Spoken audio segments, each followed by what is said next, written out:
ka ba? Sali na!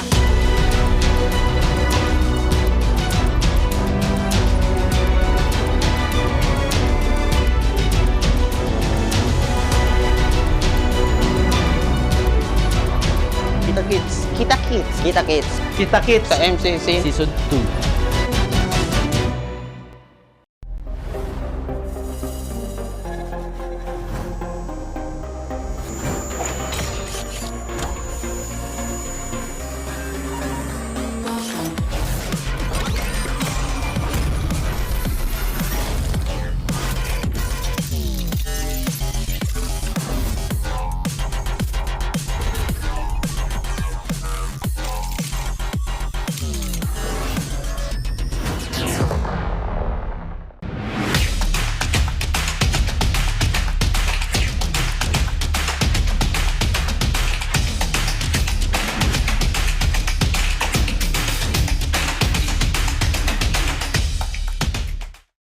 Hindi aabot ang data!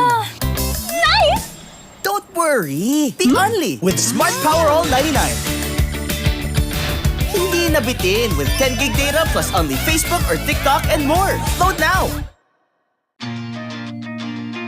Who needs to go to a concert when you can own that stage with your friends? Enjoy a night of impromptu bowling tournament.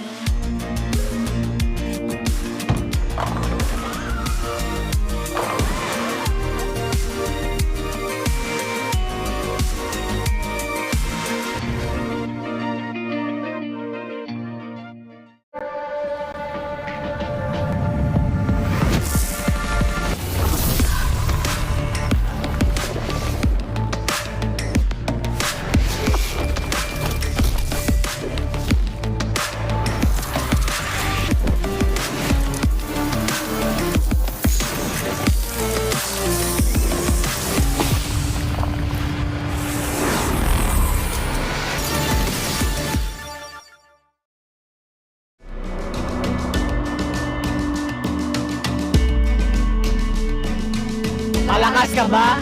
Sali na!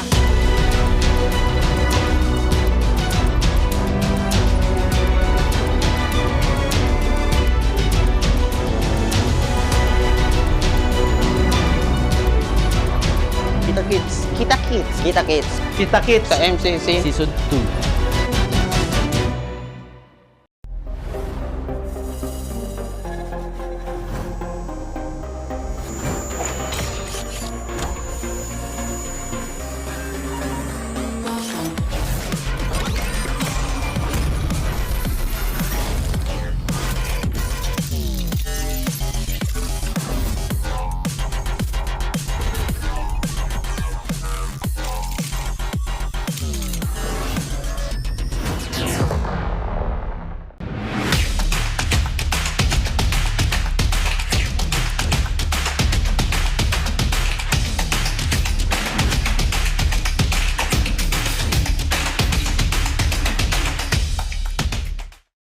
Hindi aabot ang data!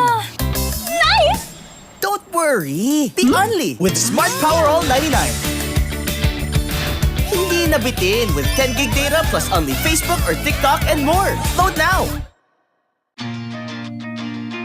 Who needs to go to a concert when you can own that stage with your friends?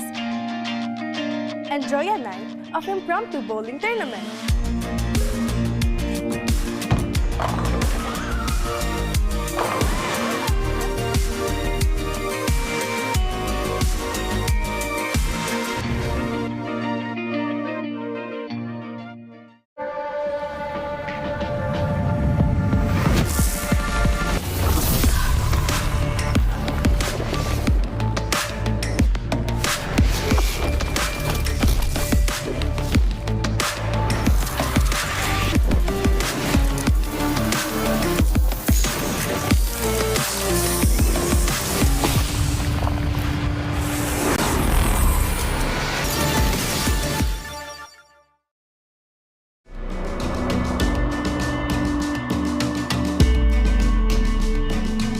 Malakas ka ba?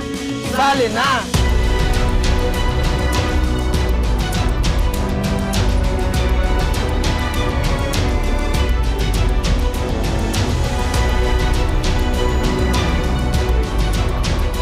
Kids. Kita Kids. Kita Kids. Kita Kits Sa MCC. Season 2.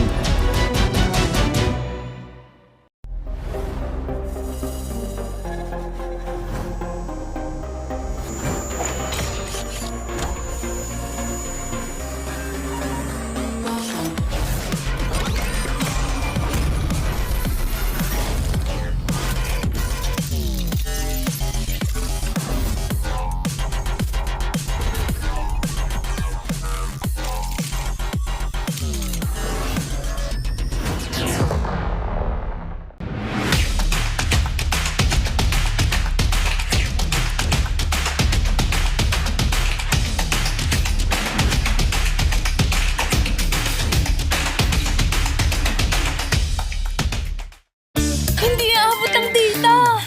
Nice! Don't worry! The Only with Smart Power All 99. Hindi nabitin with 10 gig data plus only Facebook or TikTok and more. Load now!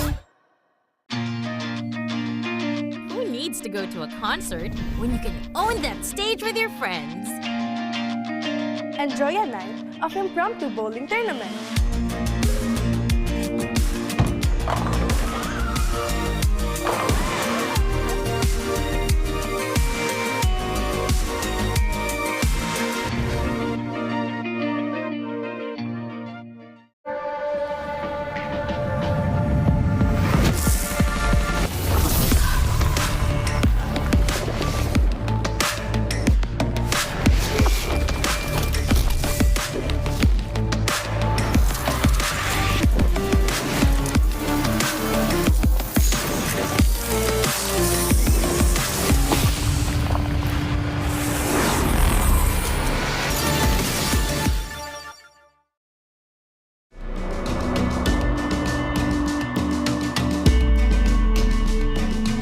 Malakas ka ba? Sali na!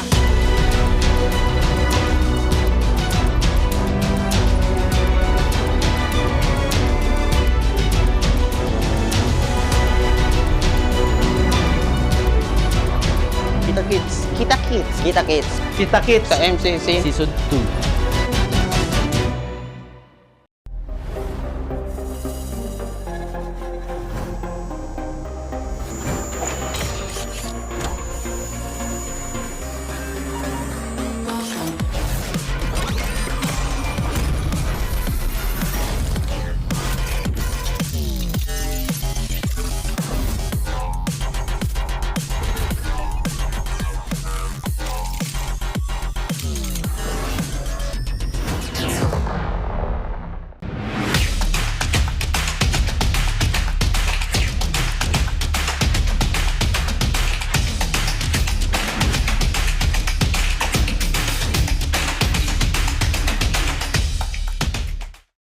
Hindi aabot ang data!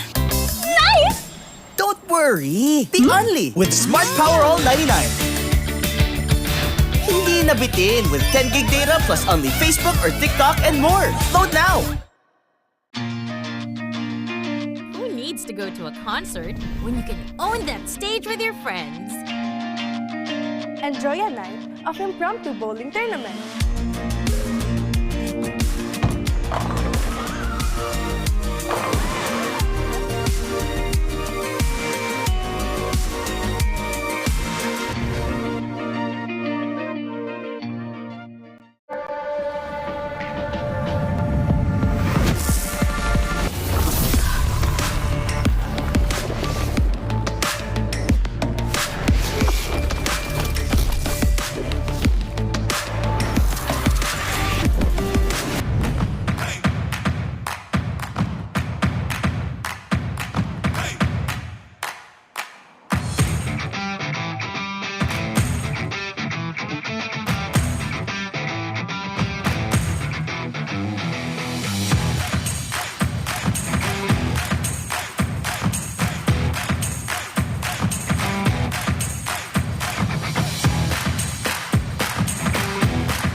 son and ripping for the 3 stars. Look at us to the top, no ifs, no buts, winning any game. Para to sa PINAS. Di mo matitin ang aming boses sa new level. Nasa kalye man o mobile, you know I become a legend. Open fire, we unite, we winners. Built with pressure, the diamonds are made of. Switch in a lane na parang gera, HP racing, may reset up. Built agad ang buhat, we hear that full load SS parang Lyra. Susundan ko ang iyong bakas, kasama patas, tagumpay natin to dahil tayo'y malakas. Para sa Pinas, nasa amin ang alas, hindi tuwa atras, kinikilala sa taas kasi kami ang malakas. Para sa Pinas, nasa amin ang alas, hindi tuwa atras, kinikilala sa taas, ganito kami sa Pinas. Wow! Hold on, yeah, wala kasang Pinas. We are laging every beat, no surrender, no retreat. Pag nagsama-sama, just imagine what we can achieve. Lacking every beat, no surrender, no retreat. Giving 100 all my all, cause we just cannot be defeated. We are unstoppable, immune and invulnerable. Ready ang equipment, lahat frozen, malang crowd control. Pakita ko na jab like pow, beast of the southeast. So matawag proud and loud, cause every enemy we devour. Susundan ko ang iyong bakas, kasama patas, tagumpay natin to dahil tayo'y malakas. Para sa Pinas, nasa amin ang alas, hindi tuwa atras, kinikilala sa taas kasi kami ang malakas. Para sa Pinas, nasa amin ang alas, hindi tuwa atras, kinikilala sa taas, ganito kami sa Pinas. Wow!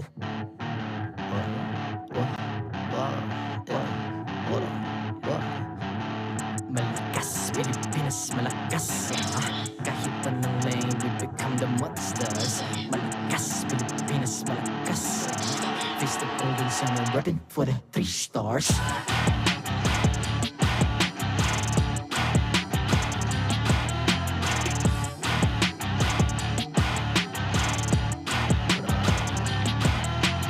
Ang lakas ng Pinas, we unite, be the stars. Ang lakas ng Pinas, we unite, be the stars. Ang lakas ng Pinas, we unite, be the stars. Ang lakas ng Pinas, we the stars. Ang lakas ng Pinas, we unite, we the stars. Ang lakas ng Pinas, we unite, we the stars. Ang lakas ng Pinas, we unite, we the stars. Ang lakas ng Pinas, we the stars. The 15th season of MPL Philippines is brought to you by the following sponsors. Infinix, the MPL official tournament phone. Lakas sa laro with Infinix. Smart, the official telco partner of MPL Philippines. Our partner in Esports, Time Zone. Join the fun at Time Zone. TT Racing, for those who dream, work, and play. TT Racing has your back. Don't miss any MPL action by following our official Facebook and subscribing to our YouTube channel. Follow MPLPH on TikTok for more content. Experience the Lakas ng Pinas of MPLPH Season 15 action live at Green Sun Hotel. Grab your tickets now via official MPLPH website. All the regular season tickets are now available at 200 pesos. MPL Philippines is monitored and supervised by the Games and Amusement Board.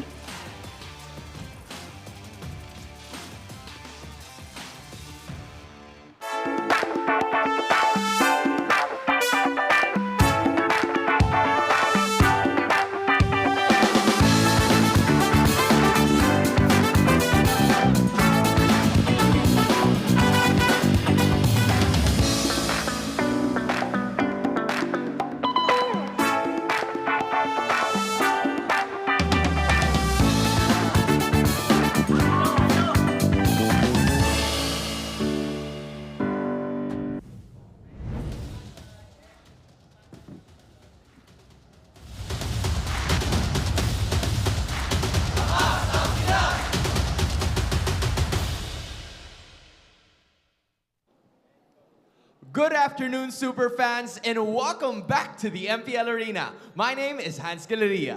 And I'm Kalusi at panibagong aksyon at bakbakan na naman ang naghihintay sa atin ngayong araw. You know what, with what happened from yesterday and even yung mga nakaraang araw, nakita natin ang Team Liquid Philippines and Aurora as they made sure to stay at the top of our standings. Nagpakilala rin ang Kite Brothers at ang bagong bansag na Baby Cakes Duo. Mainit yan, Hans. And I'm curious to know, may makakapagpapigil pa kaya sa kanilang dominating win streak? You know what? We're about to find that out. Pero hindi lang naman doon ang nagtapos ang mga laban natin because even outside the game, there was also celebration courtesy of the MLBB Golden Month. Tama ka dyan, but today is a new day at I'm sure marami pang sorpresa ang nag-aabang sa atin sa loob ng Land of Dawn. Kaya ano pang hinihintay natin? Huwag na natin patagalin pa at ilabas na natin ang lakas ng Pinas. This is MPL Philippines Season 15.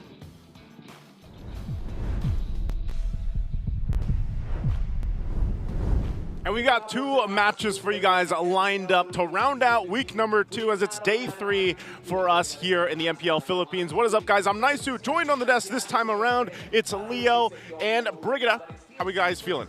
I was but a spectator to last night's debacle. Yes, sir. And crazy night, I'm going to say. Crazy night. I don't know what to expect for today's broadcast. Yep, I was a streamer yesterday. She was. And it was the complete opposite of what we saw last Friday.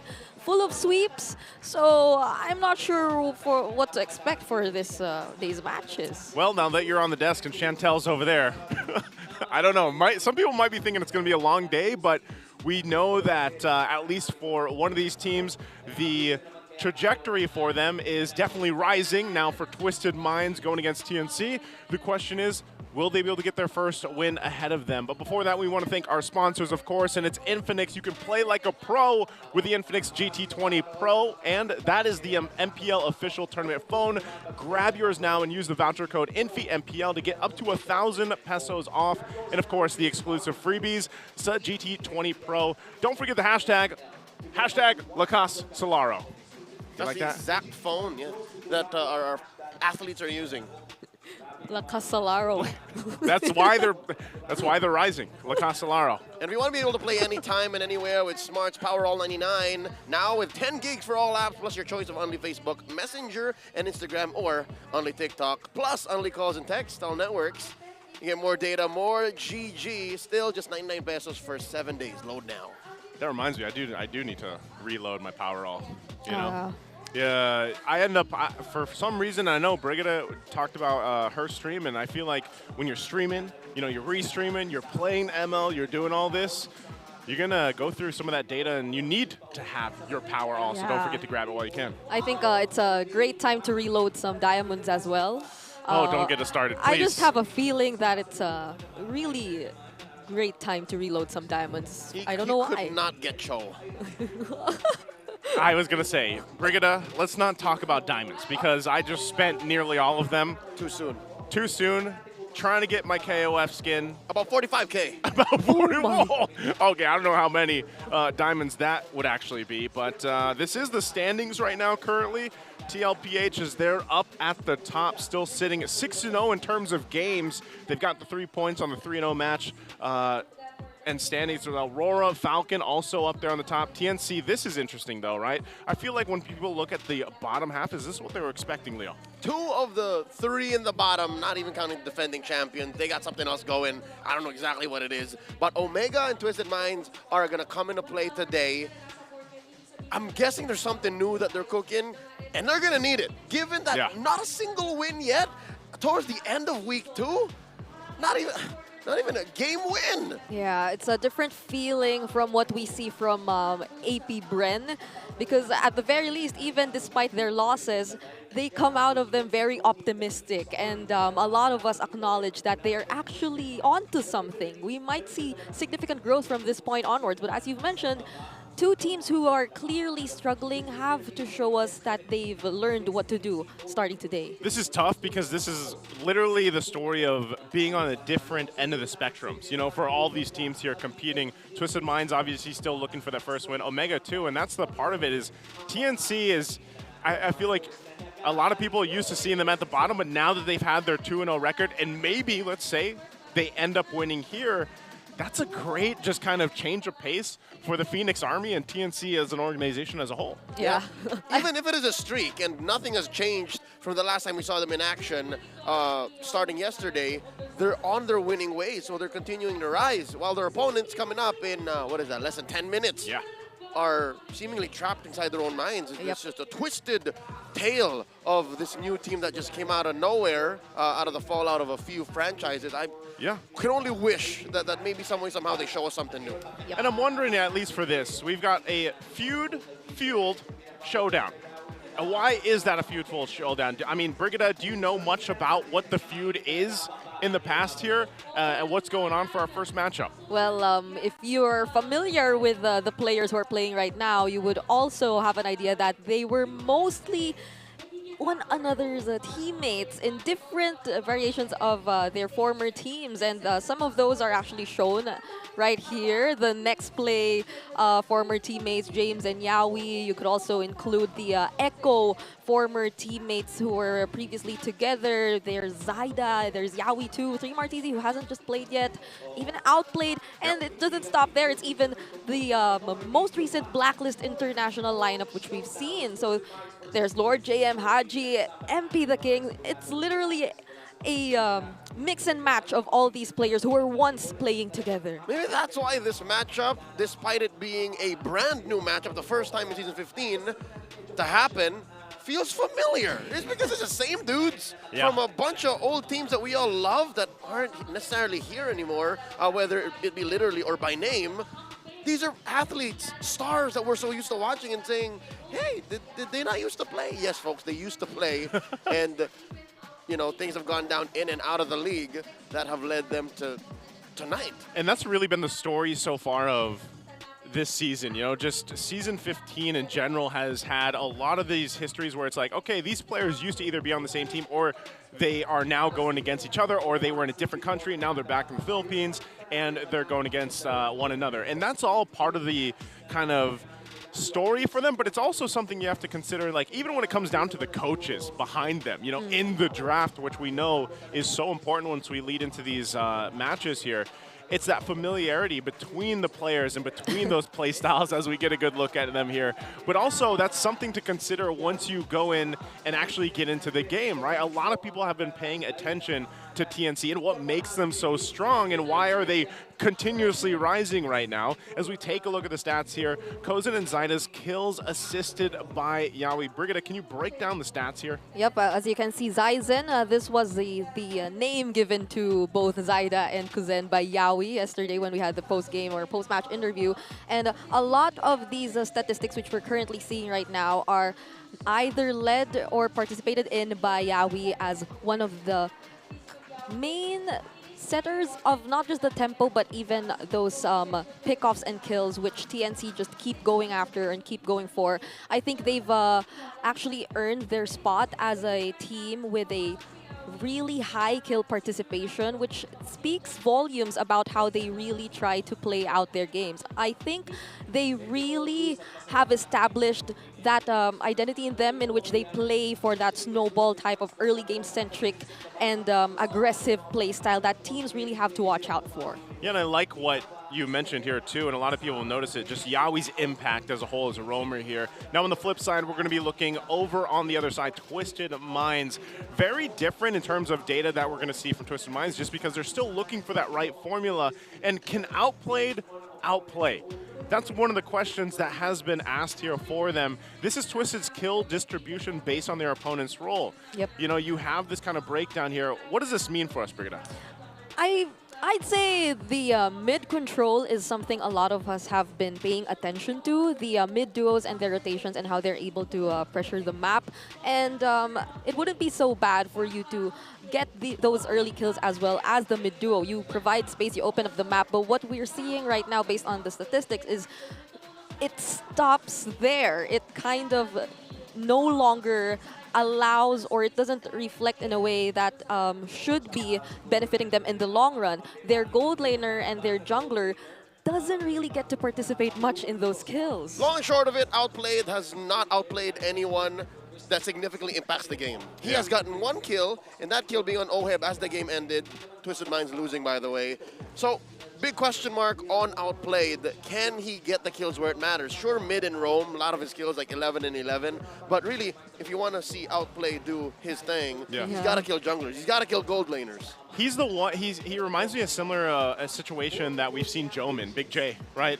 They haven't really been able to be activated, I feel like, in that gold lane. So we'll see if that happens here. Real quick, a question for our community out there: which Yawi hero should Twisted Minds respect ban? I have my answer right away from this. Is it going to be A, Selena, B, Gatakacha, C, Cho, or D, all of the above? What do you guys think, Leo?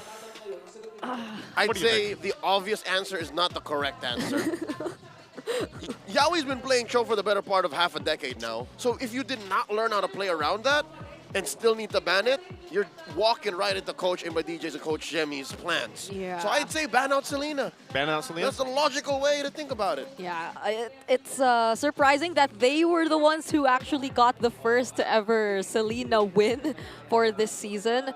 But the way they played it yesterday just shows how much you need to respect it. I'm not entirely sure if they're still planning to go with that kind of lineup without the Novaria, or if it was just a specialty or a cheese strategy that they really just wanted to show us yesterday. It's 1 and 6, by the way.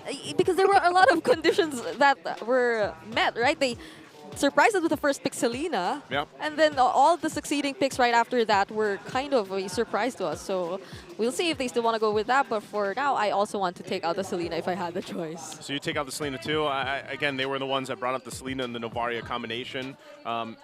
Maybe we see that happen here if it's not banned out. But right now, we are going to see the Marshals and the teams get ready to walk out to start off our match for the day. Again, it's Twisted Minds and TNC. Let's welcome them out.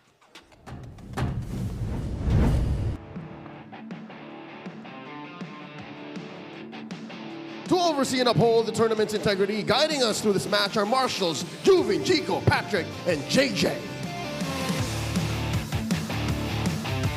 Opening today's series is a team still trying to find that twist this season. They are Twisted Minds. In EXP, it's James. In the jungle, it's MP, the King. In mid, the KDA machine, Hajizi. In Rome, Escalera. And in gold, Outplayed.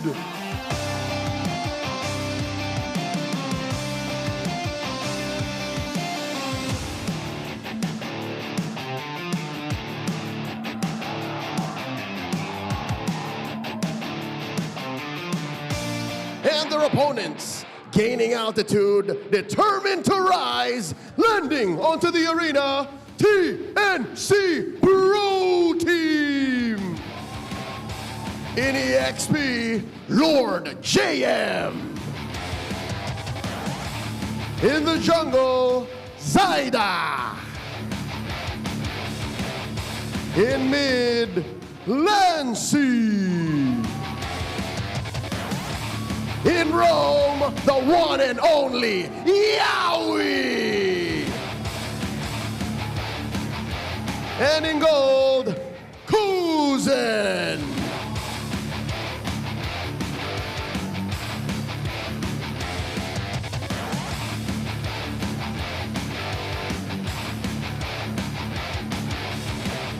And their coaches, Coach Bonchan and Coach Imba DJ.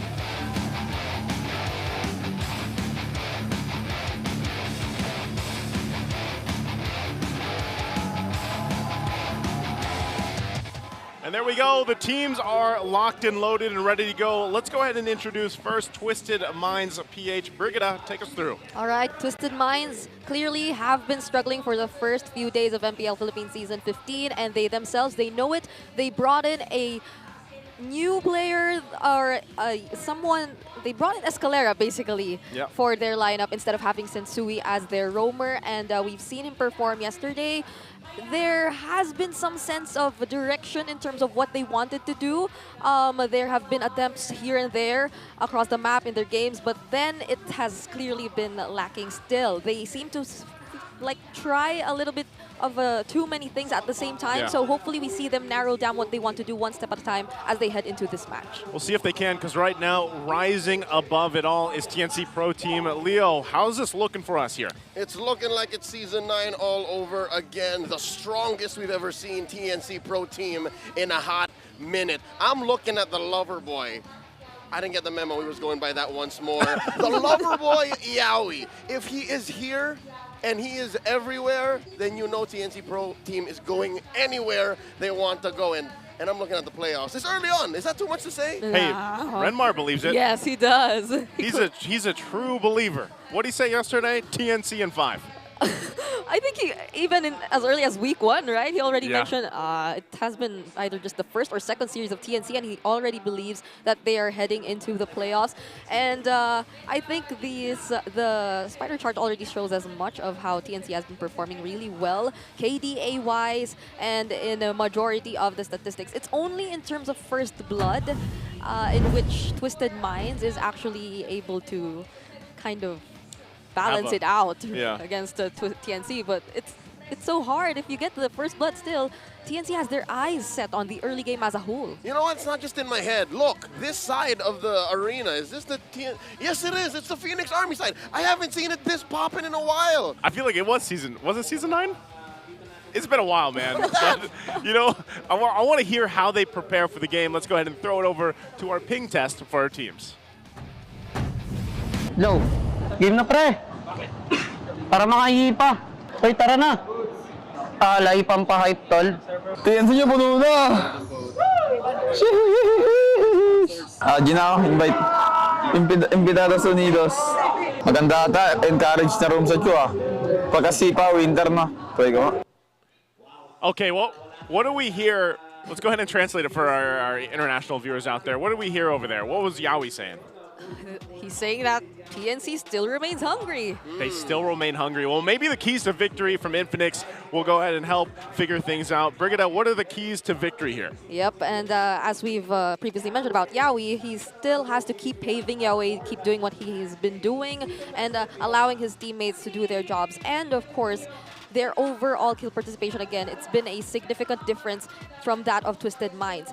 On the other hand, Twisted Minds has to allow Outplayed to be part of the fights a little bit more, or for us to see him actually join the fights when it's his actual timing or when it's his time to pop off, because that hasn't been a trend for Twisted Minds just yet. It's been a very hard first 2 weeks for them, and of course for both of them, it's important to have more than just a plan A. We've seen the potential plan Bs from Twisted Minds bringing in a new player, but if it still doesn't work for them, they have to have another backup plan.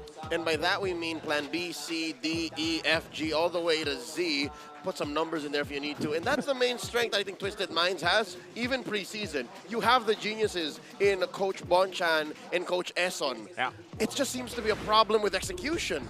Execution's definitely the problem here with Twisted Minds. We jump into the draft here for game number 1 in this best of 3 against TNC. I know we want to have them, you know, have these multiple plans and everything else, but I would also like to see them just polish up on the foundations, because honestly, from Twisted Minds, that's kind of what's been lacking. Really, it's even in the early game, sometimes they just seem to fall apart once they get too far behind, whether that's in the jungle pressure that's being dealt by the teams they face so far, or just not really being able to respond in terms of team fighting.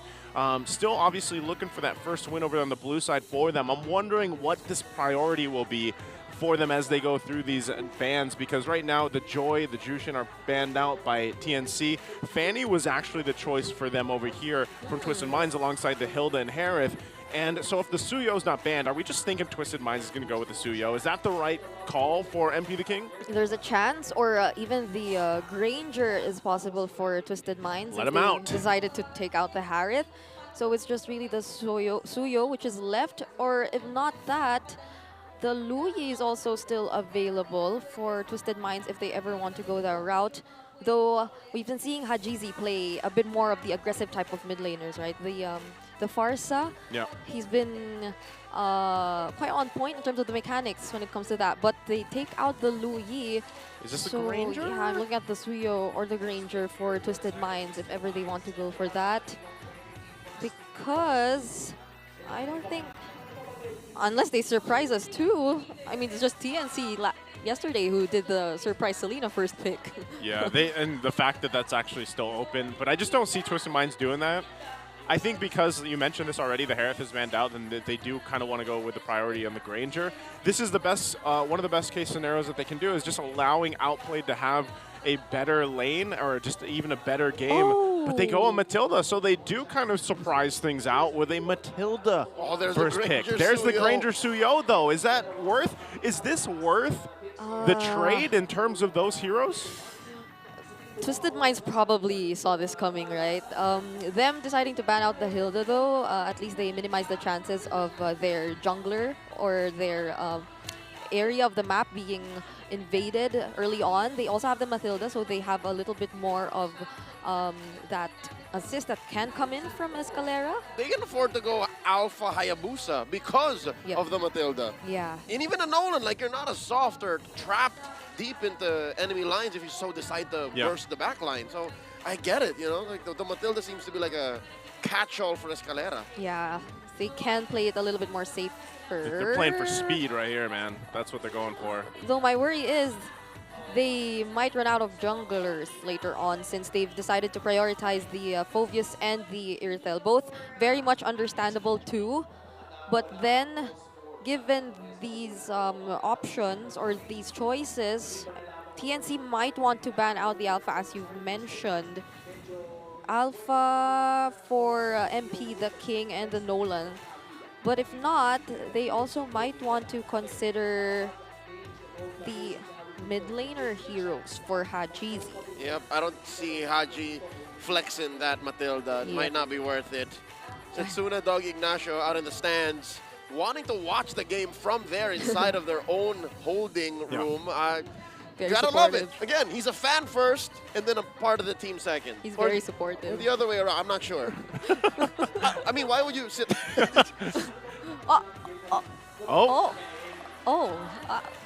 Yeah. At some point in time, that was actually true. That was actually true. Yeah. There's so much that happened. I mean, this was also started, during the offseason, I think? Like the Alpha. They've been listening to the stories. That's the Barretts, yeah. Okay, they take out the Barretts. It's a Lord James special right there. Yes. The Flicker Daytona's welcome. I went to high school with that guy. Who? Did? Yeah, I just waved on the screen. Is that your guest? No. It's just a random high school. Hey, no magic in the arena. Whoa. What? What is this? What's that? It looks like foreign currency. Was that foreign currency or was that like a... Or playing cards with astrology an odd card back. or something? Yeah. What? What was that? Okay. They take out one jungler and a mid laner. So they both attack MP and Haji. Yeah, so the Nolan's still there. The Force is still there, though it's a bit tricky. You have to consider there's a Khalid. So they go to CC to continue hurting Lord JM. Man, that's really going to narrow down the options for Lord JM, but... There's a Badang, just in case. Which is funny that Badang didn't go through in the first phase. Yeah. I feel like every single, well, I don't want to say any absolutes here, but almost most matches, Badang is picked up in the first phase. Yeah. There's a Badang, there's a Gatot, just in case Lord JM wants to consider that. And a Hylos. And the Lucas. See, there's so much, so Twisted Minds just need to decide. Oh! Even when all is forlorn. So they open up a lot of... So the CC is likely to be considered here. If this Khalid will indeed be a rogue Khalid, because that's Yawi. I'm assuming he wants to pick up something. I mean, the show's still open actually up to this point. Yeah, it's a good play to go ahead and just kind of wait. You know, pick up the Valentino now. Let's see what Twisted Minds picks up, and then TNC kind of responds on that if they are going to flex it or not. These Valentina picks that Yeah. come in the oddest points are usually the ones that pay off so hard. Yeah. Because look, there's nothing to steal right now save for a Circling Eagle. Yep. That's basically it. this is Lancey and the rest of TNC saying, yeah, you better make those last 2 picks worth it. Yeah, this is kind of limiting for Hajizi, especially. Make my day. Unless he just goes Farsa, like you Yeah. mentioned earlier. He'll have to make a choice. I mean, they might want a bit more range, a bit more magic damage too. And speaking of magic damage, that is going to be the Julian and the Sicilian. Is this the debut? Yeah, it's pick debut. for the Julian this season? Yep, it has been threatening and terrorizing ranked games for the past couple of weeks now. Yeah, I was waiting for it to come out here. Yeah, but in MPL it hasn't, and now it has for MP the King, I guess. So Lord JM for Yawi can decide to go for a Yawi hero here. I think Cho wouldn't be so bad, but this is a Julian, and at the same time, if they want a bit more of ways to reach. If he goes Cho, he's going to have actually a pretty difficult time, even though he is Cho man himself. Yeah, there's a Phobius. Yeah. So Oh, there it Edith. is. Edith. So confirmed, that is a Khalid roam. Okay. I was about 99% sure it was anyways. Yeah, at least now we see the idea. So it's a Phobius Edith in the EXP lane. Feels like it's been quite a long while. time since I've seen this matchup. It's been a bit, but I think either way, the concept is there. TNC, you notice from their wins and their victories, they are doing quite a bit of different play styles when it comes to the compositions they bring to the table, and that's what I like to see. It's that kind of versatility that works for TNC so far, and hopefully they can take this kind of lineup, make it work for themselves too. But Twisted Minds, I would also say that this lineup is something different than what we've done, because even in the roam this time for Escalera, man, I'm wondering if this will actually help him be activated enough alongside MP the King to get done what they have to win a game. And the question is that enough of a front line to protect your softies in the Iritel and the Sicilian? Phobius, I would say yeah. Just Phobius though? Yeah, but it might get... Yeah, you might expect the Phobius to be separated at some times. Well, let's find out here. It's game number 1 in our first match of the day. It's Twisted Minds still looking for a victory, and a TNC looking to continue the rise into the sky. And as we look at this already, early aggression, Yawi just showing face alongside Lancey here. Yep. At the very least for Twisted Minds, we're expecting to see possibly a lot more participation. There's a reliable source of magic damage or burst damage overall that can come in if the mid trio does decide to rotate together. Some Sicilians are clearly based on the emblem combinations picked up here by Hajizi as well. We could be expecting the aggression to come in from Twisted Minds, and that's also what we would like to see from them. But just the same TNC, I doubt we'd see Yawi and Lancey far from each other for the entirety of the game. They're so fast, they're so quick to rotate, and one of their strengths is exactly what we're seeing right now. Their capacity to just control this river and be aware of the rotations coming in from Twisted Minds. And the hard part about this too, for TNC specifically, is actually being able to, number 1, catch Twisted Minds with the lineup that they have, but also being able to follow through. I mean, think about it. A Matilda alone is going to allow you to do that. Escalera also takes a little bit of extra protection running that Purify. But then, too, when you're trying to catch MP the King, this is the thing about Julian. He gets away so easily. So TNC, if they commit to either a pickoff or a setup with a Raging Sandstorm or what have you, they have to be able to actually secure those follow-ups and those kills here. And that's what Twisted Minds can actually do with this mobility that this lineup gives them.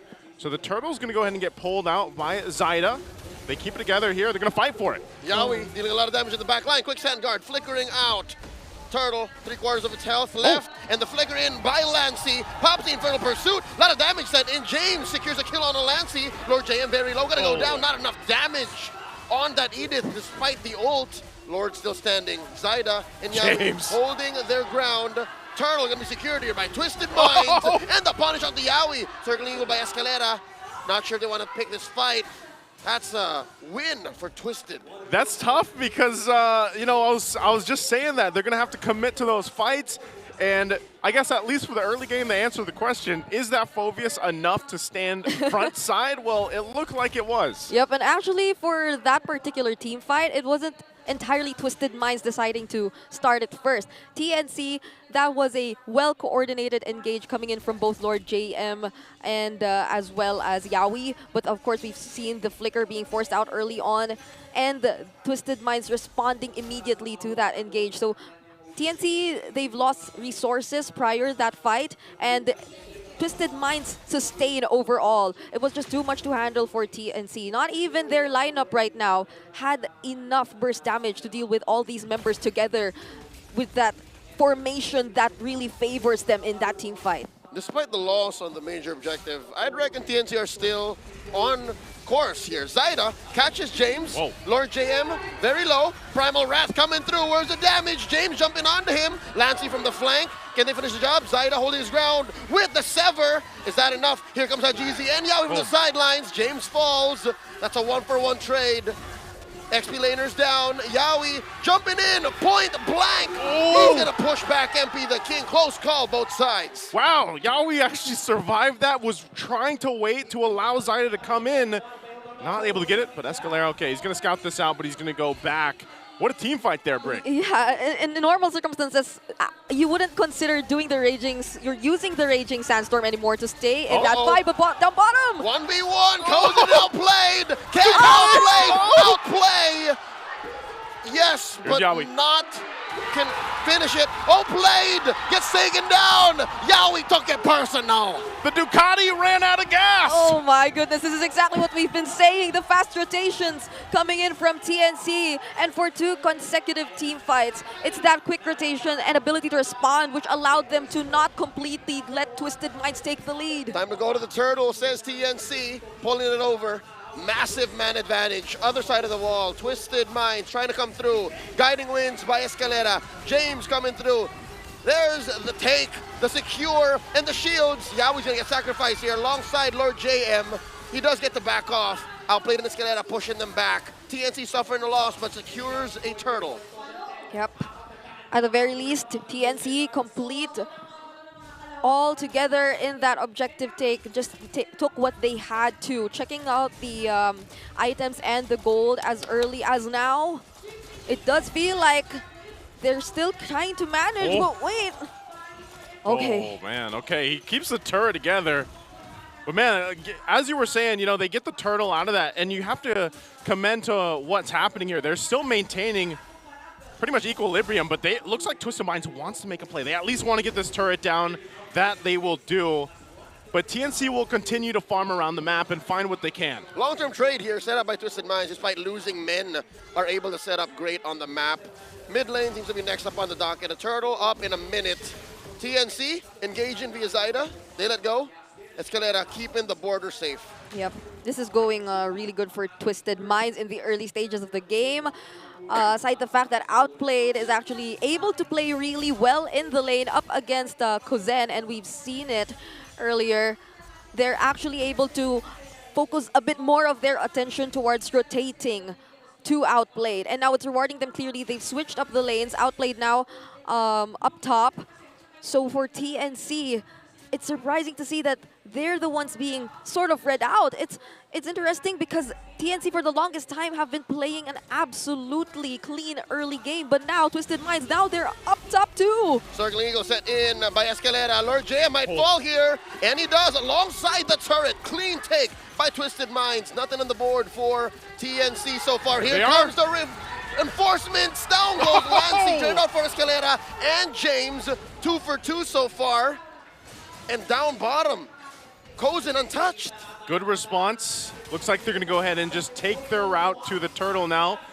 Kozen will go ahead and help them out for this, but it was a trade even there, and it was good use for Twisted Minds. You know, they had all that utility. They brought it up top, but then Lancey bought enough time to let the rest of the response come through for TNC. So again, all this leads to nearly an even game right now, at least at this point. You know, still working on some of the turrets. There is that turret advantage right now for Twisted Minds, but looking at the items, are they falling into place for both teams here? Yep, so far, even just Yawi, looking at his first item, which is the Athena's Shield, it allows them to actually engage in team fights a lot more against Twisted Minds, since most or majority of their early game damage is again coming in from their mages, from their jungler and Escalera too, a bit of it from Escalera. So he's able to sustain it a bit more, unlike what we've seen in the first team fight during that first turtle. So now they're a bit more equipped to fight, and with that Sky Piercer pickup as well from Kuzen, they're gradually able to find the openings up against Twisted Minds. That's what allowed TNC to get this 2,000 gold lead here. Despite losing out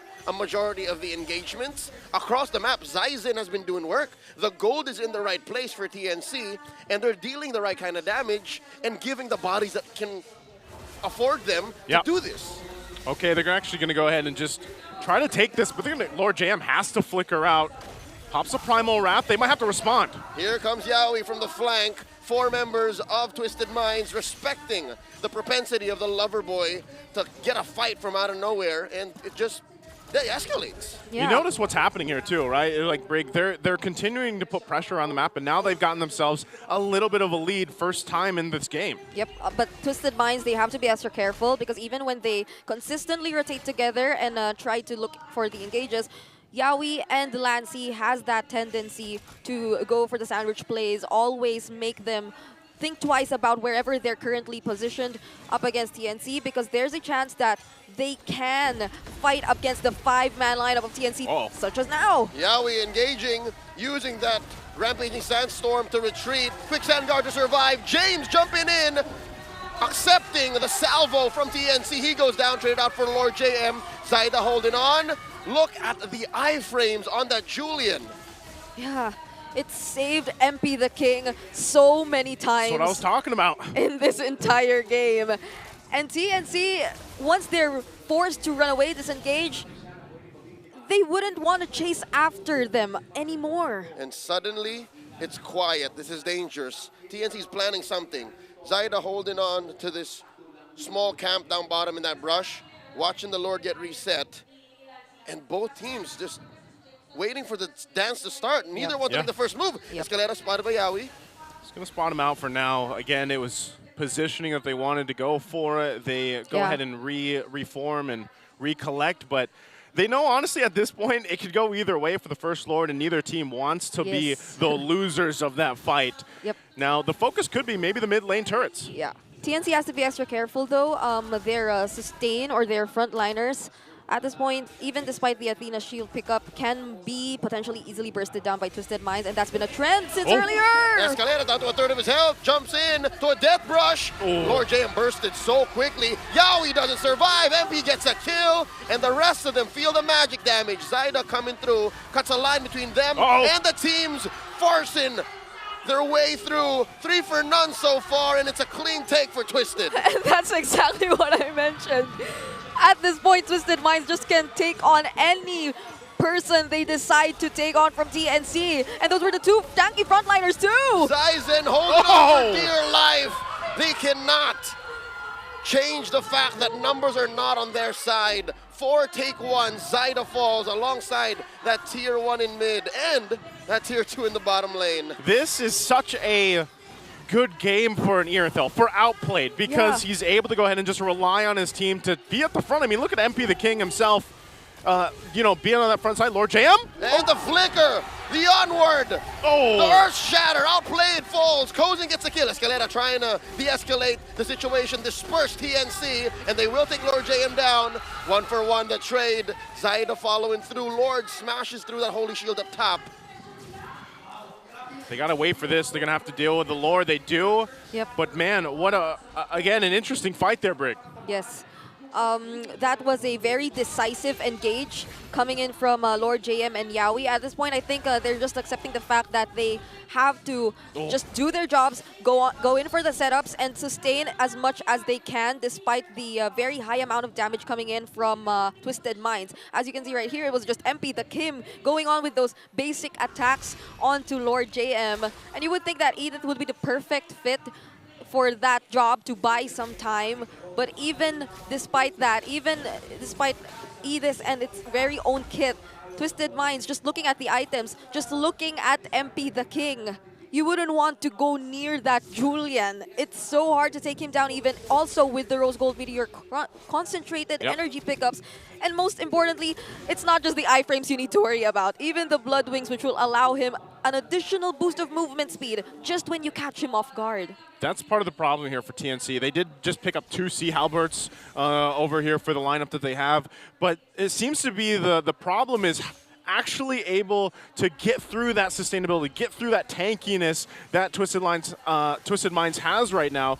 Even for MB the King, again, this is what most people have witnessed and felt in their ranked games, and now this is the first time that we see Julian come through for the MPL Philippines match, and it seems to be working really well with the play style and the way that they want to work around MP the King. He can be a little aggressive, he can be a little forefront because he knows that, okay, I've got this kit, but not only that, I've got Escalera to get me out of dodge, and James, man, he's been doing work on this Phoveus pick, and when he has Vengeance available, he feels even more confident to just go 1 versus 5 if he has to. Worst of all, Hajizi hasn't even been touched. Yeah. Not once did TNC threaten the Sicilian, and he's sitting at 0, 0, and 11. I wonder how many stacks he has. A lot. I can only imagine it to be even just 13 minutes into the game and nearing 200 or more than 200 stacks for the Sicilian. And even when MP the King decides to go up front, as you've mentioned, he's not entirely the front line here for Twisted Minds. It's always James making sure that he's, to some extent, zoned out the members of TNC. But speaking of zoning. Okay, is this going to be a reset right here? It's held at under half health. We'll see if either Roamer decides to just go in. It looks like they're going to fight it out. Dear God, Dato attempts Zaida with the clutch retribution. The fight all the way in the back. Yawi barely surviving. Quick send guard buys him a second more, but outplayed gets his man. A roamer for the Lord. TNC happy with that trade. A clutch raging sandstorm coming in from Yawi, and TNC, a great decision to contest that objective since Zaida wasn't really behind either way. He was also level 15, so it just really had to, or he just really had to depend on his teammates and of course his own retribution. But Twisted Minds, they're just clearing up that Lord secured by TNC. Yeah, they're going to clear that really quickly.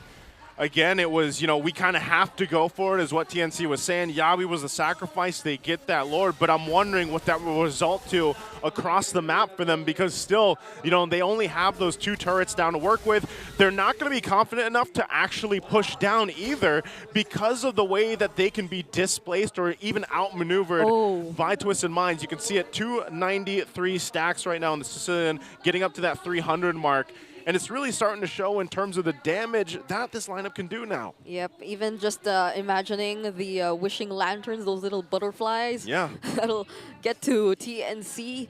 Even when he just decides to use a single Bat's Feast onto the tankiest members, that'll be a lot to deal with if you were TNC. Stacked on top of the glowing wand, so there's a lot of trickle damage happening, and then suddenly the burst from Outplayed, the burst from MP the King. Twisted Minds, amazing damage profile set in. That's why they win, what, 4 out of 5 direct engagements against TNC in the 16-minute game. Yep. And he gets a Divine Glaive just now. So it's going to hurt even more so for the damage that Hajizi's able to pump out.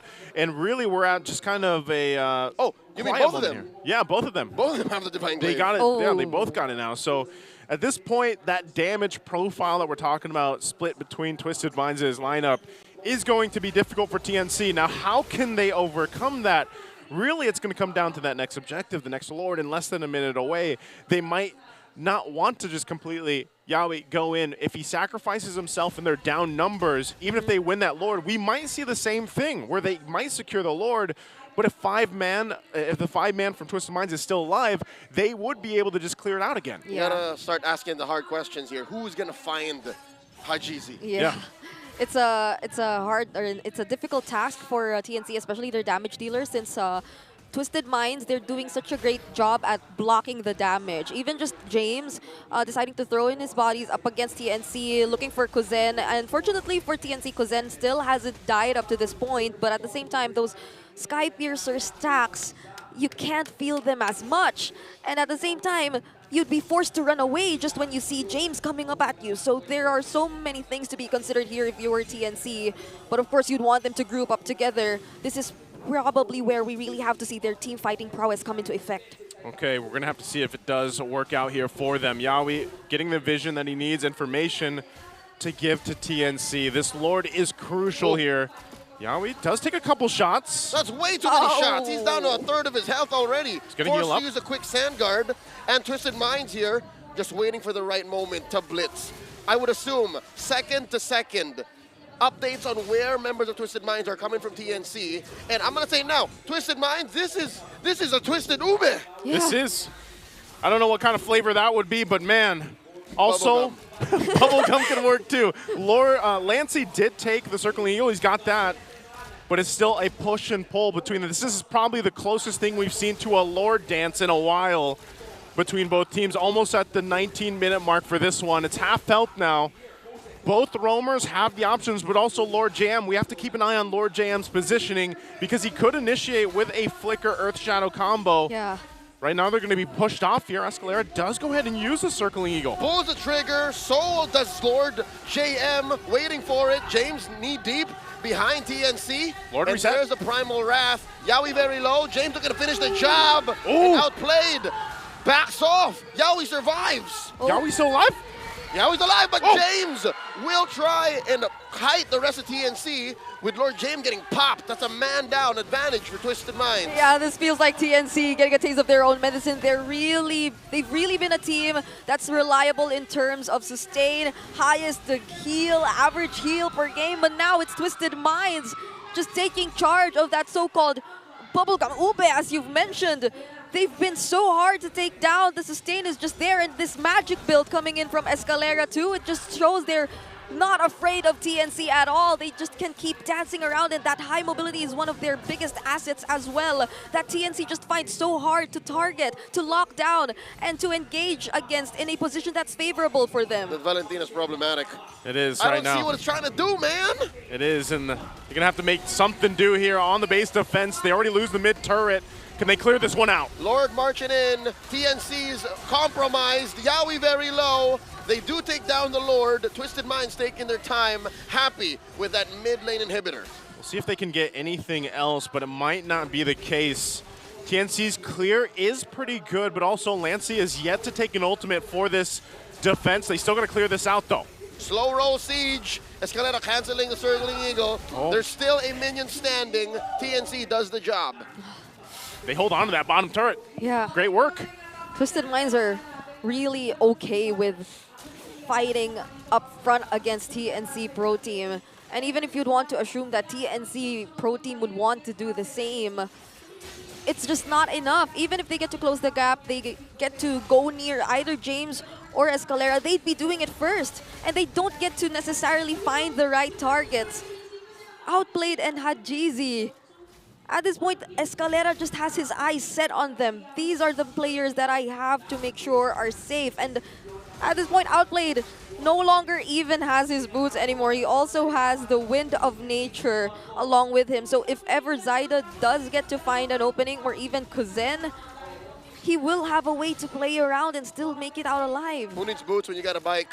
I was going to say. There's no need for... It's riding protection, man. There's no need for Outplayed to walk fast across the map. Like, he's always with his team. Plus, he's got sprint, and he can fly around, exactly. too. So this isn't even a liability for the gold laner on Twisted Minds. TNC, on the other hand, I'm still seeing a lot of, half-made items. It is, and that's one of the things, though, is going back to the question earlier.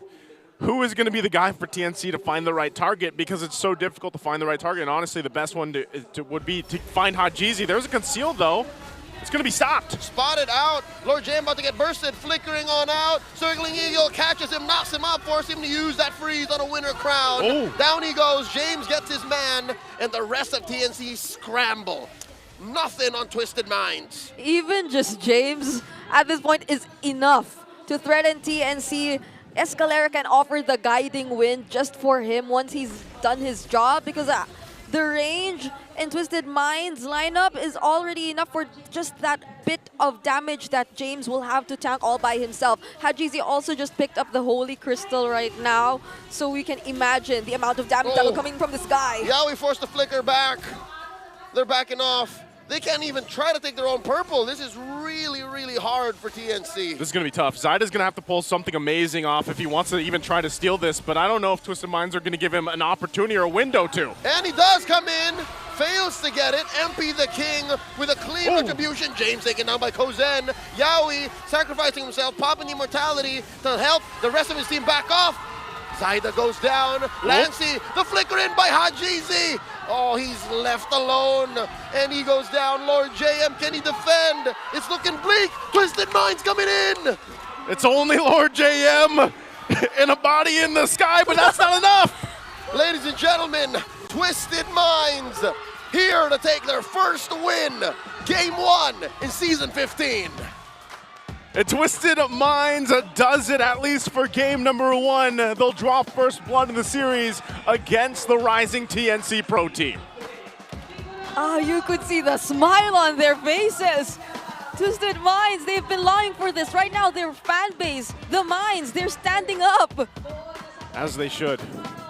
What a game. I mean, again, the lineup that they had, it almost seemed for a little bit there, especially towards the late game, that it was just unkillable. Like, really, James was just, at that point, he was just throwing his body forward. He's like, yeah, I know that I'm pretty much tanked up on all these defensive items, and I have vengeance, and I'm just going to keep going, you know? And they did a really good job at least forcing Yawi to go ahead and use his Raging Sandstorm if he had to, burn his Flicker if he had to, so that there wasn't that surprise setup that we usually see from those Khalids so often. But even using the Quicksand Guard, where then he didn't have that to rely on, and there was just a lot of good layering here from Twisted Minds. So based on what we've seen in the past from them, this was clearly a huge improvement in the synergy that we've seen from these players, at least here at this point in Game 1. A different team with this same draft would not perform the same way. Yeah. That's why it seemed questionable when they drafted the Phobius, but with Twisted Minds playing the way they did with their Ube, their own style of the Ube, definitely unlocked, outplayed. Yeah, and there's only one thing that I could say about it. He really was able to get out and join the fights alongside his team. Aside the fact that I felt a significant change in terms of how he was able to perform even just within the laning phase up against Kuzen. There were those clutch micro plays that were actually surprising to a lot of us, since it didn't feel like Outplayed was able to perform and show us those kinds of plays early on into the season. But with this decision to go for the Irithel and just play for the late game, which clearly has been something they never let go of. The advantage was almost always in their hands from the first minute onwards. Outplayed was just having the best possible time of his life. He was taken out twice. They were able to gain access to him somehow, but it wasn't just entirely dependent on him either way too. So he was just able to carry out his job most of the time, and if he wasn't able to completely carry it out up until the very end, at the very least they had Hajizi alongside them. What I liked about this as we look at the highlights here from the game, and especially for Outplayed, is this was the first time really that I felt like there was the team was playing together. Yeah. You know, they were actually rotating really well together. Their timings on a lot of this stuff was on point. I mean, even some of the fights where they had to engage, disengage, and then follow through again was really able to showcase that they've worked on this. And then, again, this is a team, Twisted Minds, I know it is only week 2, but they needed this win here. I know it's only game 1. They haven't won the match just yet. TNC will go ahead and adjust leading into the next one, but this is a great victory for not only the team and the fan base as well. And going forward, hopefully they can continue to play like this, because it just seemed like everyone was there for each other on the right moments and able to go ahead and just kind of shut down what we've seen from TNC work for them in the previous games. I think TNC went a little slow. They definitely could have picked the pace up a little more, especially with Suyo and Khalid here, and an Edith. Like, as long as the Edith has 1 and 2 and a Flicker, you could definitely get away with a lot of kills. But I think TNC sat on their hands for a little too long, and I get it, I understand. They were trying to get the farm on Zaizen, but I guess they didn't step on the clutch fast enough to be able to get the driver's seat. Yeah, and I was about to say what made this entire Phobius, which we initially might have questioned at the beginning, all the more worth it for Twisted Minds, was just how much they were able to, as Nisa would say, it just really felt like they were playing together a lot more in this game compared to the Power of first friendship. few instances which we've seen them play. It was like the follow-up was almost always there.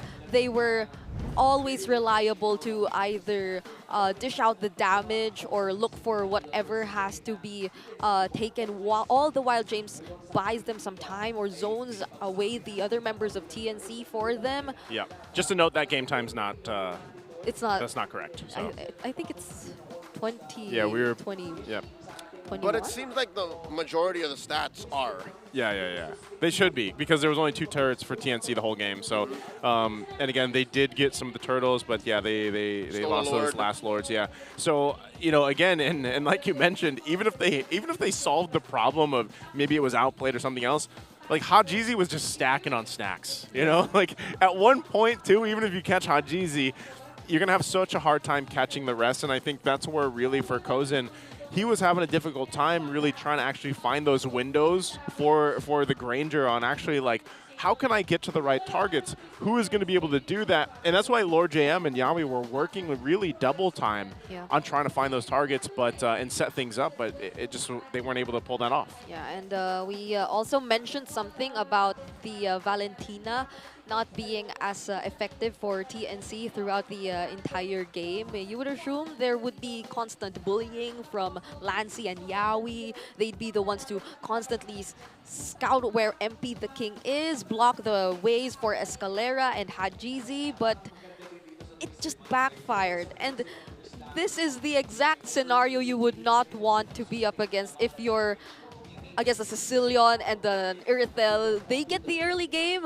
What more once it reaches the late game? And you have this lineup which has little to no range. It's just mostly on the Granger. It's just mostly on Kuzen, who, by the way, is also our rich guy with a 755 gold per minute. But in all the previous games we've been seeing, it's mostly dominant snowball games, and this is lower value compared to those games. In the wake of yesterday's masterpiece by Coach Semi and Coach Imba DJ with that Boxa Selena draft, this one was a flop, I gotta say. Like, they picked the Valentina in a spot where they tried to outwit Twisted Minds, and in exchange, their minds got twisted.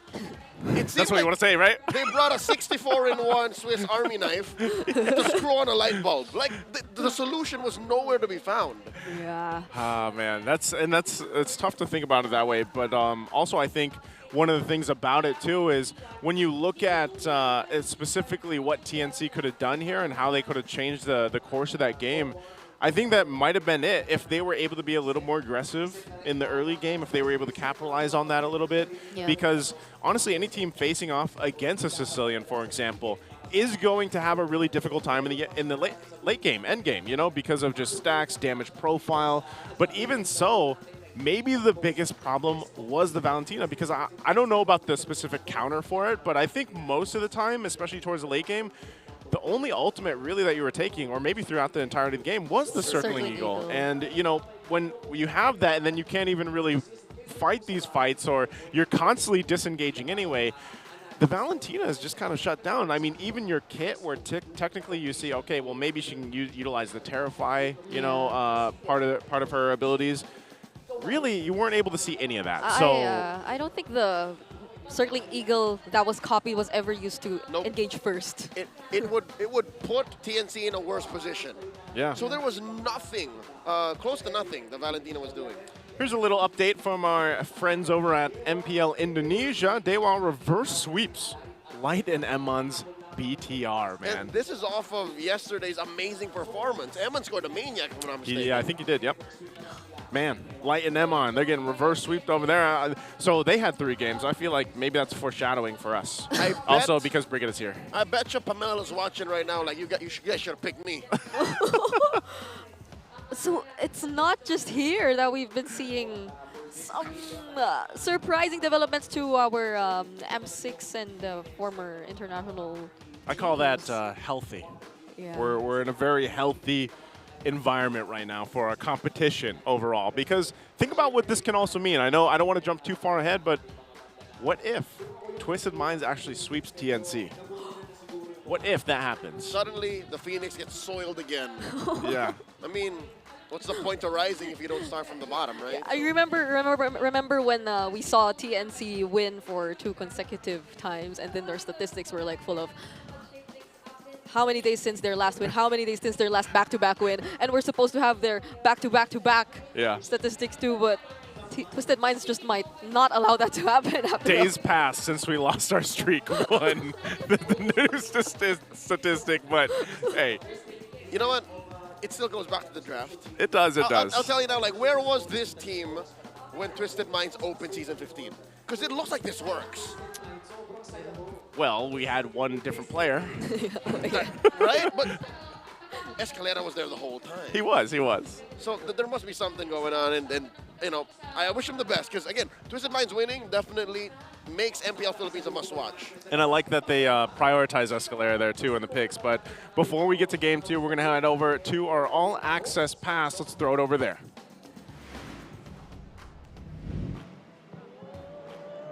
Jiraya? Ikaw ba yan? Nah, I'm just kidding. Nandito pa rin tayo sa MPL Arena kung saan nakikita natin ang Twisted Minds leading 1-0 kontra sa TNC Pro Team. Still hands, kasama ko dito si Kalusi, and of course, a member of our MLBB community pages. It's Evan. Evan, hi! Hello, kamusta? Hello. Hello. It's so nice to actually have you here. I want to know, magpakilala ka naman just so everybody else would have an idea on who you are.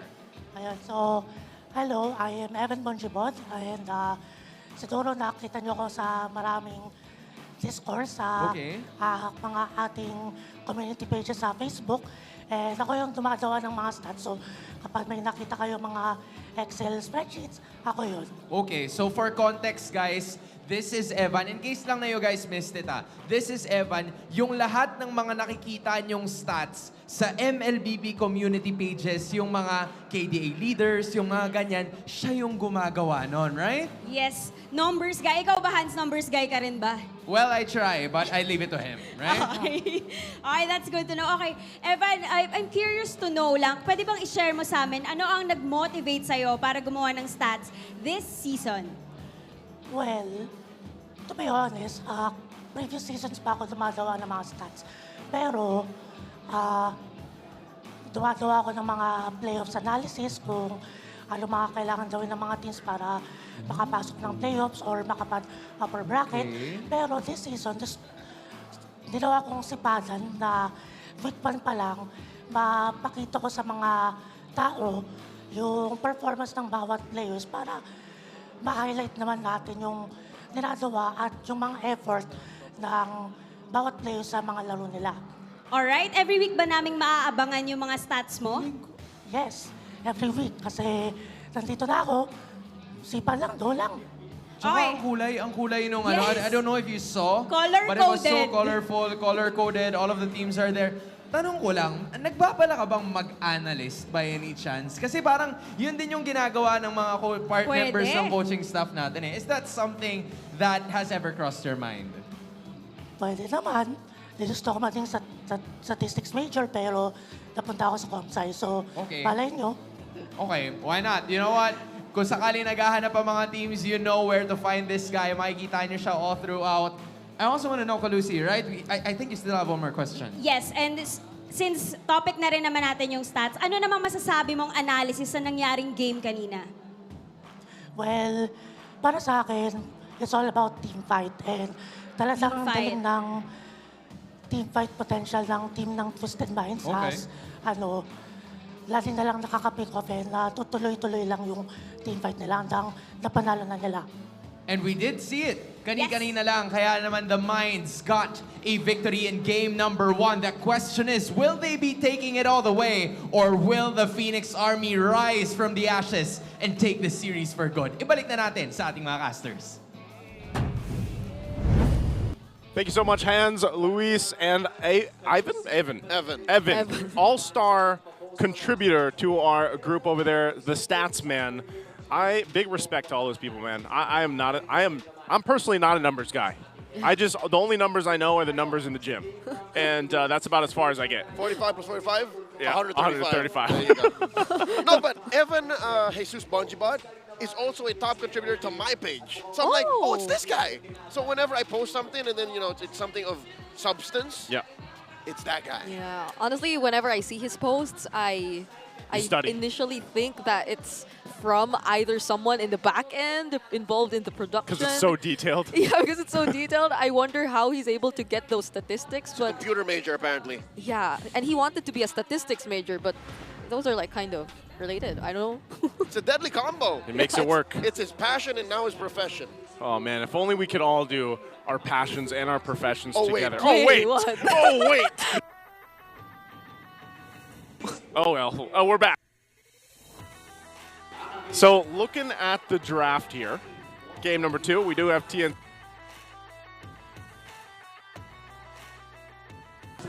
We got Twisted Minds over on the red. And looking through this, the band's already coming out. First phase, it's the Eve, the Louis Yi. There's the Jushin now for Twisted Minds and the Fanny. So I mean, look at this. They do have a 75% win rate for TNC in the games they've played, and Twisted Minds changed that 0% win rate on the blue side the previous game. So we'll see if they can do it here for game 2. It should still be 75% or higher if TNC follow the fundamental rules. Yeah. What are those rules? Don't get too tricky with the Valentina, man! And as of now, they already took out 3 mid lane heroes, the Jushin, Louis, and the Eve. So maybe if ever we do see the Valentina, right, they pick it in a much better position and timing. But as we're seeing it right now, the Suyo still available. Both the Harith and Granger are still up for grabs too. There's It's Twisted Minds that bans it out. They're like, we're going to ban out the Matilda this time. We don't want it to go in the hands of TNC. So TNC, what are they going to priority? Is going to be the Suyo? Okay, it's going to be the Harith, as that was still open. That's a 100% contention rate. This has been a hero that has not really fallen off since, what, like M6, or even pre-M6? Season 14? In M6, Harith dropped to maybe A- or B+ situation.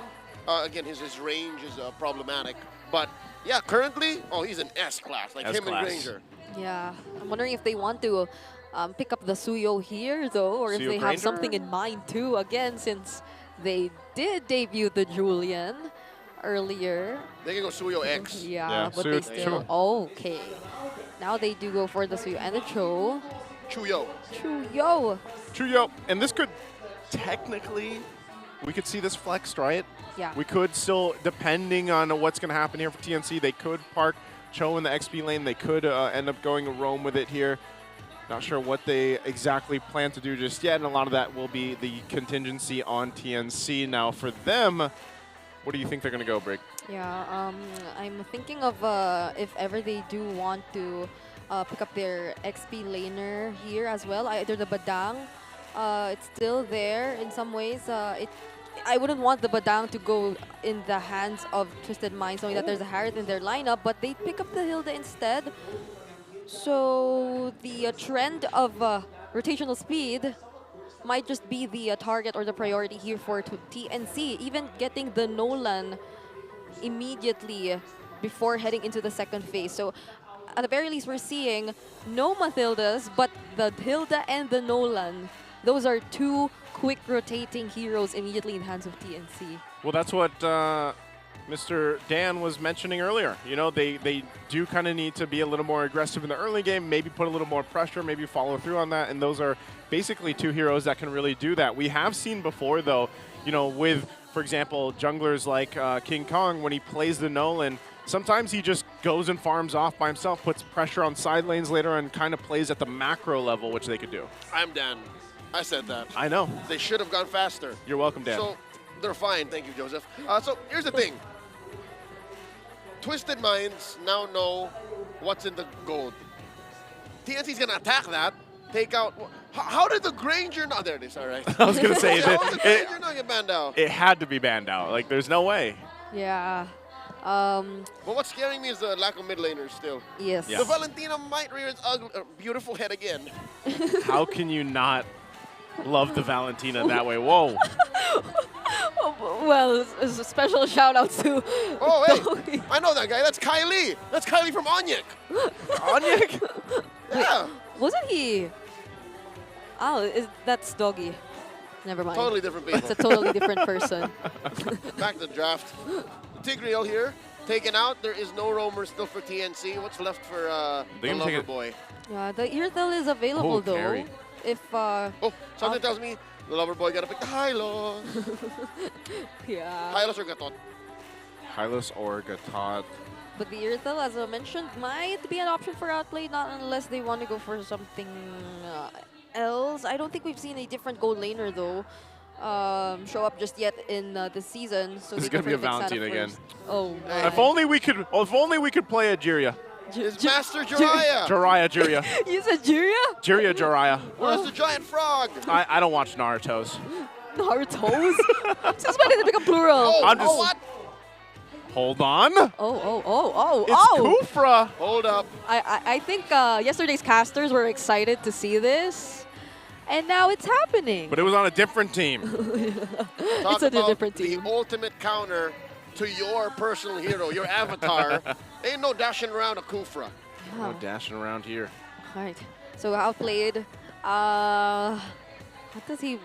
What does he want to use up against this kind of lineup? The Earthel seems like the safer option, but there's a Moskov.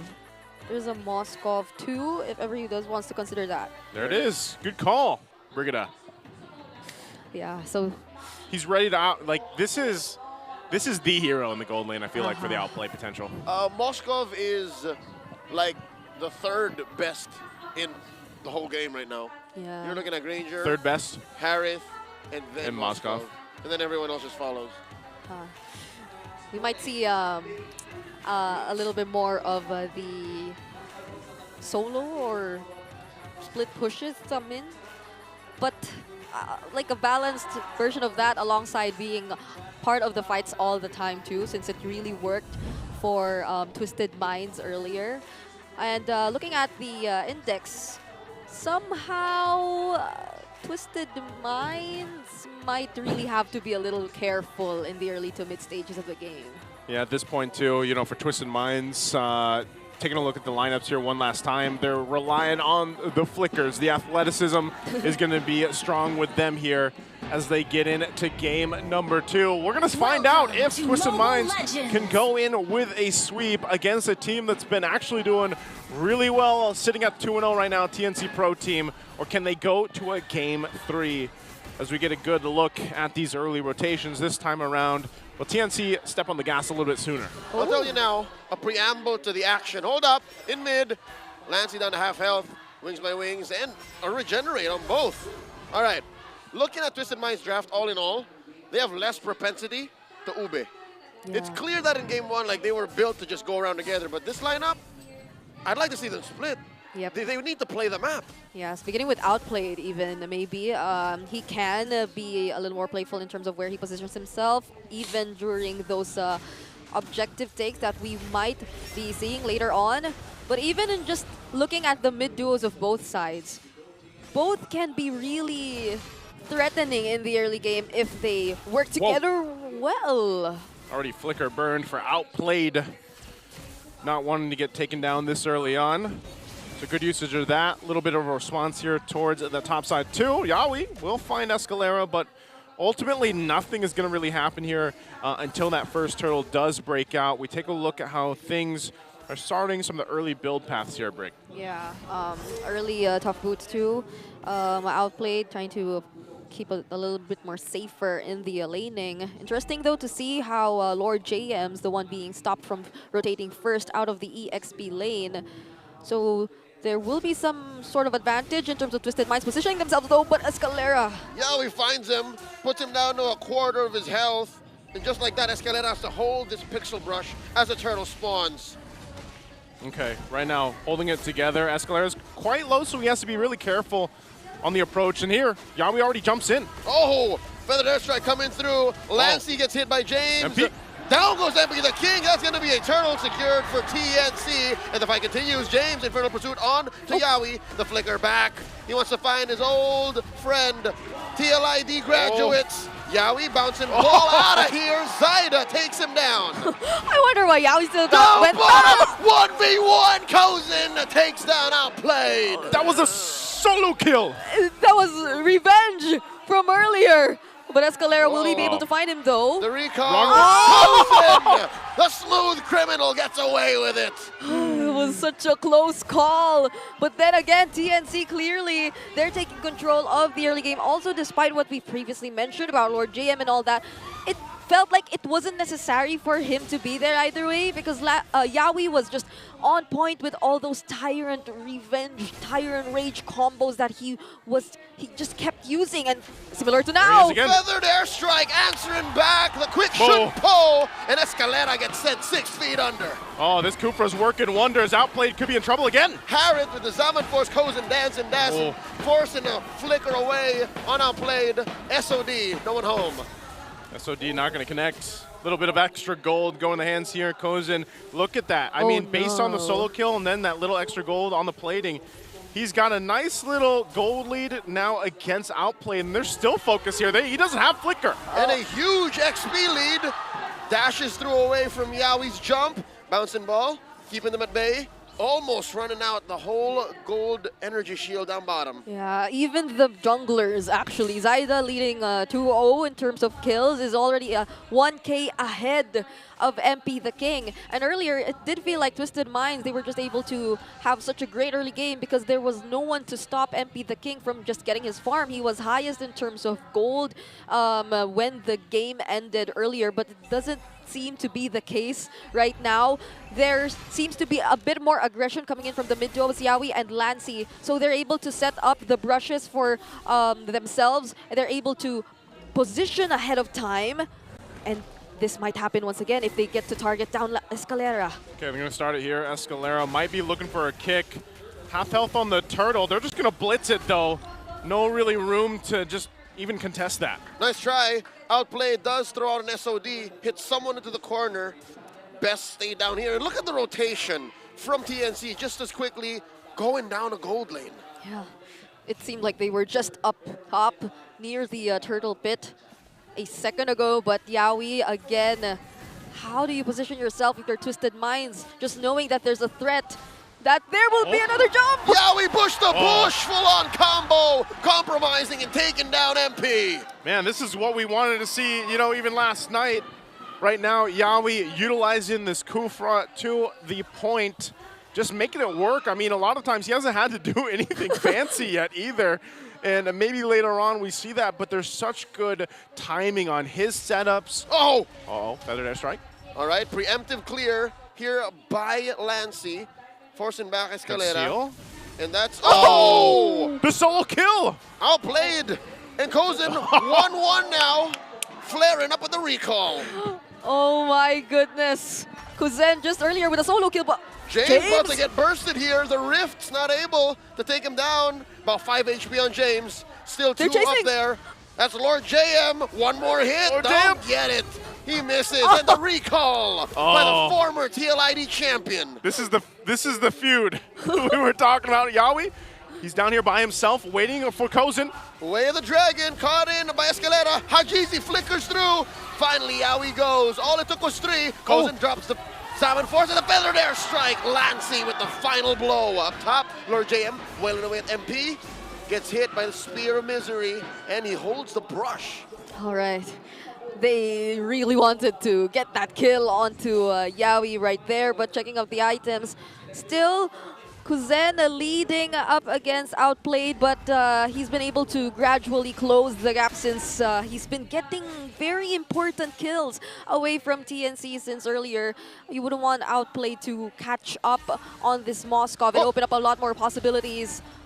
But still, TNC, they have this feathered airstrike too. They can still take control of the turtle pit. Lancy, well timing that ult. He knows that when it comes down to it, it'll be off of cooldown. The pre-fire making it work. 100% of turtles go into TNC. The kick by Escalera finds Zaida. The answer to Zaman Force. Escalera goes down.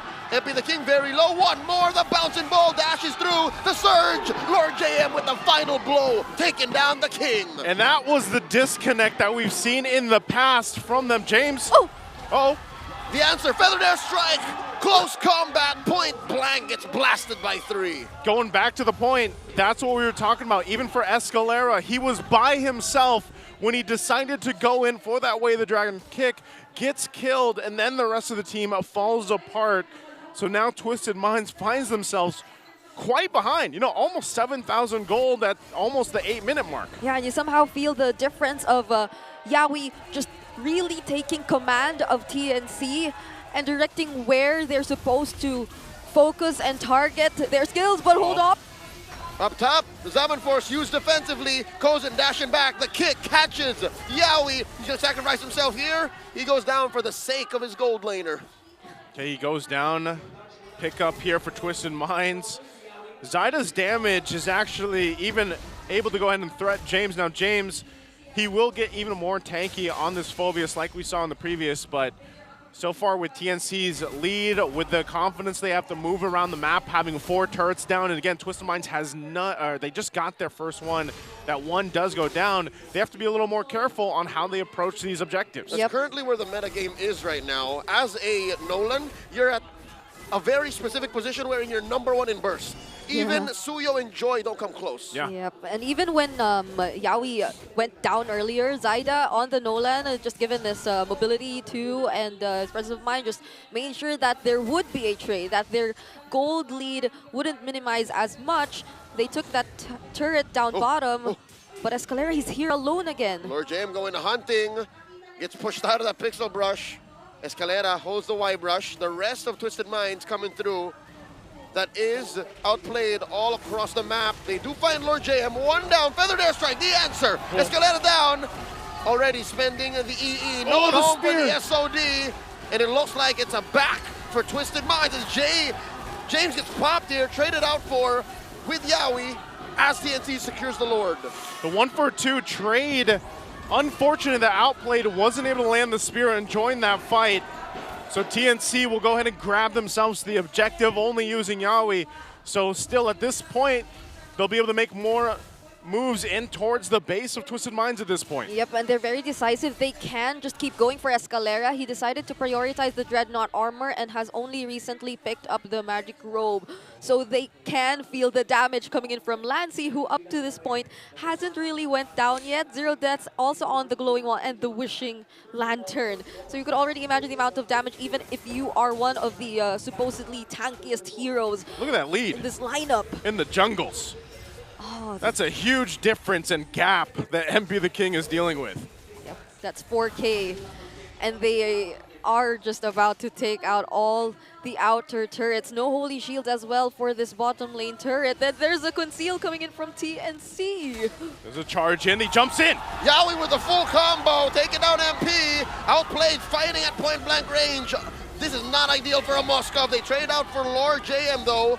Yawi as well. SOD behind Kozin. Dashing through. Feathered airstrike. The answer by Lancy. James versus Zyda. Zyda versus James. Escalera as well. Might go down. 2 for 1. 3 for 2 currently. And they're going to take down all of the minions, clearing them out. Twisted Minds keep their inhibitor. There was fights everywhere there.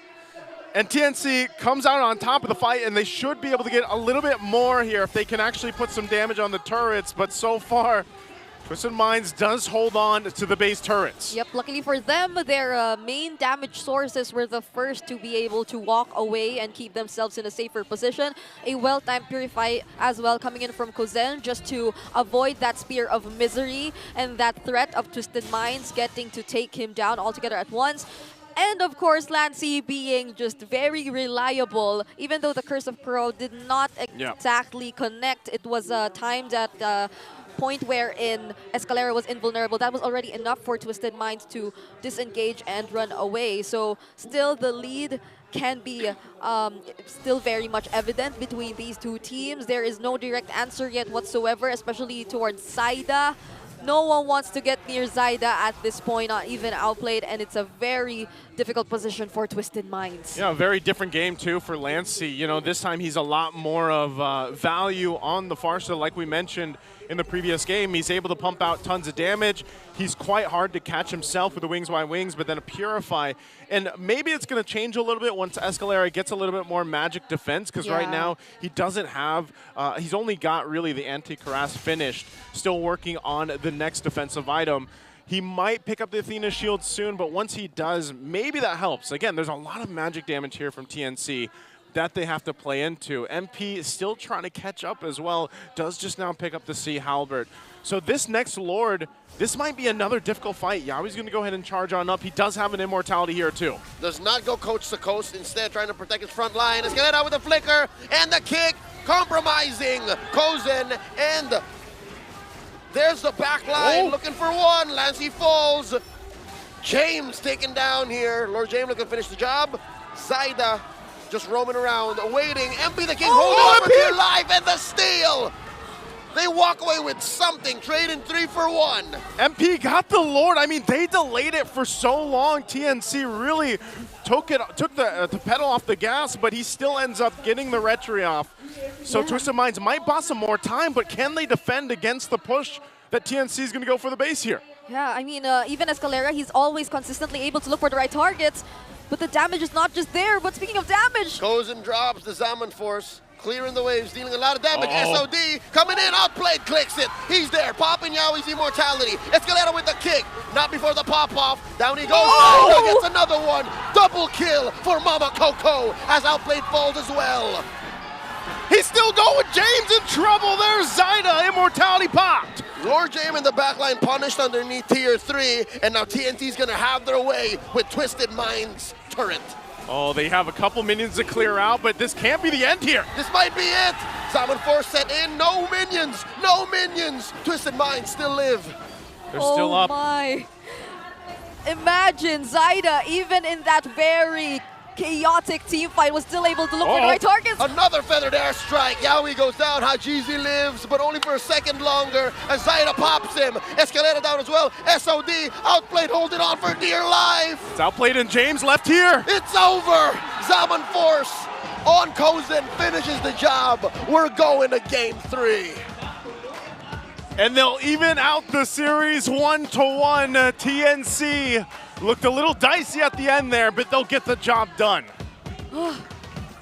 Zaida on this Nolan, just consistently farming, and whenever there's a team fight, no matter how chaotic it gets, always finds the right targets. I would say the same for Escalera too, but it's different when you're the setter and when you're the damage dealer. Escalera tends to always get the targets, always look for Zaida, but his teammates are just being blocked off by Lord JM. It seems like it's a constant go signal for Lord JM to, once he sees Escalera approach his teammates, oh, this is time for me to block off his teammates. Yeah, it was again great execution there from this lineup for that TNC brought to the table. Part of that too is just because of the fact that Zaida had the lead that he did throughout the majority of the game against MP the King. It came down to even that last fight where he had to be very surgical on how he got those targets. If he didn't manage to get outplayed toward the end there, it could have might have been a little bit difficult because outplayed was low. They got the right marks, but then there was a little bit of hope, and it was just unfortunate there wasn't enough time for Twisted Minds to defend. But of course, the MVP here is going to be just himself, Zaida, on that Nolan pick. 11-0-7. I didn't even realize that this was his KDA towards the end. But talk about a strong game for the jungler here. And he even had a Guardian helmet towards the end, so he probably swapped it in to stay a bit more longer, just regen some HP, and just go for the finish since they already saw the opening towards the end of the game. Even that clutch or last-minute kill onto Haji, who clearly was just trying to desperately position himself onto the sides, pop up the feathered airstrike just to clear the minion waves, was denied here by Zaida just because of how precise his targeting was towards those key members of Twisted Minds. And you would see majority of the highlights here for Zaida, just him readily taking on whoever Yawi gets to jump on. He looks for either Escalera, MP the King. That's better option for them if ever they had the opportunity. But it's just a constant response to whatever setup comes from Yawi, and they never lack the damage to carry out whatever was started. I'd reckon the comms for Zaida and the rest of TNC were clean. All the while, I would assume a transcript for Twisted Minds would be Escalera going, I found one! And the rest of Twisted, ah! just running in chaos here. And it was, again, when you look at it, you know, the way that TNC played this, especially, they had some difficulty, I feel like, approaching this fight, but you are, I don't know if they'll showcase here, but a lot of the recalls, this, again, is the feud-fueled match, and I can really feel it when we're in game between the players here. But there was some moments of hope, I'd say, for Twisted Minds, and it was just TNC showcasing that, you know, a lot of the decision-making they had, it just worked out better for them. This is the interaction I was talking about earlier. Outplayed's quite low. Here, Zaida goes in, picks him up. Great usage, even though, and then he sidesteps, stays alive, picks up an immortality, and goes and works on James. The rest of the team is there to support him through all of that, too. Yep, and also what you've mentioned about Lancy being a lot more active in this game, working well together with Yawi, just taking control of every single part of the map in which they decide to rotate towards. And it was the complete opposite for Twisted Minds. Despite the Tro and Vixana on paper looking like a very deadly mid-lane duo too, whenever they get to find a single target, they just keep going for those Jeet Kundos, even for those knockups and those follow-up Deathly Grasp as well as Curse Blast, but it wasn't entirely the case for a very high mobility lineup similar to TNC Pro Team. Even if they, let's say, wanted to go for Yawi, it's Yawi always positioning himself first in the brushes, getting to go for the surprise attacks even before Twisted Minds get to find out where he actually is. So a lot of the possibilities which happened for TNC were made possible by Yawi and Lancy, and it was not until the mid-game, I'd say, where Lord JM was actually actively participating. It was like Twisted Minds were also to some extent successful in making him stay in his lane and not being as annoying as most Hildas which we see nowadays. And that's the least you could do to a Hilda, right? Yeah. If the Hilda doesn't get to rotate out, she's compromised. Yeah. But if the game doesn't end on that point, then you're still going to get bit elsewhere. I think that's the amazing thing about TNC's draft is, yeah, you put so much focus on Lancy, everyone else run roughshod. This is, again, a far cry from Lancy's performance from game one. Yeah. Half of his feathered airstrikes were even before the fight started. That's how confident he was, and that's how active he was.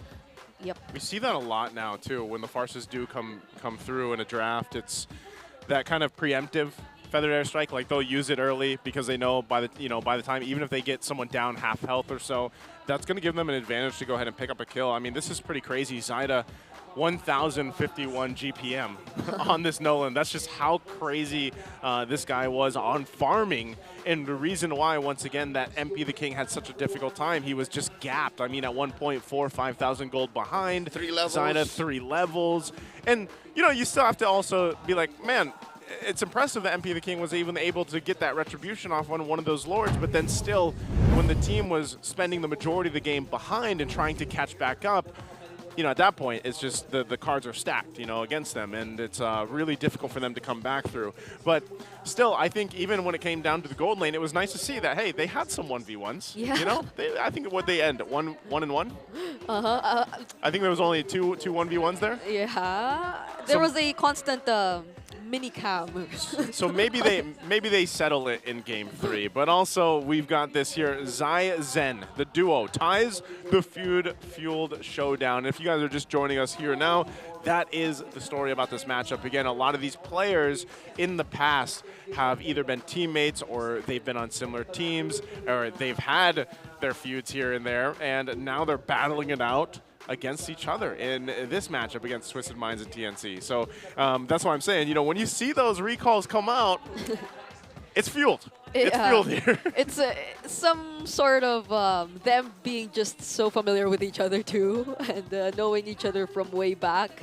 But at the same time, they're on different teams now. So it's just so interesting to see these interactions between these former teammates and the way they're able to build this chemistry so fast. I think it was a surprise to us, especially when it comes to talking about TNC.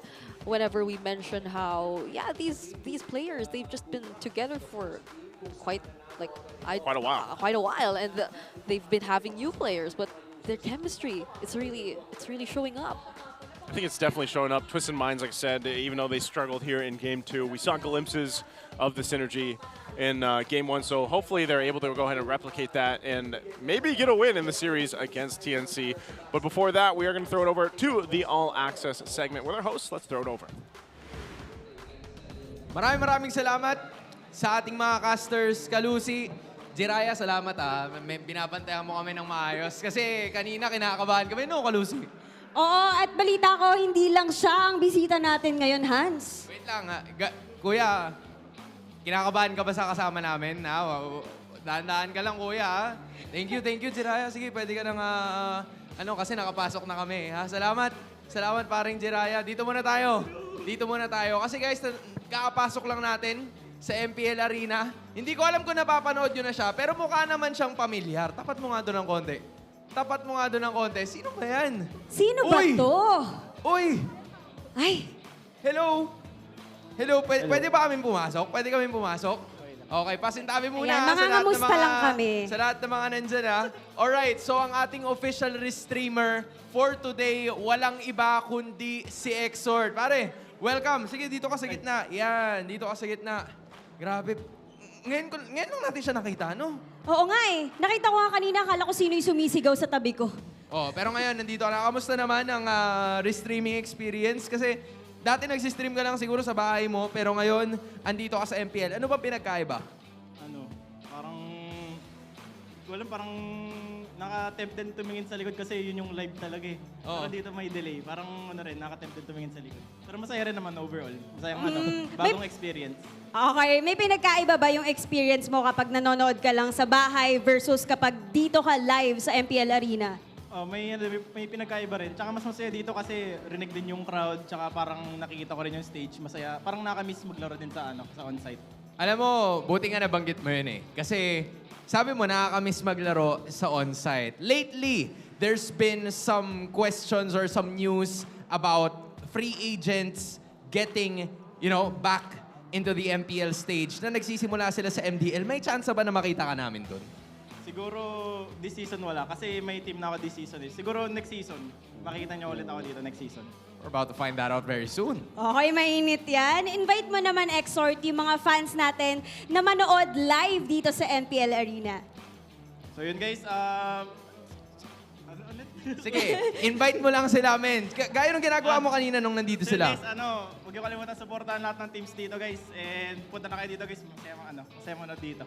Final question, hot seat, TNC Pro Team, Twisted Minds. Sino sa tingin mo kukuha ng Game 3? Yung puso ko, nasa Twisted kasi mga tropa yung mga nandun eh. There we finally have it. Exor says Twisted wins Game 3. Magpapatalo ba ang TNC Pro Team? We're about to find out. Mukhang hindi naman kasi labanan talaga to ng dalawang matikas. Bata na natin sa ating mga casters. Thank you so much, Hans, Kalusi, and Exort. He's live actually right now. He's here on ground like we mentioned. But I checked out his stream. And he's definitely got a lot of people there watching him. So that's always fun to see who's the restreamer of the week. I mean, who wouldn't want to see a former MPL and MSC champion in action in a position that you haven't seen him in a while? And where's he going? He does stream, and yeah, he did allude to maybe joining the league once again. But who knows? He was an import one, so maybe he'll get signed elsewhere as a free agent. Who knows? Yeah. There's still other leagues starting, by the way. We never know. Side selection, by the way, right here we have Twisted Minds. They're going to be going to the blue side. They're now not sitting at that 0% anymore. They've got the 25 win rate there, 25%. We'll see if this is the magic for them, the magic side where they can win a series against TNC now. Brig, do you think that's going to happen here? What do you think they need to do? Is it pick Matilda again, or do you think they're even going to get a chance to pick Matilda again?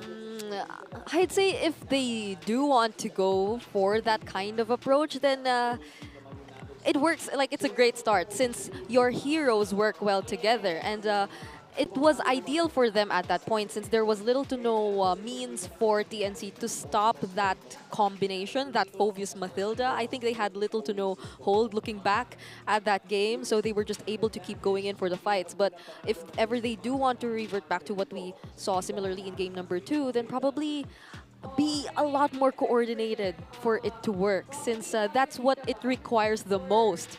The follow-ups coming in or coming right after those setups from Escalera. As you mentioned, their comms weren't probably as clean as what TNC probably had in game number 2. So they probably might want to work on that. That being said, TNC has been a team, at least I would assume this 5, for what, the better part of 4 months now. Yeah. They did start their season 15 preseason as soon as November. As early as M6 season, they announced Yawi was coming home. Yep. So they've been together for that long. Compared to Twisted Minds, who I would assume was built like a month ago.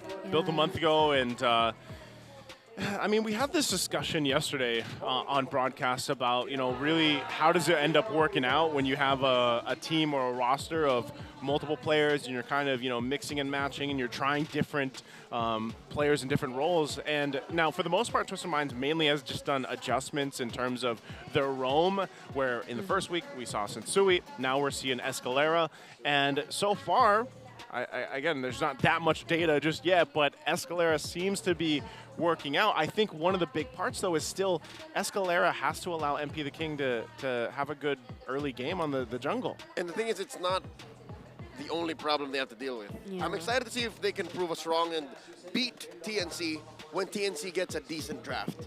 Because game 2, I call that a decent draft. Like TNC was firing on all cylinders. But game 1, that wasn't a good draft. There's a definite gimp. Like TNC was playing with a less than full deck. You know what I mean? Like they were playing at 80% power. I'm counting that one off with the Valentina. If both are at this level, how does that look like for Twisted Minds? Yeah, I agree. Since chemistry-wise, I think we've already established who we think has the higher chemistry so far, at least as early as in week number 2. And it's entirely another thing to think about how long did they practice these backup plans for Twisted Minds, right? If they did enter the season with Sensui as the roamer and now they're switching it up with Escalera, so how were they able to work around practice with these 2 possible lineups? Or do they have other possible lineups too in mind? And would you really want it to come to a point where you just have to keep showing us these plans, the backup plans, because that will just say, or that will just tell that all you've prepared previously aren't entirely working, right? Yeah, and this is, what did work for TNC in the previous game was Yawi on the Kufra here. He's got 32 games played in his all-time stats for MPL Philippines. It's one of the heroes that was shared when we saw that glimpse of him and Chaknu compared yesterday with their hero pool. And, it just showcases that even when it's not technically a hero you would expect Yawi to pick up in the series, but he did, and it ended up really allowing and activating his team. That's why the Cho isn't as much of a threat. You see that question we asked at the start of the series, coming full circle. You don't see them rushing the Cho, it's because they have the answers to the Cho. So what more are TNC packing going into the draft? That's what I'm wondering if Twisted Minds is ready for. Yep. We'll see if they do that. See first pick for Twisted Minds earlier, or yeah, they're in blue side right now. So this kind of reminds me of how they okay. Now there's covering the bases.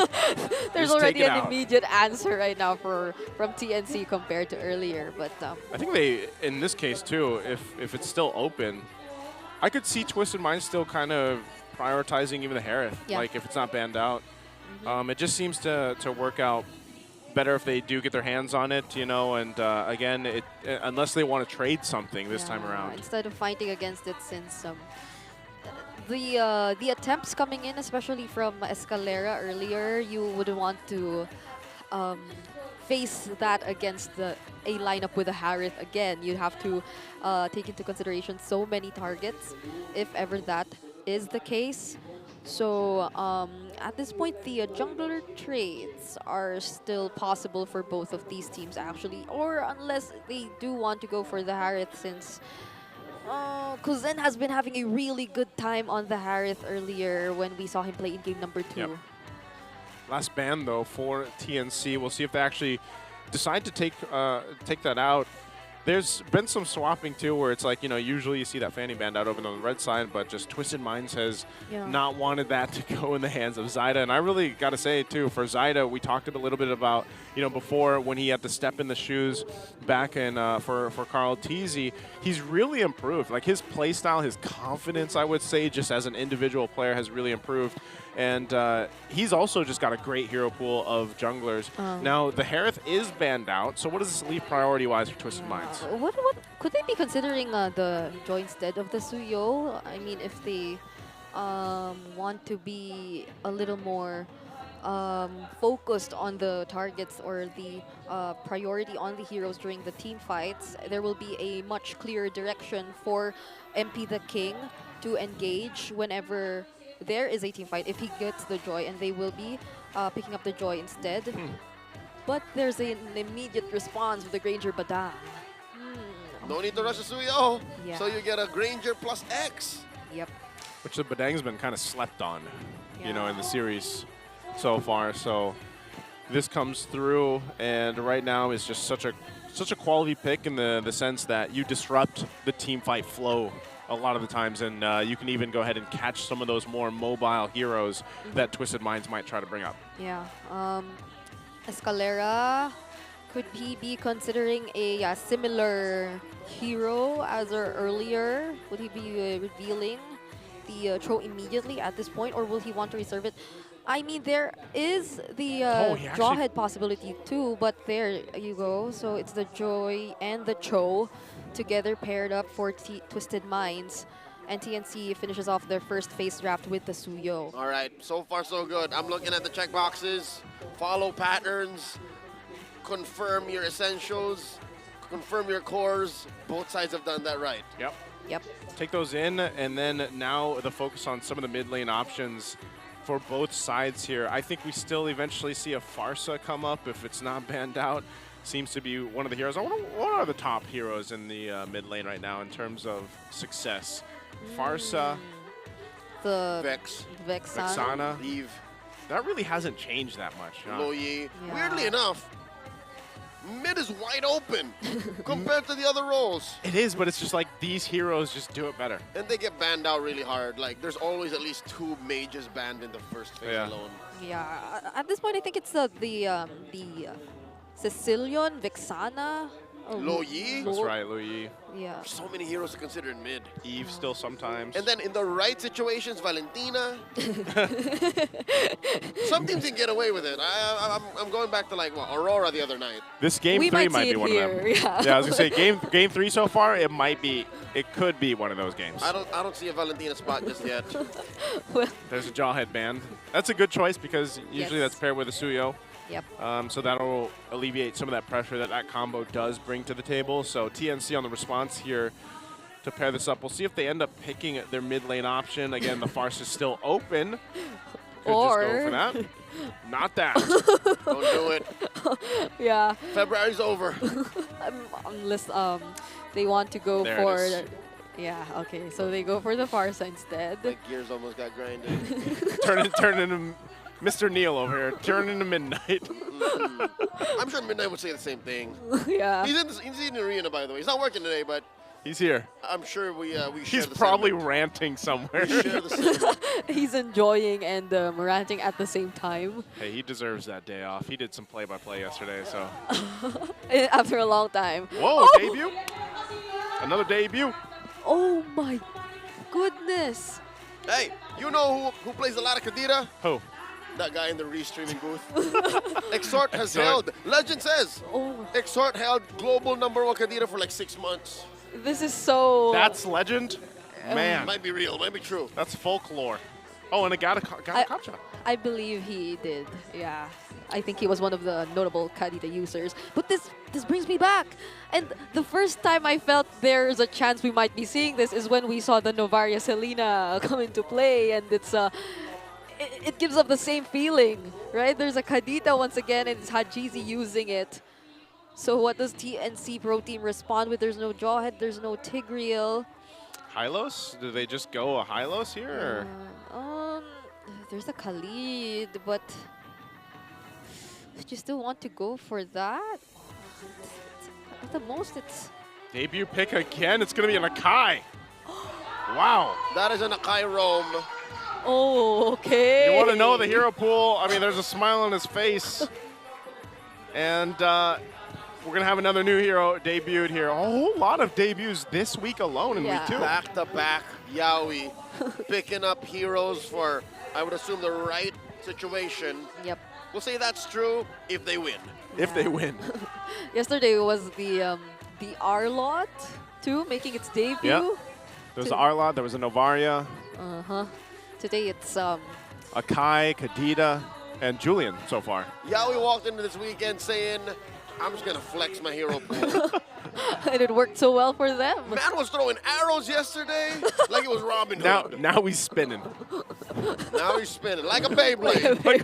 Beyblade! Dude, if I don't hear that at least once in this game, I'll be a little disappointed. I've been getting into Beyblade X, if y'all don't know. Yeah, if y'all don't know. All of us over here are feeling the Beyblade hype, but we'll see if it works this time around. It's down to 1 game in this best of 3 with Twisted Minds and TNC. Who will win this series? We're about to find out with these lineups once again. A very interesting pick. Now in the roam in the hands of Yawi. We'll see if he's able to pull it off, and Hajizi getting a signature pick even back in the day for him, this Kadita.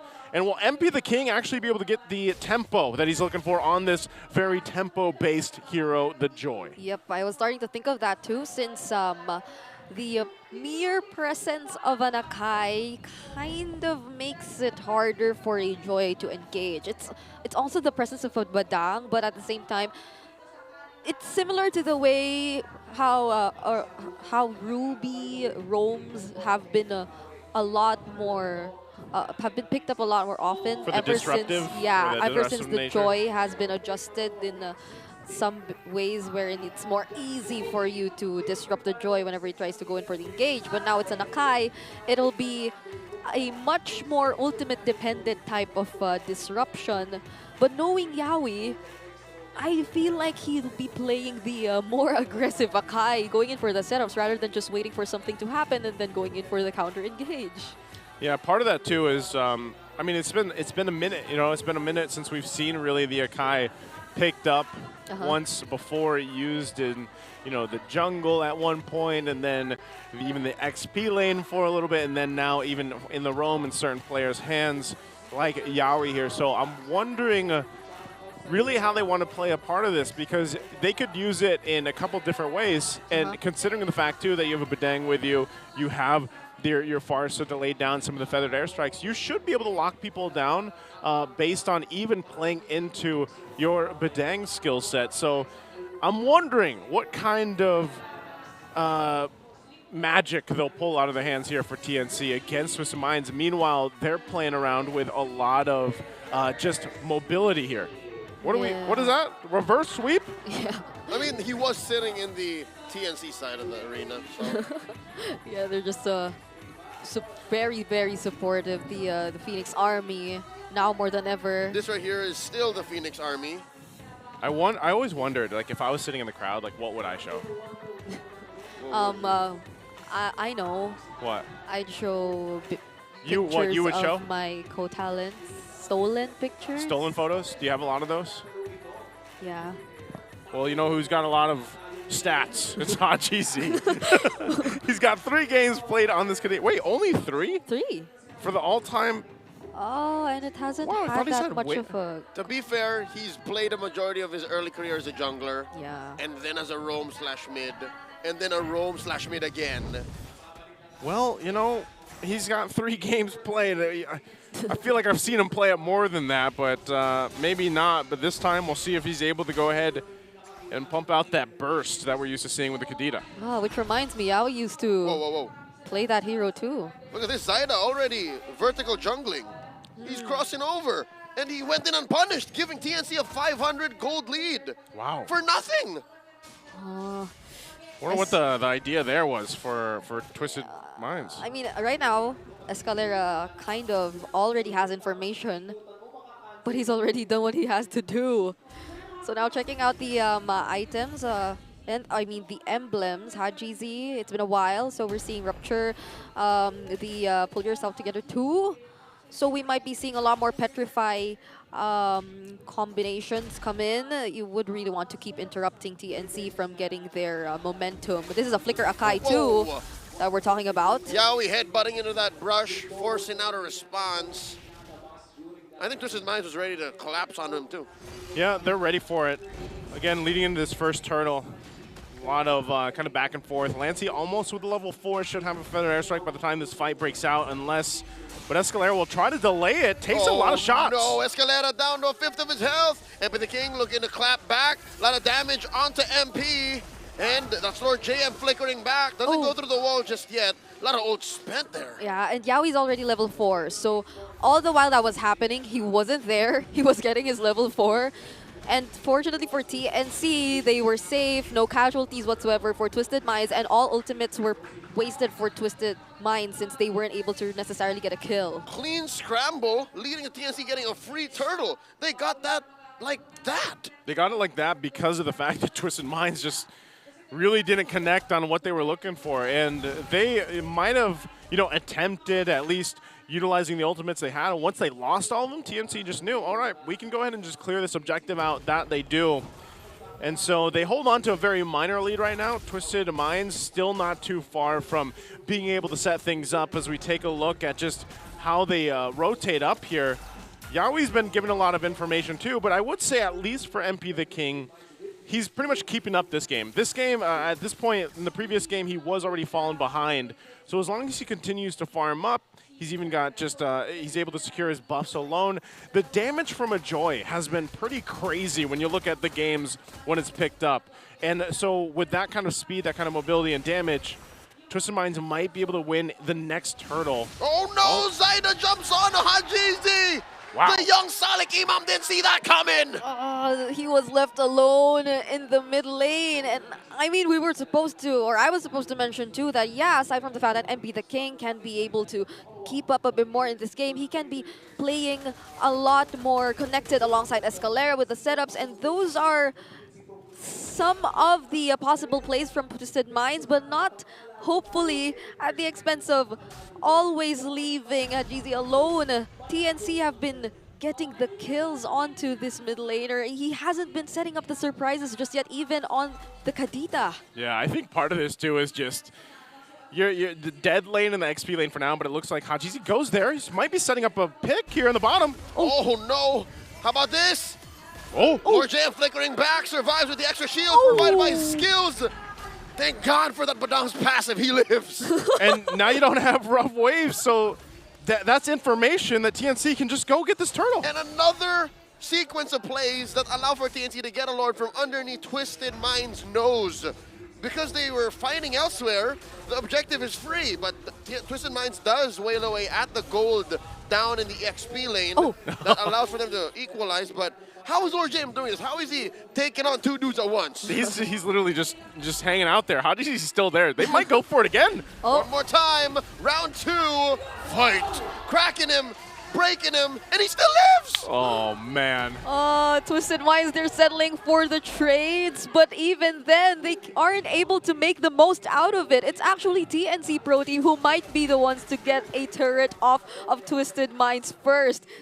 Lord JM on the Badang.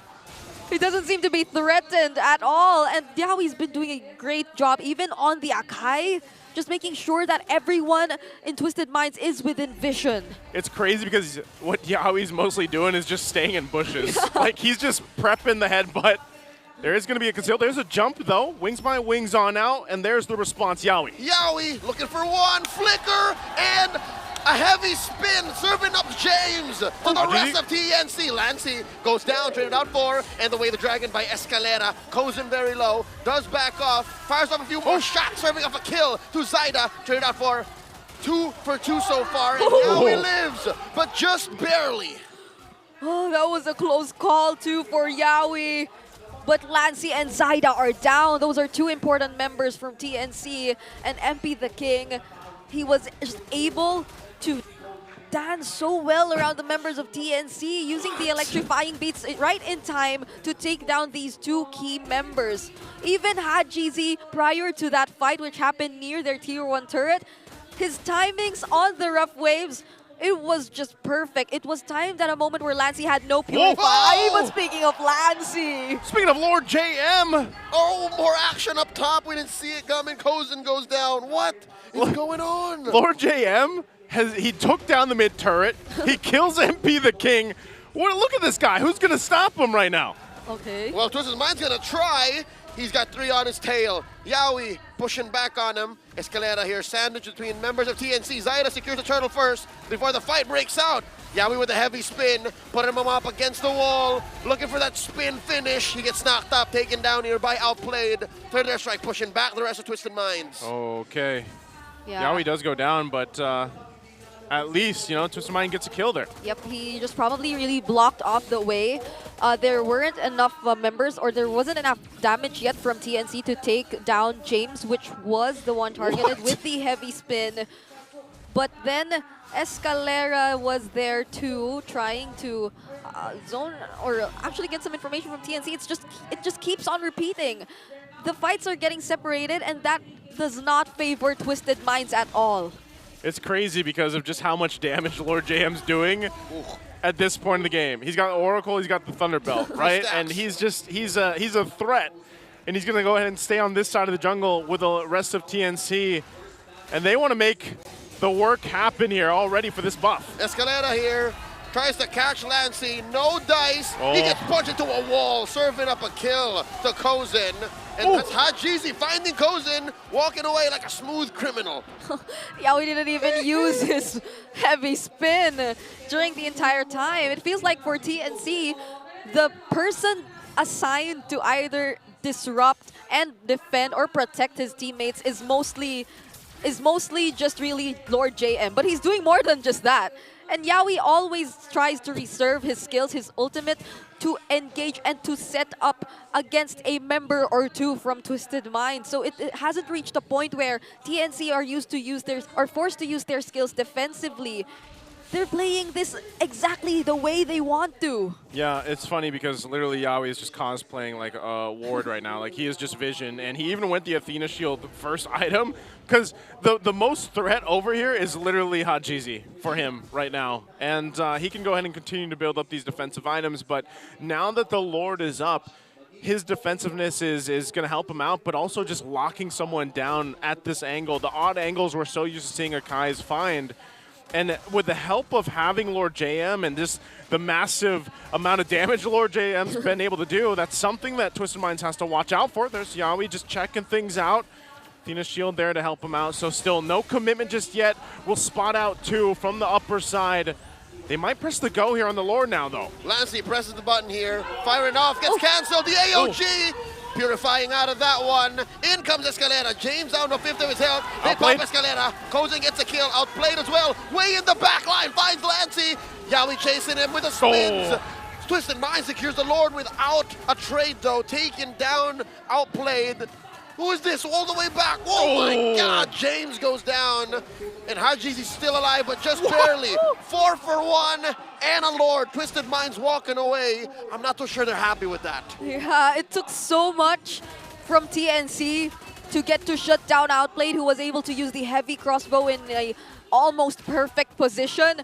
But just the same, even despite that Lord secured by Twisted Minds, it cost them 4 members. Then TNC are now just able to clear out the Lord even before it gets to do anything to any of their turrets. So Twisted Minds aren't able to do much with this Lord. And looking at the instant replay, the fight was kind of separated. It started from when Escalera was able to go in with the flicker Jeet Kundo, but not pursuing the targets, not going in for the way of the dragon.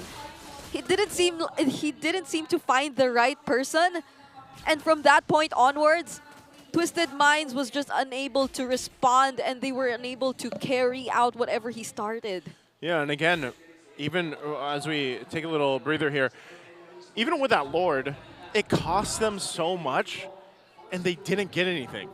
they don't have any turrets resulting into that. It was all cleared out, and you know, at that point, Twisted Minds, when you look at that team fight, it just wasn't the right of choreography they were looking for. The plan was there, but it didn't work out.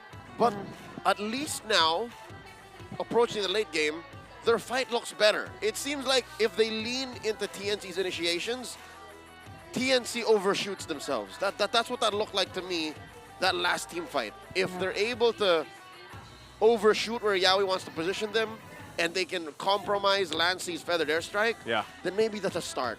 I think part of it, though, too, is in what we saw. Like this, the plan there, and maybe they execute it better by the time they get to the next objective, is you have this huge distraction with the Avatar of the Guardian, right, with your Gatakacha, and that puts so much like eyes on that and where they're going to go. Then Hajizi has his angle to come in and burst someone down. Hopefully he's able to find the right target and alleviate some of that pressure there. But the plan is obvious for Twisted Minds, and I think they have the advantage when it comes to fighting around the Lord Pit or around those objectives. But and TNC is going to have to clean up their positioning when it comes down to it. Yep. Honestly, Outplayed can do so much when it comes to getting Yawi's attention or the forcing out the crucial skills and abilities from TNC, because it feels like for the longest time, Yawi's been reserving that ultimate for the perfect time that's an and old target. Who was that? It's a volleyball player, as far as I know. You were saying? Yeah, I was talking about Yawi, and then I see a picture of Yawi with an old friend. With someone he knew. with someone he once knew. These fans. You know, Who is this? Is this Big Man Blastoise? I can't see it. Home. Is it Badang at home? Badang at home. Big Man Blast. Oh, sorry. I've been seeing too much of that. Yeah, Lord JM on the Badang. Dude, again, like Lord JM's Badang is crazy this game. I don't know the last time that I saw Badang like on the top of the damage charts, man. And he's not even building damage. He's not even building damage. People just keep rotating towards him. They're just like, here, go ahead and just punch me. Try. And he keeps punching them back, but he lives. Man, all the fist cracks and the fist breaks, man. Right now, He's too. on his way to a brute force breastplate. Yes. He is about as tanky as it gets on this Badang, still pumping out the damage. They're going to set up. We're still a minute and plus away from that Lord, so we'll see if TNC actually wants to go for a pickoff, or even if it's Twisted Minds. Escalera gets some information. He's going to be a little bit more risky here because he's got the immortality at least now. So far, it's just holding down the mid lane. That little minor advantage of keeping up that tier 1 turret, though. Twisted Minds might want to start taking some of these turrets down if they can. Yeah, I mean, when it comes to the team fights that can happen later on, Twisted Minds right now, they are likely confident enough and equipped to really engage, look for the back lines, let Escalera do his thing, because MP the King will be able to provide the damage anyways.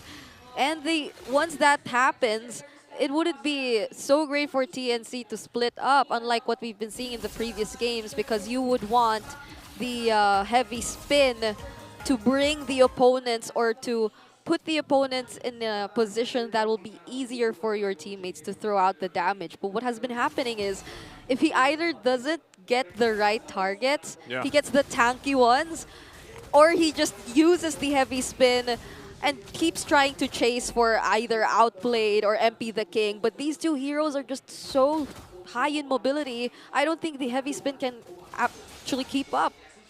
Okay. Lord is up now, Outplayed, picking up a Wind of Nature. Keep an eye on their positioning alongside Escalera. TNC knows it.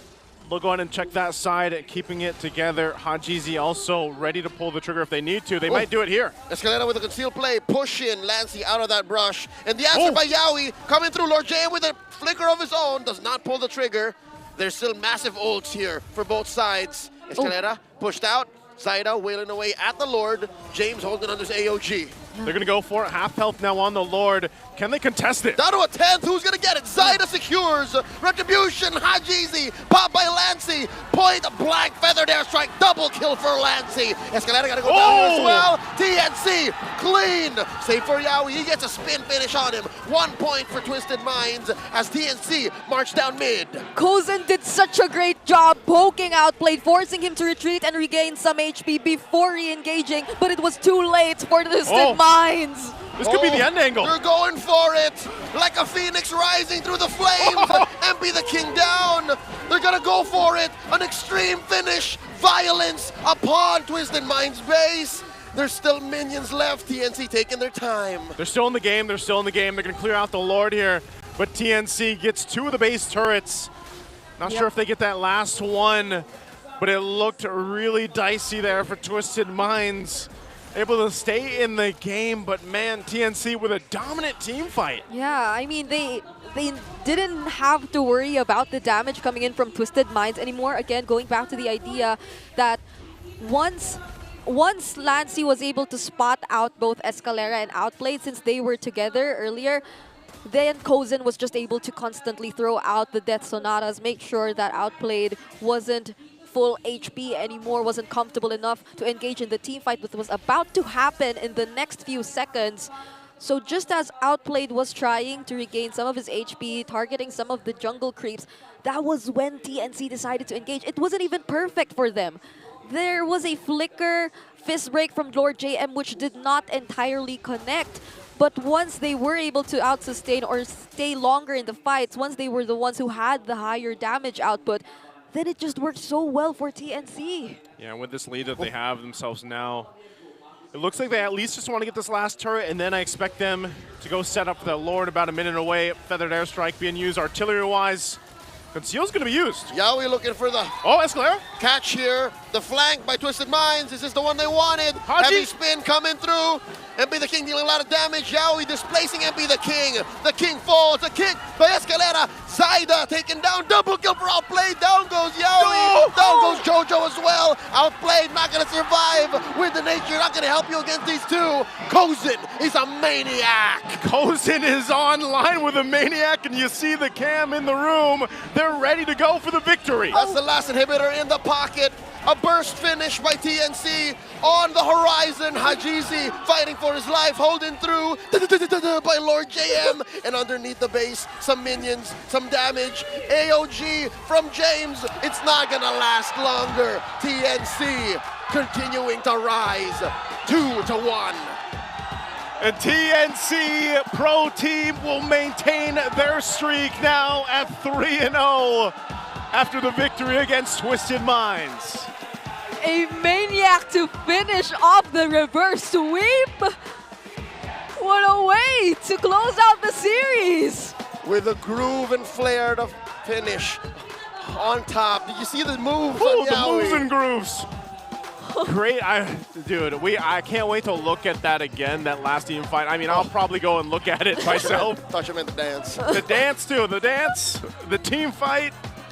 That last interaction was so good, and the fact that the whole time Kozen was protected, is what really highlighted there. I mean, if I was Haji, right, I would see a stationary Farsa. I'd want to go for it, but it wasn't anywhere near Kozen, and Kozen was just free. Oh. Again, great sportsmanship here. Yes, we built this up as, you know, it's a feud-fueled matchup. But again, much respect to all the players here between each other. You could see it on stage. Yeah. Just an amazing game. I didn't see a feud, man. I saw friends. Friends. This was one hell of an exhibition. Put them on Family Feud. Friends Feud. Put them over there. I don't consider the recalls as something. You don't do that yourself, Brigida? I do. You don't spam the recall? Against people I don't know. At your friends, is what I'm saying. Your friends. Yeah. You know, when we play against each other, we all bring those out. And of course, Dogi there up in the front. He's got to be feeling pretty good, man. TNC, when was the last time, I feel like, I don't know, I'm sure the stats guys are on that we've seen them 3-0 this early on. Season 9. We have this early on? Season 9. That was season Even 9. season 10 was a big question mark, and then onwards. So now is the closest to season 9. Early 2022. It's been 3 years. Somebody put that picture away. It's been 3 years. Gotta get rid of that picture, but again, celebratory interview coming up here with TNC Pro Team and our hosts. Let's throw it over to the stage. What a heated matchup! Your winners, TNC Pro Team! Buhay na buhay ang Phoenix Army. Did you guys like that win? Nagustuhan nyo ba yung panalo na yon? Intense. Parang may dagdag na bigat itong laban na to at hindi ko alam kung bakit. Siguro alam nila, but I wanna know, Kusen, since hawak mo na rin naman yung mic, nandyan ka na rin naman, hindi ka makakapagtago sa akin. Okay, punta ka dito. Yan. So, this is a totally different story from last season. Ano ba yung mga kinailangan yung i-adjust heading into this season kung bakit iba talaga yung laro nyo compared sa nangyari nung S14? Ano po, focus lang po kami sa namin, sa laro talaga namin. Oo, tawa. Pero hindi. Sige, I actually wanna know more. I guess it's the same thing for Lord JM. Ikaw din, bagong adjust ka rin. Sige, Kusen, pwede mo na ibigay yung mic sa kanya. With that one, what are some of the adjustments that you had to do? Kasi bago ka rin sa team, right? Ano yung mga adjustments na kinailangan mong gawin? Sa akin, kung ano yung playstyle ko ng blacklist, nilalaro ko pa rin dito. Parang wala namang masyadong adjustment. Parang may mga onti lang naman, pero more on yung playstyle ko pa rin eh. And we did see it, right? I'm gonna ask you to give it back to Kusen kasi Kalusi has a question. Okay, Kusen. Sa'yo muna ulit yung mic kasi pinag-uusapan na rin natin kanina yung mga duo-duo. And sa TNC, may Zaizen na tinatawag. Sabi ni Yawi. Okay, Kusen. Ano pa ang aabangan namin sa Zaizen sa mga susunod na linggo? Sino sabi nung kiss? Sige, tuloy mo na, Kusen. Wala naman, same pa rin. Consistency lang. Ayan, oh. Ayan, tuloy-tuloy lang kada linggo. Okay, si Yawi naman. Yawi! Eto na. The man of the moment. Idolo. The man of the moment. Uy, parang iba yung dala mo ngayon.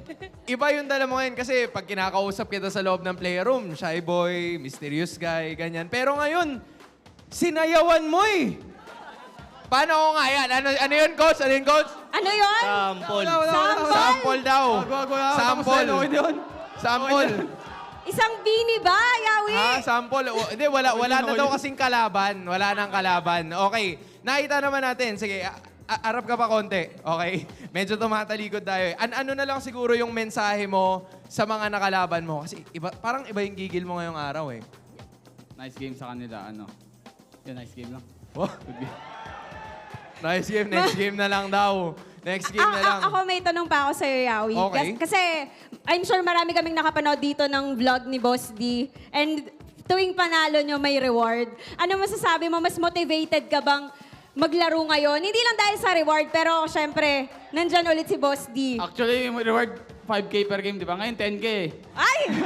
Bigay mo na agad ngayon, Baka naman. Sabi ni Boss Ian kagabi, ginawa niyang 10K ngayon eh. Kaya motivated talaga kami. Kaya pala mas motivated. Pero sige, hayaan na natin sila mag-celebrate. Once again, everybody, your winners, TNC Pro Team! You may now take your walk of victory. What an intense 3 games that we have witnessed. And boys, you may now take your bow. Man, umpisa pa lang ng Sunday primetime, rekta na tayo kagad sa 3 games. Basta TNC nga naman daw kasi Only Rice, Only Bawi, at Only Yawi na rin. At yan ang pinakita nila sa laban nila today. They got 2 wins to end off week number 2. Let's see what the casters have to say about it. Always great to see those interviews, of course, with our winning teams. And yeah, Yawi's got the dance moves, and now I think that he's got 10K pesos. Oh. Where was that bonus when I was working for TNC? You could hit him up now. Wolf and I have some qualms. Doggy's got to feel pretty good, though, man. You know, again, proud of the boys here for Doggy and the squad, TNC, and everything that they've been able to do from week 1 to week 2 now. This is a well-deserved MVP for this game, number 3. Kozin just popped off on the Granger, especially that maniac he was able to get at the end. Yep, he did. And up until the very last moment, he just had his eyes set on winning. He made sure, even with that last-minute immortality buy, that he would have enough time to push the base, to take it down, and not prolong the fights any longer. Because Twisted Minds were slowly getting to find the angles, the entry points, which would make their lineup a lot more effective. We've seen it, at least, or a glimpse of it, in the last sequence prior to TNC eventually putting it close to the game. There was a better entry coming in from Hajizi, MP the King coming in from behind, as well as Escalera.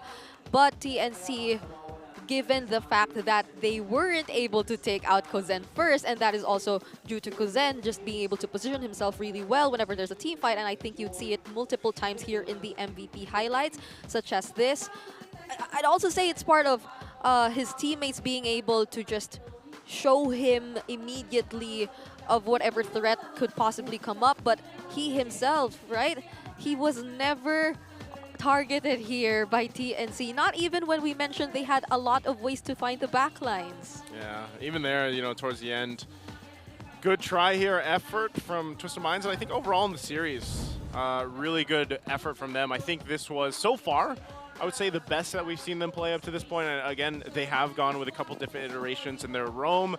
I'm really wondering what they'll do for week 3. Like, will they go back to maybe having Sensui, or I'm wondering too, could they actually put Sensui in the jungle with Escalera, like take MP out? You know, I guess that's the big question for Twisted Minds on what they can do with the lineup. It's an option, but I don't think they should revert to that immediately just because they lost the series. Yeah. There's something here. It's a diamond in the rough. Twisted Minds with Escalera in the roam.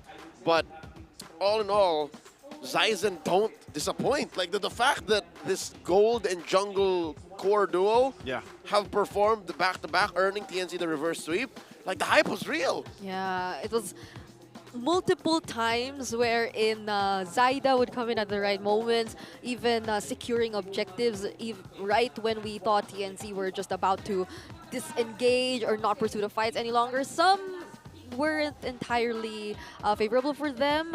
I'd say there were certain points in the game or in the series wherein it feels like they still want to fight a little bit longer, even though it clearly wasn't the best scenario for them anymore. But it just also goes to show how TNC just want to stay together, or it just gives off that feeling that until they know they can, they'll keep trying. And a lot of it is, of course, because of the best wingman once again. 2 games in a row. Yawi with 10 assists, earlier 11. This gave way to the rich guy and the carry to perform and get his MVP. You know what? This week alone, for those of y'all who are fans of the big 3, you know what I'm talking about. Yawi, Renegade, and H2. It's a big week for these 3. Yawi, despite having a less than stellar experience, you know, playing-wise in MPL ID. Yeah. H2 being in the MDL, and Renegade doing Renegade things. Like, they're all flourishing in their own ways. Yeah, I think that's why, again, when you know, you guys might not know him, but when you get a glimpse of Dogi in the crowd, you know, he was the one there that they were showing on camera during the interview. He's almost like a proud dad to them, or a proud bigger brother. Like, I don't know how you would want to frame that, but we'll say dad. We'll say dad.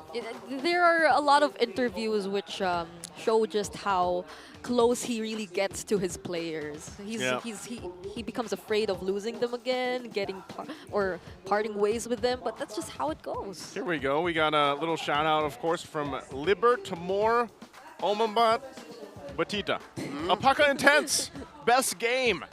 That means, wow, it's so intense. That was the best game.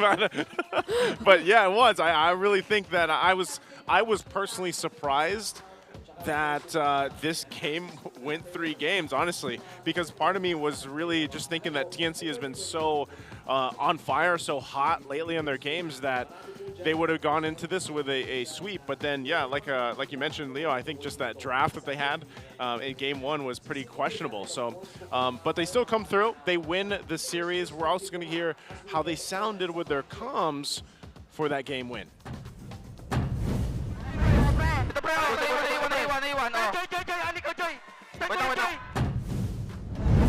Well, we heard them, but we didn't quite see it. So maybe we get to hear them in a little bit here. But it sounded pretty chaotic. It sounded pretty hectic. I mean, it was at the winning moment, I assume. So they were just. That is the perfect picture of Apaka. Oh no, Apaka Intense. Apaka Intense. Apaka Intense best game. Yeah. Those comms were definitely it. So again, hopefully our next matchup is also Apaka Intense, because we have Smart Omega and TLPH, Team Liquid PH, going head-to-head here. Everyone, say for Omega has a win, right? A game win. Like a game least. win. Yeah, a game win, yeah. So now it's high time. Let's see if they too have a backup plan to show us in the coming series. Maybe they do. Maybe they don't. Maybe. We're going to find out. But so far, again, what an intense series that we had to open up day number 3 here. We do still have one more match for you guys, so hope you get some refreshments. We'll be back after the short break for that matchup. Again, Naisu, Leo, and Brigida. We'll see you after the break.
Be only with Smart Power All 99.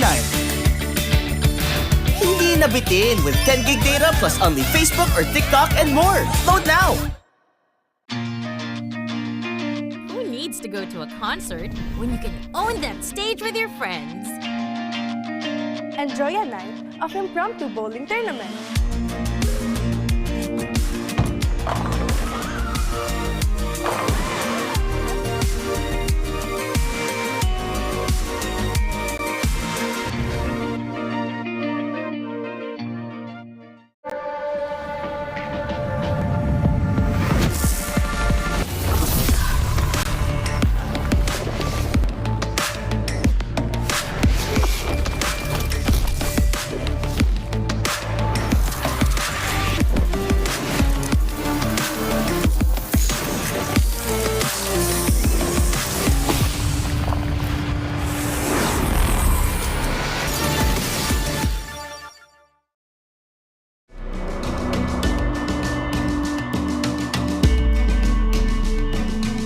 Malakas ka ba? Sali na!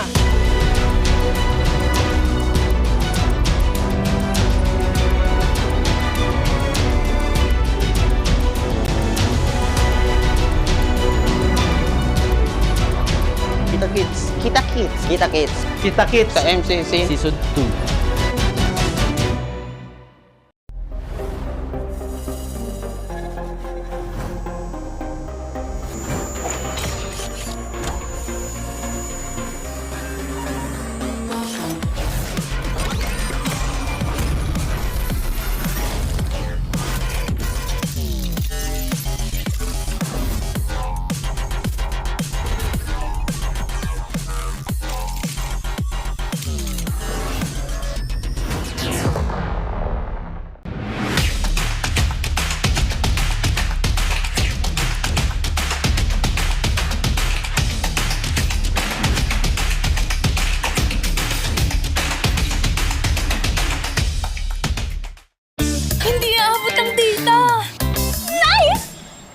worry! The only with Smart Power All 99. Hindi nabitin with 10 gig data plus only Facebook or TikTok and more. Load now! Who needs to go to a concert when you can own that stage with your friends? Enjoy a night of impromptu bowling tournament.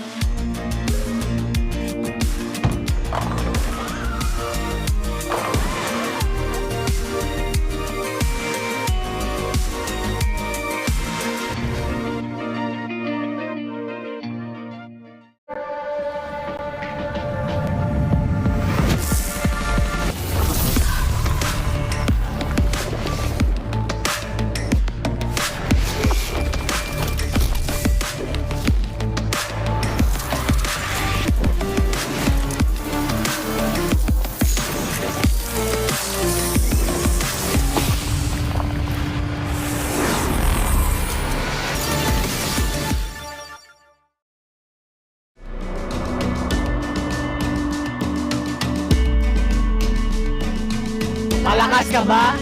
Sali na!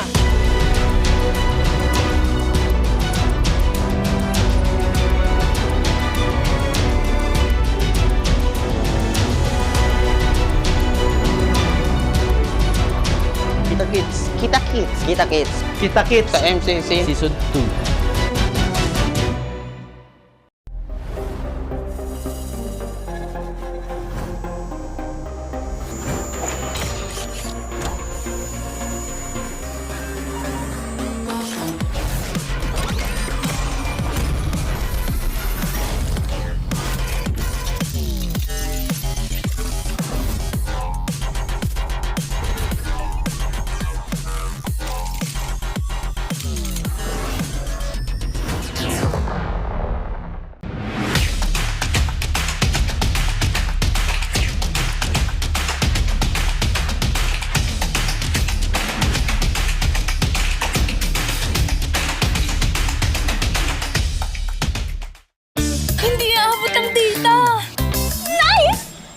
Worry! The only with Smart Power All 99. Hindi nabitin with 10 gig data plus only Facebook or TikTok and more. Load now! Who needs to go to a concert when you can own that stage with your friends? Enjoy a night of impromptu bowling tournament.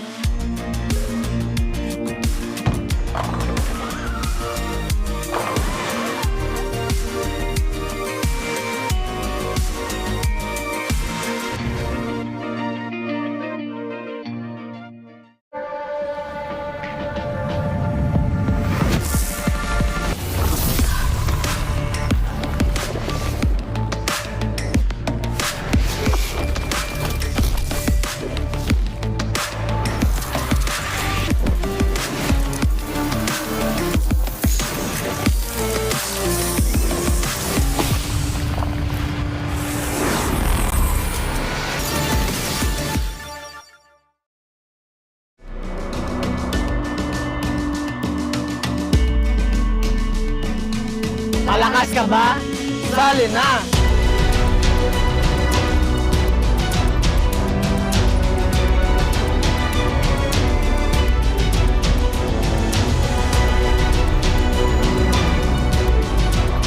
Kita Kids. Kita Kids. Kita Kids. Kita Kids. Sa MCC Season 2.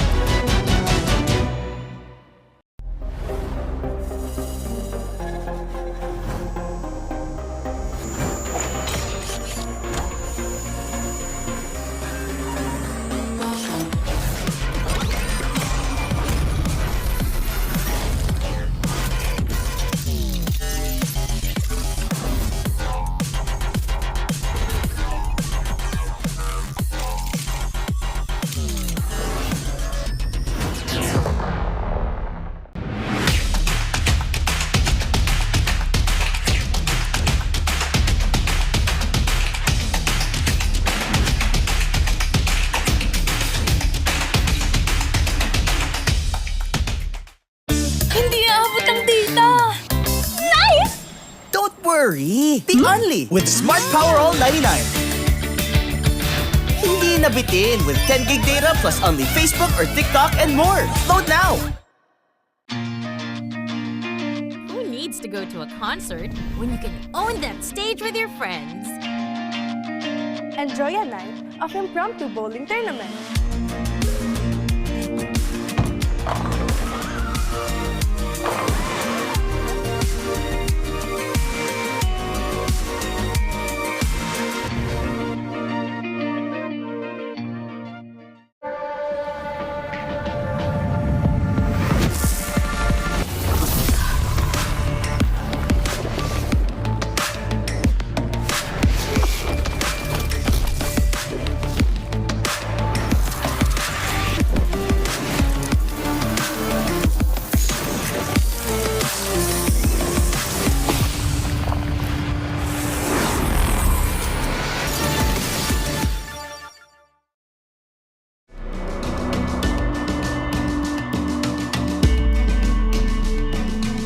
Malakas ka ba? Sali na!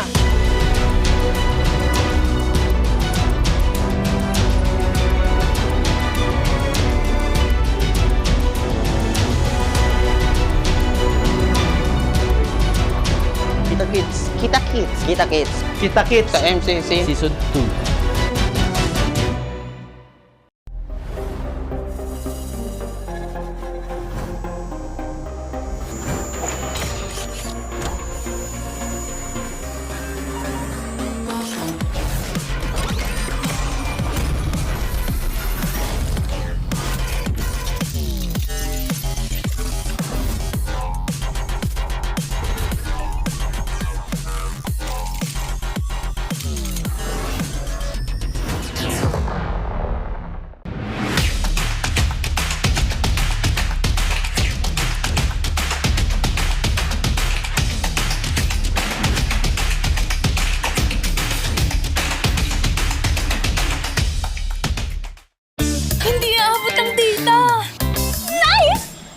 Worry! The only with Smart Power All 99. Hindi nabitin with 10 gig data plus only Facebook or TikTok and more. Load now! Who needs to go to a concert when you can own that stage with your friends? Enjoy a night of impromptu bowling tournament.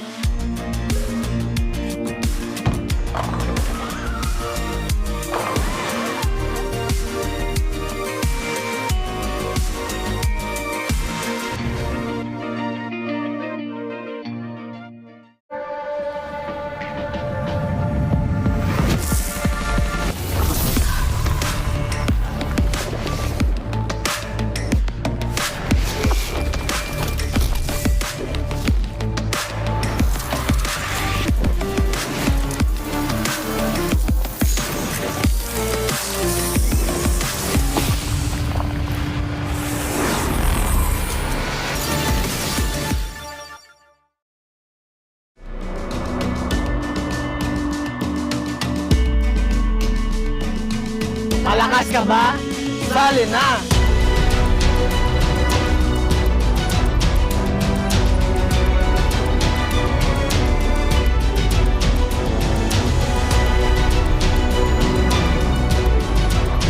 Kita Kids. Kita Kids. Kita Kids. Kita Kids. Sa MCC. Season 2.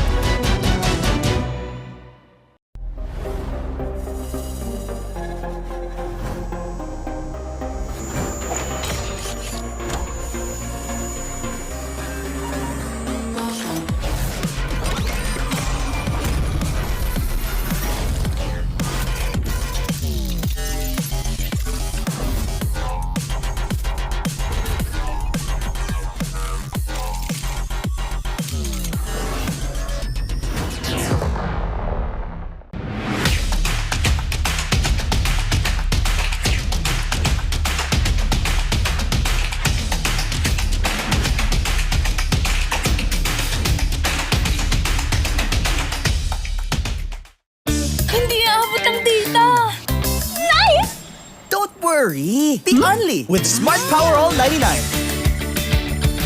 Hindi nabitin with 10 gig data plus only Facebook or TikTok and more. Load now! Who needs to go to a concert when you can own that stage with your friends? Enjoy a night of impromptu bowling tournament.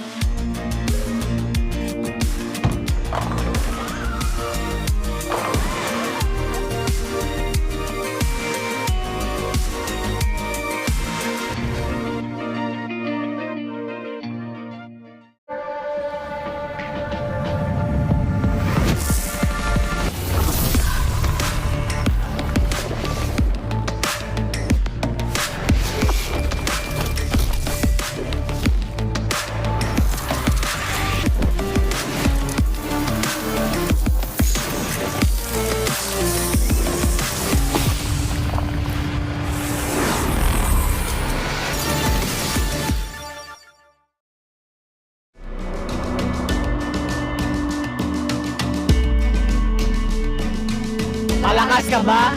Sali na!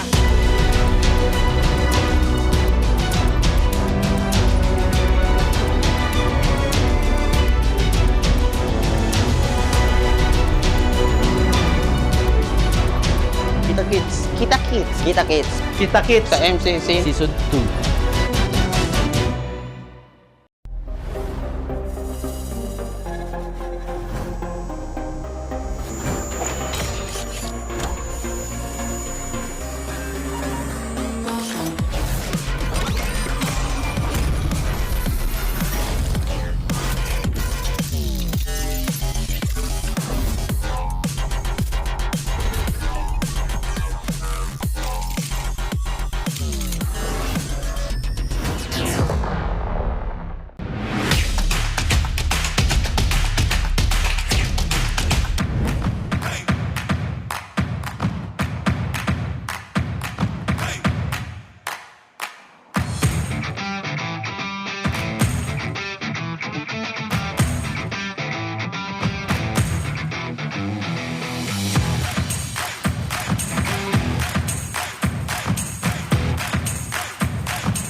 Malakas, Pilipinas, malakas kahit anong lane, we become the monsters.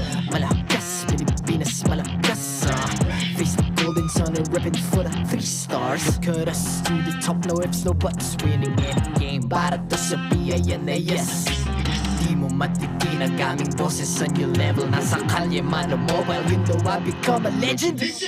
Open fire, we unite, we winners. Built with pressure, like diamonds are made of. Switch na lane na parang gera, HP racing, may reset up. Built agad ang buhat ni Hilda, full load SS parang Laila. Susundan ko ang iyong bakas, kasama patas, tagumpay natin ito dahil tayo'y malakas. Para sa Pinas, nasa amin ang alas, hindi ko atras, kinikilala sa taas kasi kami ang malakas. Para sa Pinas, nasa amin ang alas, hindi ko atras, kinikilala sa taas, ganito kami sa Pinas. Wow! Hold on. Yeah, wala kasang Pinas. Laging MVP, no surrender, no retreat. Pag nagsama-sama, just imagine what we can achieve. Laging MVP, no surrender, no retreat. Giving 100 all my all, cause we just cannot be defeated. We are unstoppable, immune and invulnerable. Ready ang equipment, lahat frozen, malang crowd control. Pakita ko na jab like pow, east to the southeast. Taas sa watawat, proud and loud, cause every enemy we devour. Susundan ko ang iyong bakas, kasama patas, tagumpay natin ito dahil tayo'y malakas. Para sa Pinas, nasa amin ang alas, hindi ko atras, kinikilala sa taas kasi kami ang malakas. Para sa Pinas, nasa amin ang alas, hindi ko atras, kinikilala sa taas, ganito kami sa Pinas. Wow!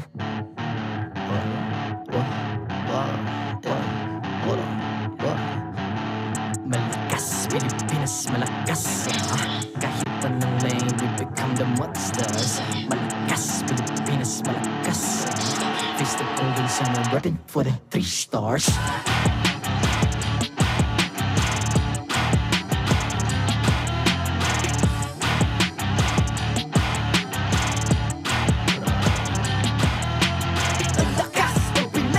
Unite, be the stars. Ang lakas ng Pinas. We unite, be the stars. Ang lakas ng Pinas. We unite, be the stars. Ang lakas ng Pinas.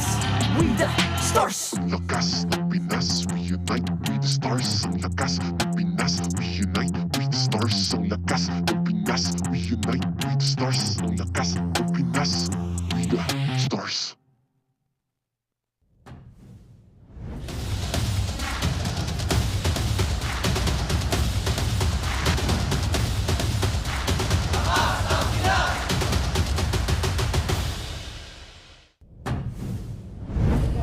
And welcome back after the very short break. We hope that everybody got the refreshments they needed. We sure did after an intense matchup. Match number 1 between Twisted Minds and TNC. We went the distance, 3 games, but TNC gets the victory. What is up, guys? I'm Naisu, and this is Alio and Brigida. And we're back here to bring you the last match of week number 2, and it's Smart Omega versus TLPH. Did you just do the thing I did too? I did a thumbs up instead. Oh, okay, cool. But it's in the same position and angle. What is that? Can I see it again? What was it? Is that a reflex? You just mirror? That's literally the emote, by the way. Yeah, I stopped saluting because everyone started saluting too, so I guess I have to change. You got to change the hand gestures. Yeah. You know? But again, we want to just go ahead and let you guys know, if you missed it, the Phoenix Army. And they win that feud-fueled showdown. That's such a tongue twister. That's why I really slow it down. Feud-fueled showdown. 2-1, and it was looking pretty good. I mean, Twisted Minds, they won the first game, you know, but unfortunately they weren't able to win the series. We'll see what adjustments they make moving forward. But, hey, it feels good to be a part of the Phoenix Army, I'm sure, for all the fans out there. Yep. It's a... Are you the Phoenix Army, Brick? Yeah, I'm thinking of something for the Twisted, for the Minds. Or are you the Minds? No. Or you're both? I am both. No, I'm both. she's but also like, the Brigadutes. She's just never yeah. sure. Yeah. No, but for today, I think I'm on the Phoenix Army. It changes day to day. So it changes, so basically you're a bandwagoner. All right, let's go ahead and shout out our sponsor, Time Zone, because they've got an exclusive promo just for you guys. Get 400 pesos power load for only 200 pesos. That is a deal. You get double the amount, basically. All you have to do is register on the Time Zone Fun app, insert the promo code TZXMPL, and redeem the voucher at any of your favorite Time Zone venues. Don't miss out on this amazing deal, because that's a whole lot of value for that code. And in case you want a game at home, you better be gaming on a TT Racing chair. You get a 2,000 peso discount on your next purchase by using TT Racing X MPL's Philippines exclusive voucher code MPL2000. That's MPL2 3 zeros over at ttracing.ph. I can't do what he did. She can't, because she's sitting on it. Don't miss out on the exciting TT Racing gaming chair giveaways during the MPL Philippines. Stay tuned for more info. Just remember, for those who dream, work, and play, TT Racing has your back. Or if you're Brigida, you're sitting on it. So I need this. I don't want to finish that. So for my lumbar. For your lumbar. She needs it for She's her got hiney. she's using it as a booster seat. Yes. If not for this, I would be like... Just show them. Just... No, Yes. there you go. Now you understand. It is a downward slope. Now you understand. There you go. That works. But yeah, and again, thank you to our sponsors for, of course, making this season 15 possible for all of us so far. And comfortable. And comfortable, that's true. And I hope at some point we get to go ahead and experience the time zone experience. Every time we go out there, it's being used. Like, there's a line for our time zone experience out here. So I'm if sure you guys if you stood next to them, they would just let you. Do you think so? Do you think if I just approach them, You like just assert yourself, Joseph. Just I just don't say anything? Wait, I can't imagine Naisu doing the claw machine. You just go. The claw machine I don't use because I actually feel like I would break it. Like the joystick is quite small. Oh yeah, yeah. You know, and I don't want to grip that one. So, but also we have to look at the standings here in just a second. The Infinix standings, of course, left in the wins. we've got down here at the bottom, Smart Omega, they're about to play. We'll see if they can get their first game victory because they are the team that is the only team that doesn't have a game victory in their matches here. And of course, they're up against these Titans. Team Liquid PH now sitting at 6-0. There's something else about TLPH here. They've started the season as if they really took the time off season to reset and to regroup, even with the new addition in their lineup. It didn't feel like an entirely new piece to what they've been doing constantly because it seemed like it brought back the cavalry, the stampede, and it became a much aggressive version of it altogether. Those guys, you know, in their off season and everything else, even in season, but off season, they grind, and they grind on their streams too. And I feel like that even when you think they would be relaxing, like they're playing, man. They're training, they're playing, and up against them again for the highlight of this one, it's the streak versus the skid. Super Yoshi to the rescue. Now some of you guys might be wondering, Super Yoshi, who's this? Super Yoshi. This is Super Yoshi, formerly of Euphoria. Of Euphoria. Super Yoshi, formerly of Onyx, of TNC. He's part of the barangay now, in case you missed it. Yeah. Part of the barangay. So does this tell something that there is? We're hinting. We're using, we need you guys at home. I know sometimes it might be hard. Use your context clues right now. All right? So there's a chance because as you can see right here, we're dividing the MPL teams in the regular season into two groups. 4 of them in a 3-match winning streak, whereas the other half aren't having that much of a great time. It's 4-match losing skid for Twisted Minds, 3 matches consecutively for AP Bren, and surprisingly we're seeing Onyx Philippines here, but they're in a 2-match losing skid too. What kind of world are we living in where the world champions, the defending champions of our league, have less points than the winless team from last season? I'm just stating facts, right? Nothing against TNT. I'm actually on the bandwagon. Yeah. I was part of the Phoenix Army before the league was even, you know, part of the league. But you know what I'm saying? Like, how? That's what makes this great, man. I mean, the fact that you're in this environment where the competition is so high, some off-season changes and, you know, roster updates and everything else have this kind of effect on the league, and makes this the standings that kind of jumbled after week 2. I think it's really exciting to see, you know, and also I didn't know that the opposite of a streak was a skid.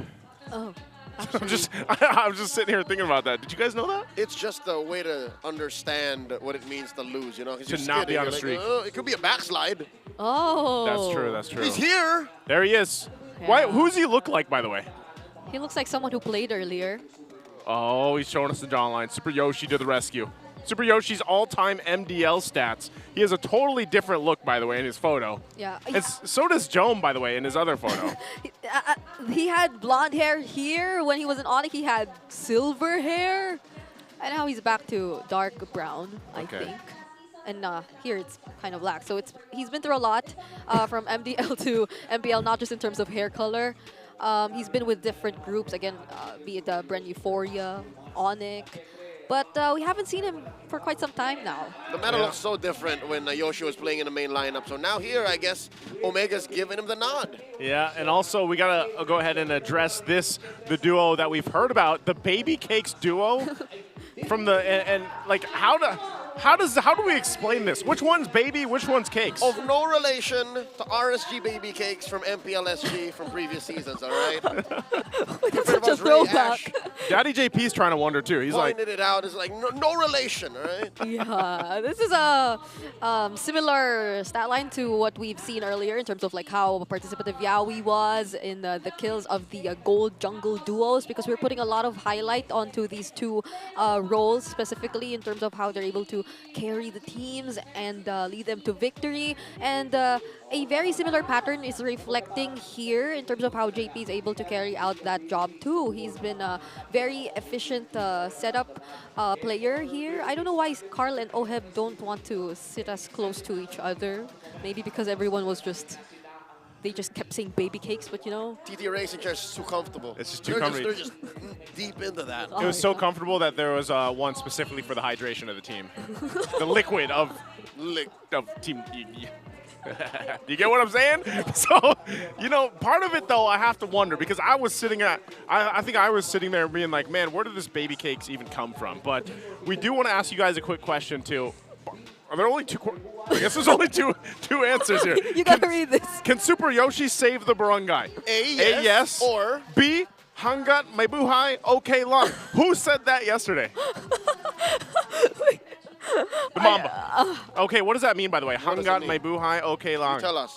As long as you have life. Oh, wait. As long as you have life, you're okay. Right. Okay lang. Yeah. Is that right? As long as you have life, it's okay. So Wise words from Chaknu. So it's a non-answer. It's a non-answer. Like, you're not saying no, but you're not saying yes.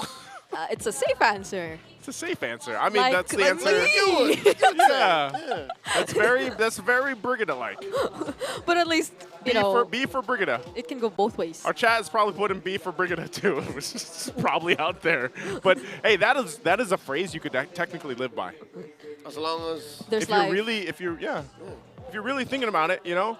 And so I'm wondering too, is for Super Yoshi? See, you can't you're thinking about it. That's too many words. You could just say whatever. No, it's not the same. That's not something. This feels a little bit more optimistic. Leo, that is not something that you would have, you know, like written down in your book or maybe your note app. You're not just gonna put whatever. It's complacency with layers, bro. You're It's not- accepting. It's not something you're gonna put on your body permanently, you know? I'd rather put that Hanggat Buhay. Okay, lang. All right, let's throw it over to the stage to have our marshals and teams walk in. To oversee and uphold the tournament's integrity, guiding us through this match, our marshals, Chico, Patrick, JJ, and Jubin. Can they find an answer with a super change in their lineup? The barangay marches once more. It's Smart Omega. In EXP, it's Lewis. In the jungle, Andoryu. In mid, Ukir.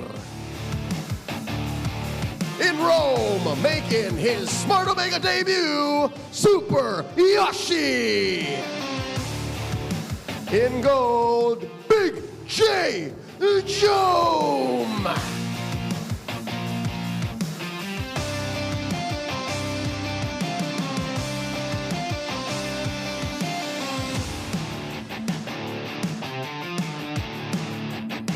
And their opponents, comprised of duos from Sansan to Baby Cakes, it's Team Liquid Philippines. In EXP, Sanford. In the jungle, Carl Teasy. In mid, Sanji. In Rome, Daddy JP. In gold, the Filipino sniper, Oheb.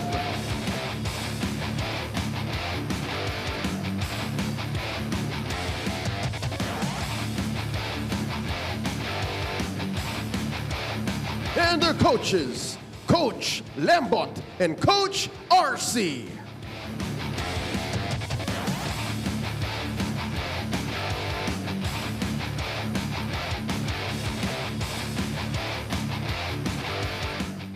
And here we go. We're going to take a look first at the lineup for Smart Omega. This is the one with a change in it. Brigida, how's it looking? Yeah, I think a lot of us are asking what could be next for Smart Omega. What can they do next? And apparently they're trying something in as early as week number 2. They're bringing in Super Yoshi for their Rome today instead of Chaknu. So we're about to see and witness how will this change the dynamics between the players of Smart Omega. Will we see a bit of a more composed in the sense that there will be more direction in terms of what they want to do? Yep. Or will this need a little bit more time again for them to fully grasp in terms of how they want to execute it? I hate to be the pessimist, but different isn't always better. I hope Super Yoshi proves that he deserves to play more than the Mamba. Well, we'll see if he is able to do that. And also, once again, this is Team Liquid PH. Leo, take us through the lineup. From San to Baby Cakes and Daddy JP in the sandwich. I mean, the last time I remember seeing them this dominant was season 13. Season 13. And they won that season. So, again, who can stop the Liquid Stampede? That's the question. Is I haven't seen a single gap in their play just yet.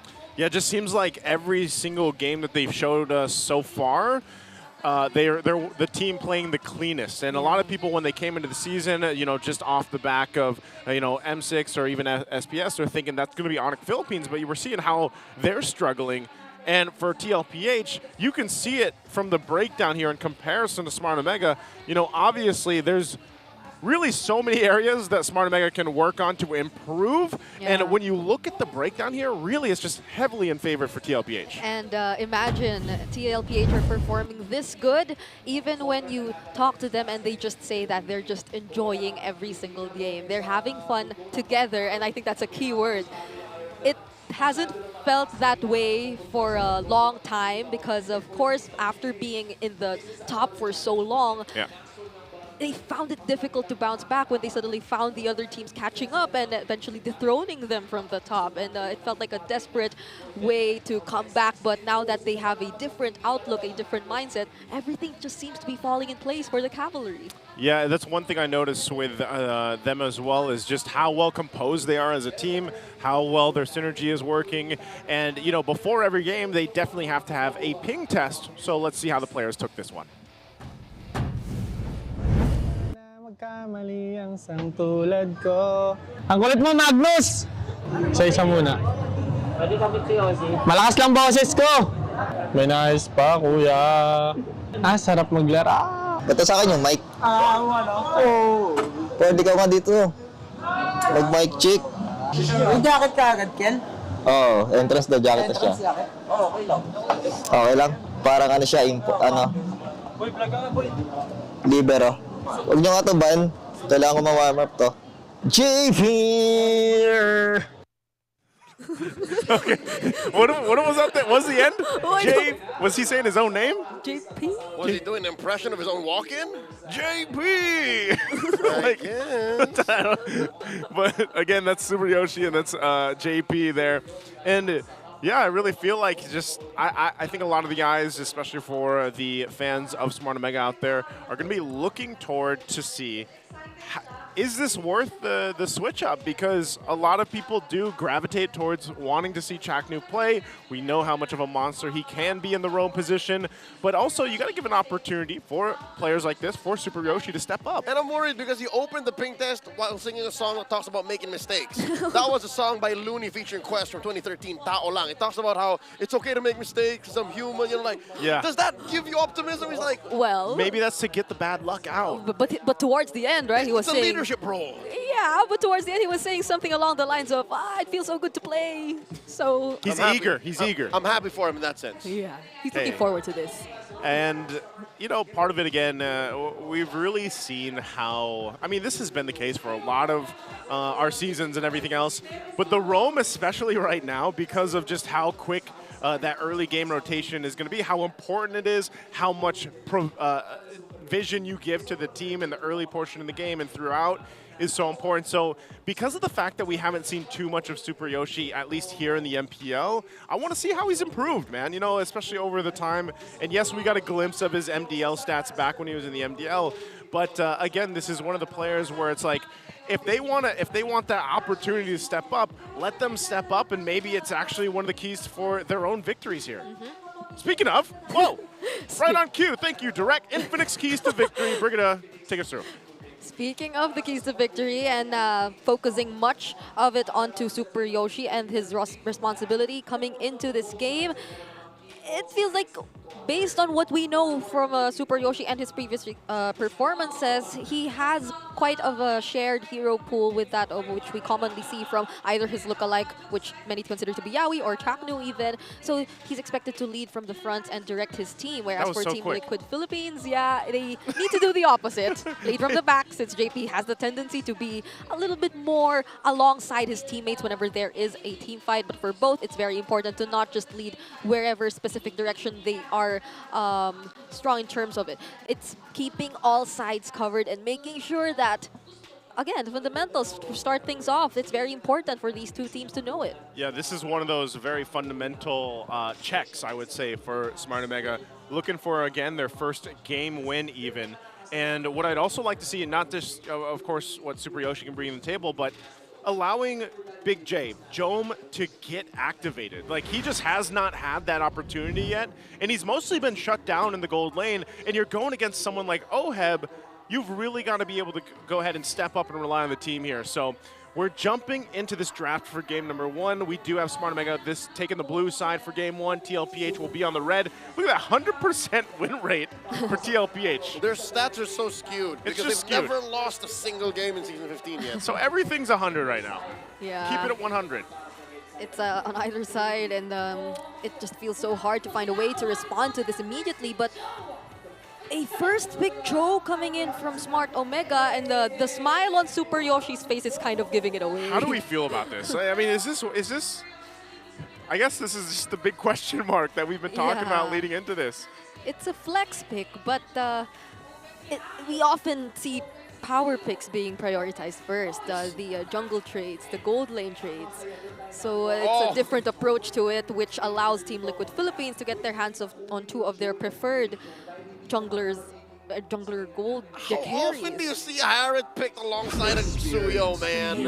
It's not often, man, but to be fair, they did open up quite a bit because the Granger still came through on the swing, and the Farsa. So I think both teams are just happy with their openers here.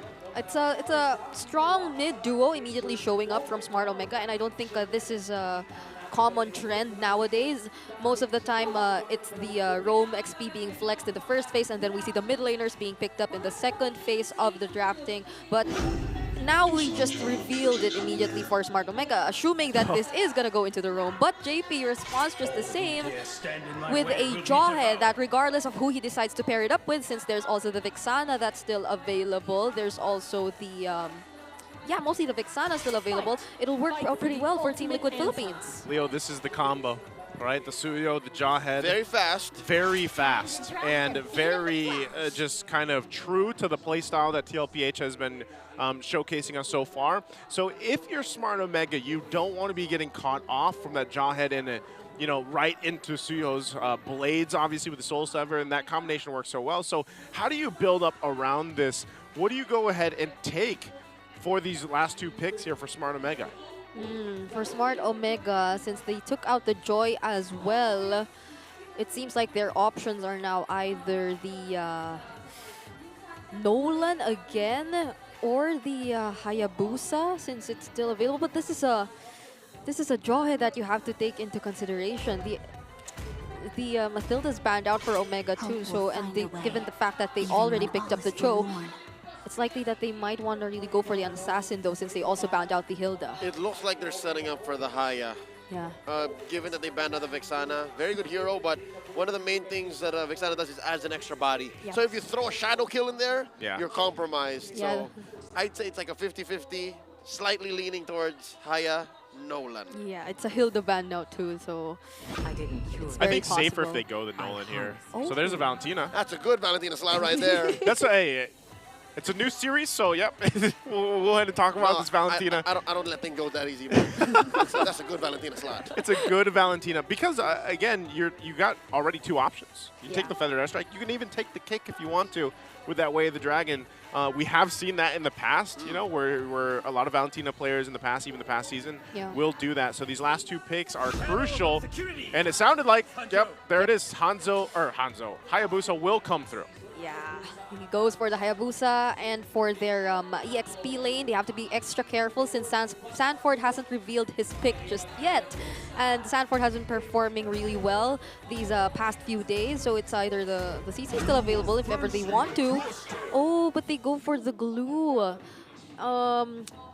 Looking great for the team fight so far for Smart Omega, but Team Liquid Philippines, there's a CC, there's a Lucas, there's a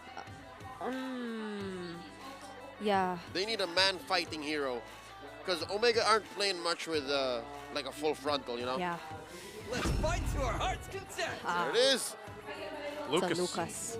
It's man-fighting hero. Beast man fighting. About as beastly man fighting as it gets. I'd much rather see Lucas in the XP lane than jungle. I don't know. You and me both. You're a lot not of letting people. it go too. He's not letting go of the Valentina, and you don't want to let go of the Lucas jungle, which appeared the other day. It was out Friday, I think, of Yep. day one. Oh, in the yeah. hands of King Kong. Yep. We don't talk about it. Hey, shout out to my boy King Kong, but that Lucas jungle was not working out. So this is what we have for game number 1 here, setting up the pace in this best of 3. I'd love to see it, go the distance here with 3 games and maybe get to see Smart Omega actually, come together and show what they have cooking, because this lineup, it does look pretty good. I mean, even when we look at the index here, it's actually going to favor Smart Omega, at least in the lineup rating, a little bit. And the early game, as long as they don't get picked off, I think that's the biggest thing here. As long as they deal with the Jahit Suyo combination, they should be okay. Yeah, and they should have ways to do this, that. If we are talking about the presence of Glue in the EXP lane, just being a really great disruptor, and also them just being able to dish out the damage from their mid duos. That's the Farsa and the Cho. And I think we've seen it also earlier this day. It's just a really powerful duo that you wouldn't want to fight up against. Okay, early action already. A lot of poking on Sanji. So he takes a couple shots, not only from Super Yoshi and the concussive blast, but also Ukir. He got frozen on, man. He did. Uh-oh. Here we go. JP, Cartesi, looking to deal extra damage. All right, Sanji's gonna try to salvage the situation with the XP. He helps him up enough. Looking at the emblems, anything sticking out here, Brig? That's typical emblem combinations we're seeing so far, even on the Glue and the Lucas. Definitely looking or eager to battle it out when the team fights happen in later on.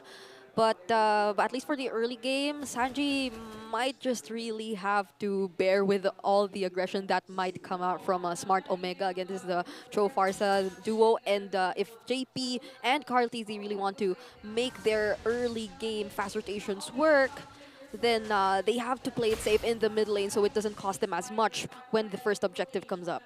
Yeah, we'll see again.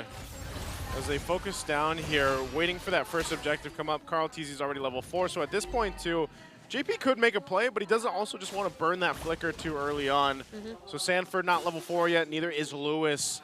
As they go ahead, they take a couple shots though with the Queller, so Super Yoshi wants to make sure he's not too low, because he can rely on flicker if he has to use it defensively. There's JP. There's the ejector, Super Yoshi. Not gonna be able to dash through the wall. First blood drawn by the young goat, plus the turtle to boot to go.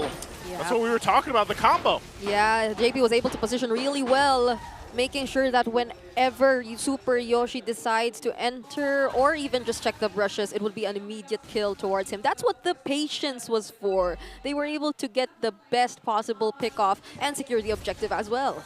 Okay, so now with an objective, with a little bit of this, Oheb also making his way with Super Yoshi. Super Yoshi trying to find one. Zaman Force dropped in by Oheb. No one home in Ultra and Ult though. Yeah, he's gonna go back up. Doesn't want a lot of that extra gold to go over here to Jome. Jome will wait up for him, but also JP's just around the corner. So with some of this information, to go ahead and play around it. And that's the thing, Oheb has been pretty proactive in a lot of the games when you see him taking up what he can. Now Super Yoshi, formation. Unstoppable force, locked in by Daddy JP. Behind enemy territory, Ukir very low, he gets punished. Nothing for Liquid. That's the only downside of the Jawhead. We've all been there. You press the unstoppable, you're not stopping it. It's so it's kind of tricky to pull off against this lineup of Smart Omega with both the Cho and the Farsa. The Cho again has the Shunpo. The Farsa, on the other hand, not on the Purify, but has the Flicker and the Wings by Wings. So just one wrong timing could cost you your life. Lewis here with a split. Not going to be able to get the grab. He does stay, and he does click it. Let's go, though. Okay, Sanji holding on to the Way of Dragon too. Lewis will be fine, but the rest of the TLPH is actually just rotating now together. Again, waiting for JP. JP is just 10 seconds away on the Flicker, and a lot of the times once that's available with the Jawhead, they'll usually try to make a play before the objective comes up to have the numbers advantage. And once again, some of these items already come into place. No first items locked in just yet. Yeah. Super Yoshi will be spotted out though. Yeah. They haven't picked up any items just yet, but it's still looking good, especially for Team Liquid Philippines. But Smart Omega might want to take on this fight. Sanji has the Way of the Dragon, so he is just as deadly. Does not have a Flicker, though. He has a double dash. Super Yoshi checking in on that bush, and it's a rock, paper, scissors game here. JP can force Yoshi to do something, but all the while, Omega's controlling this brush. Yeah, they're all at this point too, given the vision that they need. Waiting for that turtle. JP will go ahead. There he gets kicked. Yoshi gets the kick. Followed up with a feathered airstrike. He goes down himself, serving him another kill to Carl TZ. 1 for 1. Roamer's out of the picture.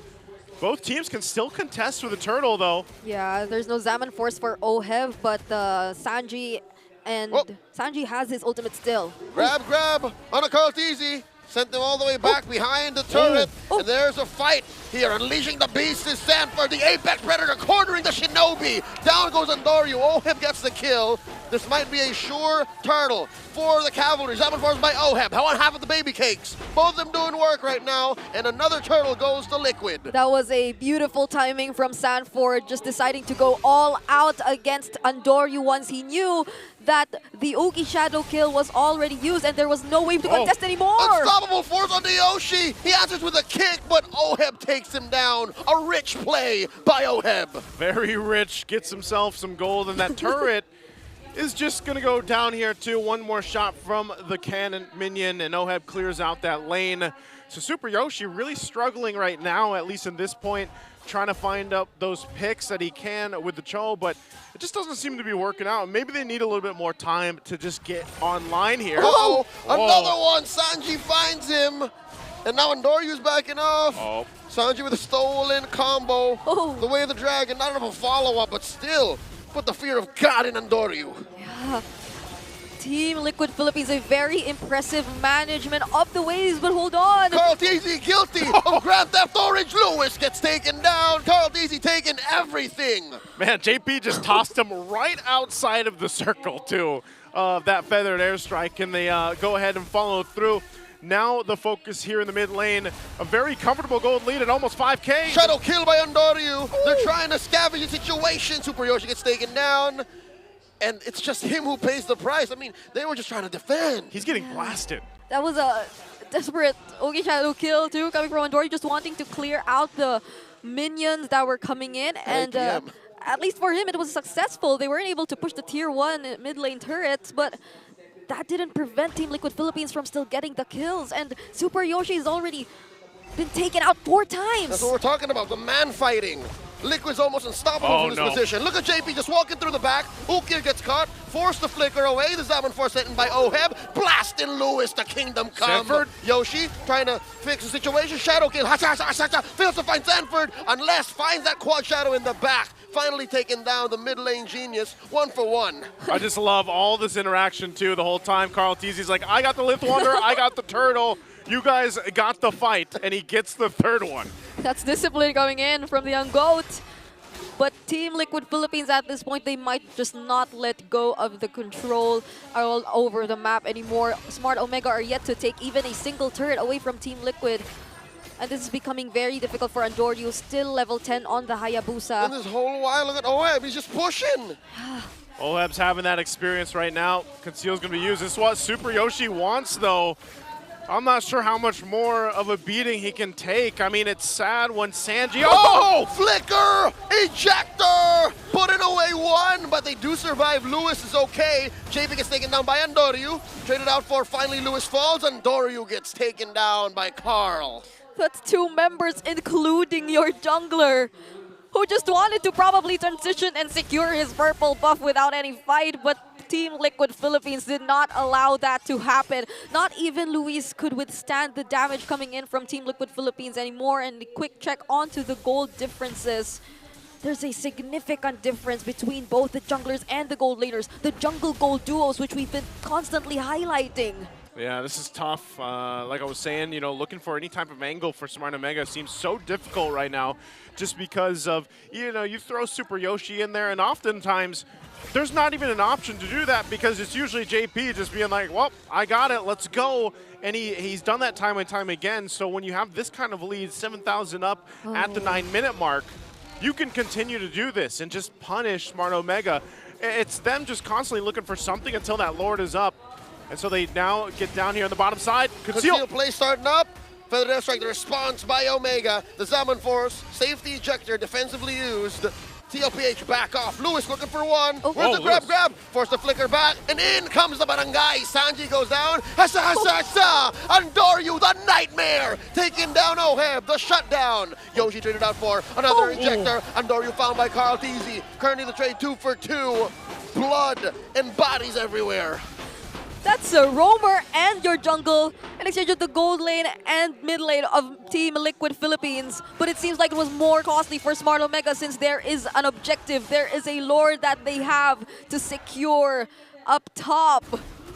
Again, it's almost, you know, you're finding Smart Omega kind of taking these risks because they're like, we have to somehow get back into this game, but again, at what cost? Andoryu gets a double, but he's still so far behind Carl TZ. Yeah. Carl TZ's just been farming up just constantly, and that's what the Suyo does so well. It's like he never stops. And then when they decide to fight, the way that JP just throws someone into the arms of Carl TZ, they're dead before they can even blink. So now the Lord is up. TLPH will go ahead and get in position. And this is a massive deficit overall in terms of gold and itemization for Smart Omega. So they're going to have to choose the fight very carefully as they approach this. Sanford will go ahead and find Lewis, keep him at bay. Super Yoshi goes with a kick. Oh, starting up, taking down the Apex Predator. He became prey. Carl TZ secures the Lord, though. As the kick gets Andoryu, Sanji helps one score.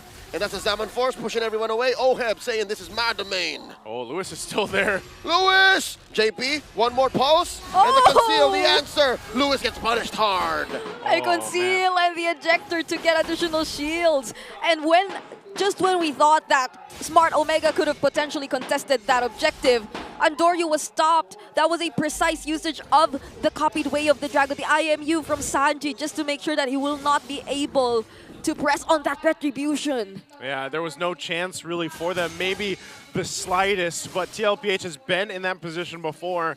And not only do they go get that Lord, they'll get everything else, even putting the pressure on the purple buff now, as that's also stolen. So you got Andoryu with no buff, and they have to rely on the lineup that they brought to go ahead and defend against this. It is only that first Lord push in. You still got a Holy Shield up there on the top to deal with. But it's TLPH, leave it up to them to go ahead and even force a fight within the base if they want to. Yeah. Sanji doesn't have an ultimate just yet, so we'll see what he ends up taking. It's been that way, the Dragon from Super Yoshi, most of the time. Yeah, Okir and Jome have a lot of range and ways to actually deal with this, but let's see what Team Liquid Philippines is planning to do. Oh, Feathered Airstrike, answering back, popping JP. He still lives, but only for a second longer as Jome takes him down.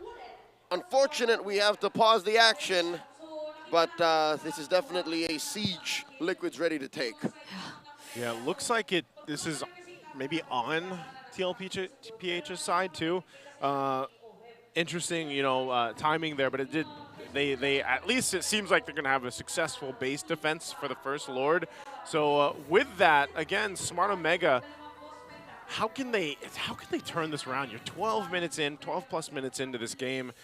It's looking pretty dicey, you know, across the roles here. Yeah. How do they crawl back into this game, Brick? I mean, I think they found a number of openings here and there when Team Liquid Philippines are the ones a bit more unsuccessful in terms of the fights that they start. They get to just keep on going. They have the mobility, they have the range. Super Yoshi taking command. Also, earlier we've seen an instance wherein he just decided to commit, and it was somewhat a successful engage for them, taking out Oheb. It kind of reflects in the way Oheb isn't necessarily topping the damage leaderboards as of this moment. He's kind of in the middle, about to climb it though, since he has the 9-minute Holy Crystal already in his hands, but it still somehow minimizes the threat, the damage that Smart Omega could potentially take. But if Oheb were to become free enough to find a perfect spot to land that Zaman Force and just dance around the members of Smart Omega, then that would spell disaster for the Barangay. Yeah, I feel like a lot of the placements or positioning for Smart Omega just seems a little bit off right now. Part of it too is just actually being able to go and fight around those objectives, and maybe in a little bit of more time they're actually going to be in a position to go ahead and go toe-to-toe with TLPH. But so far it's really just been the team fighting potential that TLPH has and the way that they're positioning themselves, which is making it so hard for Smart Omega. Yeah, even for Andoryu though, I'd like to note that he hasn't had the best time so far. It's been so hard for him to find the right targets. It's been, I think there's only been one team fight wherein he was able to pinpoint Oheb. It was when he was able to take him down during that one trade which near they the orange had, buff. near the orange buff. But other than that, it's so hard for him to find the openings by himself. It has to be set up by Super Yoshi. But when Super Yoshi himself finds it so hard to maneuver around the Team Liquid Philippines, it's like a domino effect for them altogether. So we're going back in. So okay, they did defend all base turrets, it looks like, as we catch back up here. Still a pretty big lead for TLPH, 8,000 ahead at the 12.5-minute mark. They're still a minute and so away from the next Lord. So right now for Smart Omega, they have a little bit of time, get what they can, farm up what they can, get some of the items caught up here, but still have a lot of work to cover. Again, it comes down to just positioning when it comes to the objective. They're actually quite confident just kind of forcing themselves towards this side of the map, at least in the mid lane. Super Yoshi finds one, plays with the range, and gets a kick. Sanford slain. Super Yoshi, though, traded out for Oheb with a vengeance. And Sanji with a kick of his own, serving up a kill to the Filipino sniper. 2 for 1. They're not done, JP. Fainting onto them, forcing a shadow kill. Andoryu will get the assassination. The blade surge. Didn't connect in time. Oheb with a Kamehameha to the face. Wrong anime, but he does find the right guy. Ukir falls. You know, he's got the aura around him that kind of looks like it. Now they're going to work on the mid turret of the base. We'll see if Joman and Andoryu is going to be able to keep it together. I think they call it Nen. Oh, Joman and Andoryu very low. Another Zaman Force. Yoshi with the immortality pop, and Oheb finds both. Serving up a kill to Carl Teasy. Lewis falls as well. That's just 2 left to defend the cores of Omega. It's the baby cakes. They're doing it. Yeah, now they have the opportunity to set up for the Lord. Andoryu, though, still has his retribution intact as well as his Ogi Shadow kill, but he's being blocked off. Yeah, you don't take that. Even though with Hayabusa, you know, you try to pull a miracle off, it's better to go ahead and just regroup with the team. You might still live to fight another fight in this game, even though this is now another Lord pushing in favor of TLPH. Taking a glimpse at the items, how's it looking, Brig? Yeah, Sanford really opted to go for additional sustain and defense, since Smart Omega might be looking at taking him out consistently. That's a pattern we've been seeing 2 times in a row already prior to them starting the team fights. But what doesn't make it really work for them is the fact that Team Liquid Philippines is just able to respond so fast. They are immediately able to take the trades, and they win the trades at that. So now they also have the Lord alongside them marching in the middle lane. This will be a very difficult defense for the Barangay. Charged up in here, both lanes all pushing in alongside with the Lord in the mid lane. A conceal is going to be used. Sanji moves forward. Coming through, stealing a Death Sonata. The answer by Ukir, trying to clear these waves. Top lane inhibitor falls. Andoryu still holding on to a shadow kill, down to half health. And now it's just the bare base left for the Barangay. Well, Sanford jumps in, is gonna go for Lewis. Lewis going for the split. JP with the flicker in. The answer, Oh. the kick from Yoshi. Taking down Daddy JP. Salmon Force coming in from Oheb. Baby Cake's doing work. The Shadow Kill from Doryu putting Oheb down. Popping his immortality. Jome is down. Carl TZ, the young goat doing work. The base is exposed. Oh no, but there's not enough from Liquid. They're still pushing in with the minions, though. Oheb and Sanji are together. And Carl TZ falls. Omega holding on. Oheb is coming in. His coach is watching. His mom is watching. Social media's gonna talk about it. Game 1, Liquid. All eyes on Oheb. And TLPH will take game number 1 in the series. Team Liquid took advantage of that one missed attempt from JP to cast the ejector accurately. Who would have thought that that could already give way for them to put an end to that game? You know what? Who was watching? A wise man, his mom, his coach. I thought you said his goat. Oh no, his coach. His coach. A wise man said, don't believe what you hear on social media. Yeah. And sometimes don't believe what your eyes show you, because if you watch that closely, you could have sworn Oheb was dead. You could have sworn. And what was that? Did he juggle the crown? He got the immortality. And he came suddenly back, and then he had like a massive shield because he had Zaman Force. That's why. I'm not sure if he picked up the crown too. I have to go back because I was also watching Carl TZ. Yes. Because Carl TZ was focusing on a different side, and then he tried to go in, catch the Farsa, and then he couldn't. I could have sworn Omega was going to defend. Yeah, because down bottom it was the JP Sanford duo making things happen. And then on the other side, there were the damage dealers desperately trying to end the game. And Sanji didn't even get like a Way of the Dragon or any other ultimate. He got the Death Sonata. He got the Death Sonata. And I don't know if that was planned or he just grabbed what he could. But then even later on, he had the Way of the Dragon. Here, the stacks. Got money. He's got money this time. MVP. Game number 1 on the Harith once again. Oheb here, 9-1-9 on this Harith.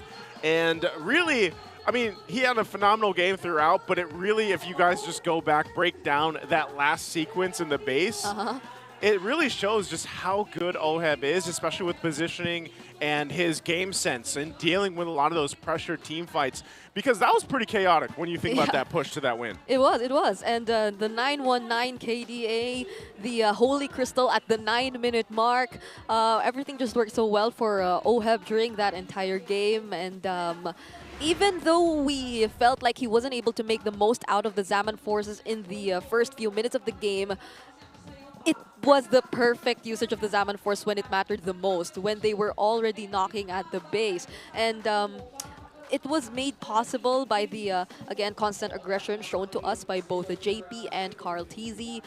We've seen the Baby Cakes duo make things happen in their own little ways. And as much as I was hopeful for what Smart Omega could potentially bring to this game, we've seen Super Yoshi actually multiple times really attempt to do something and initiate something for Team Liquid Philippines, but it was always the 5-man response coming in from the cavalry which got the better of the Barangay. You know what? Credit to the Barangay's new roamer. I'd say, 9 out of 10 of his kicks or setups did lead to something. Yeah. If it was a good thing or a thing that the rest of the Barangay was ready for is another entirely different issue, but yeah, he was trying. Yeah. He actually got to slowly get a grasp or understand what needed to be done as the game developed. He was transitioning from targets to whoever was most available.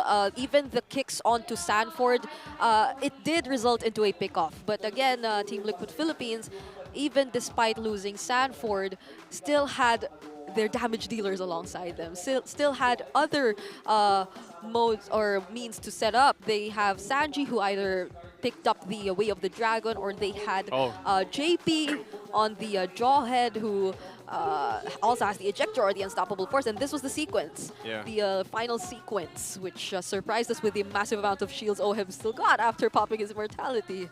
Yeah, he had that immortality, and this is where they go push it in again. Zaman Force dropped down, gets Endoru, and then works on that base. So just a great try. And I do have to agree with you, Brigida. You know, Super Yoshi, he had a hell of a time here on the show, I feel like, just overall. But he was trying to get those setups. It was more so the fact that Smart Omega was pretty much down by thousands of gold throughout the entirety of the game for the most part, right? And like even if you get those pick-off, those setups, yes, they're going to work, or maybe you get one kill here or there, but there was still some fighting potential for Smart Omega. It's just when you're down that much, it's pretty difficult to overall win a team fight, and maybe that's something that they can adjust from going into the next game, because TLPH is that team that plays these fights really cleanly, and that's exactly what they showcased here in this one.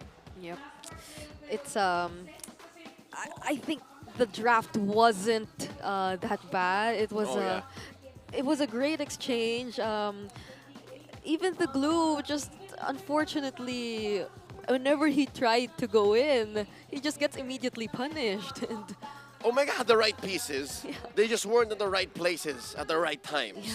Yeah. Lewis was right in the right dude for the most part. It's just they couldn't capitalize. Yep. What was that? 2 or 3 times in major team fights, he found Carl Teasy. Yeah.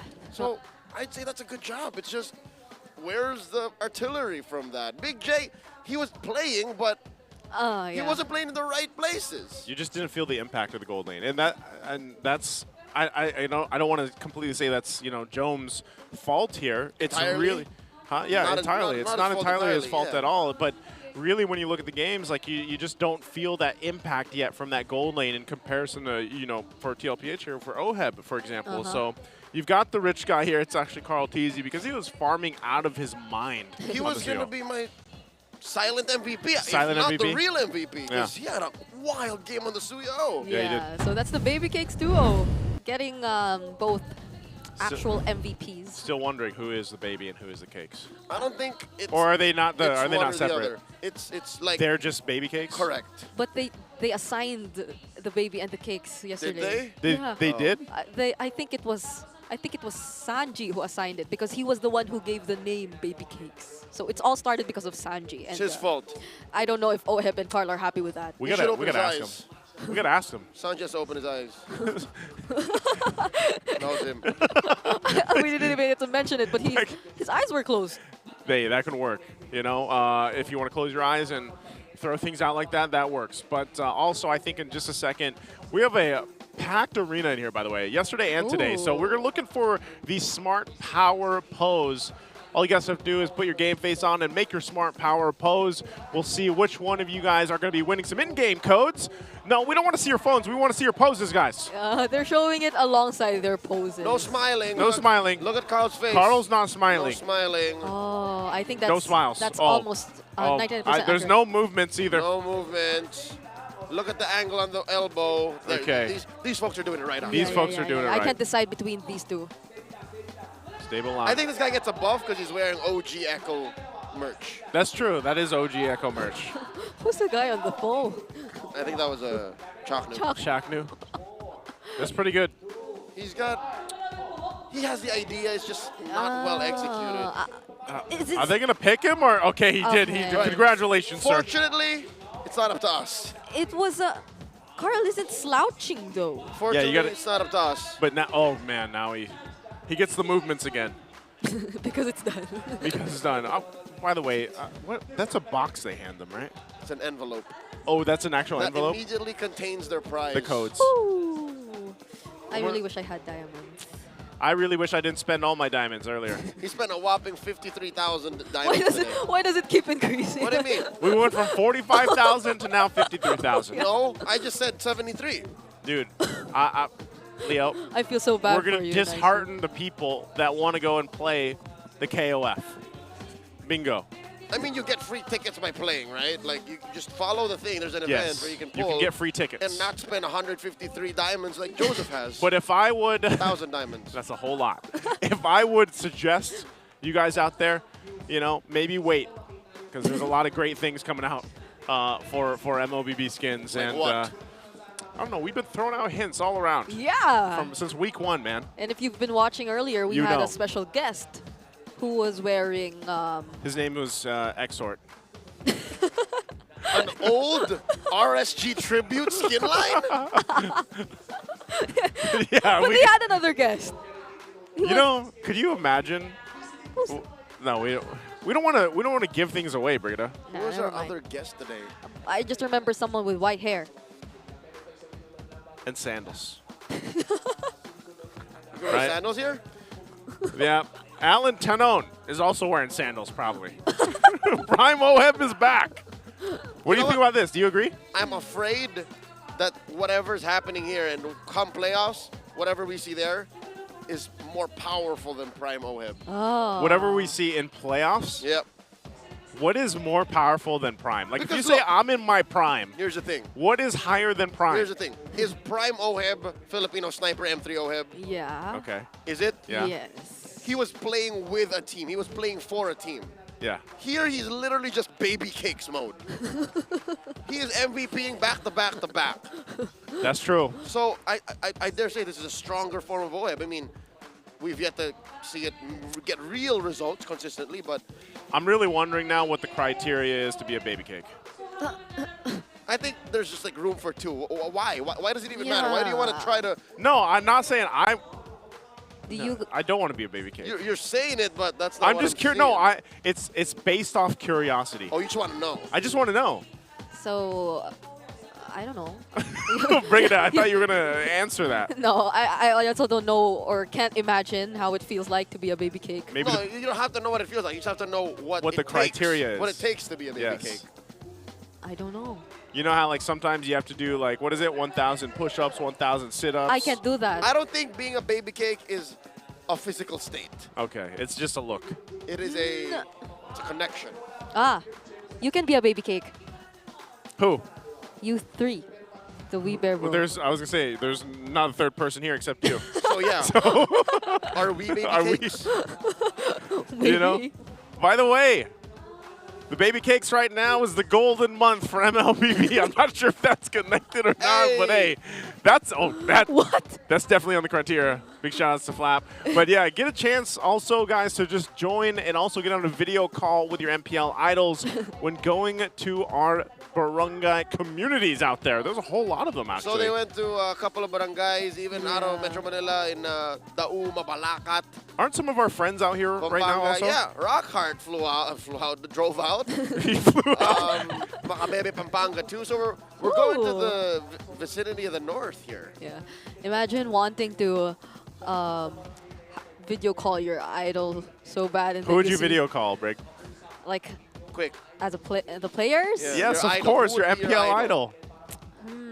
Who should I video call?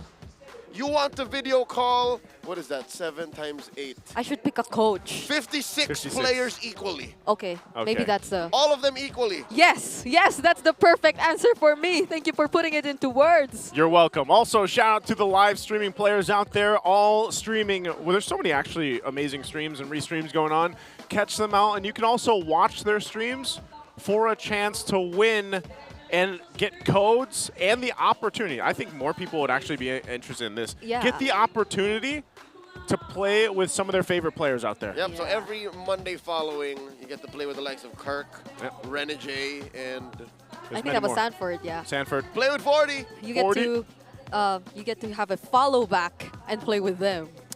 Hopefully. Hopefully, you know, they follow you back and maybe they gift you a skin. I don't know. I think they can do that too. Also, that's a blue side pick now for the 100%ers, TLPH. Ooh. We jump into the draft here. Game 2. I'm just wondering, man, you know, if we're actually going to see the potential for this Game 3 through this draft. We've already got the bans coming through. TLPH will take out the Phobius, the Moskov, and the Bedang. These are kind of a little bit different bans. Whoa. I'm sensing... What are we sensing? Liquid wants to go back to the situation they were in Game 1. Yeah. What? Where all holds... no holds barred. No, I was going to all holds bar or no holds bar? That's not a fight at all. No bars holding. Yeah. It's literally anything goes, because that's what's going to happen here. Oh, but they took out the Harris. Do you go Grenier? Grenier. This is a Grenier. There's a Suyo Joy. There's Suyo Joy.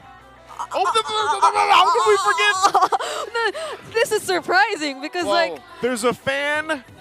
Nay.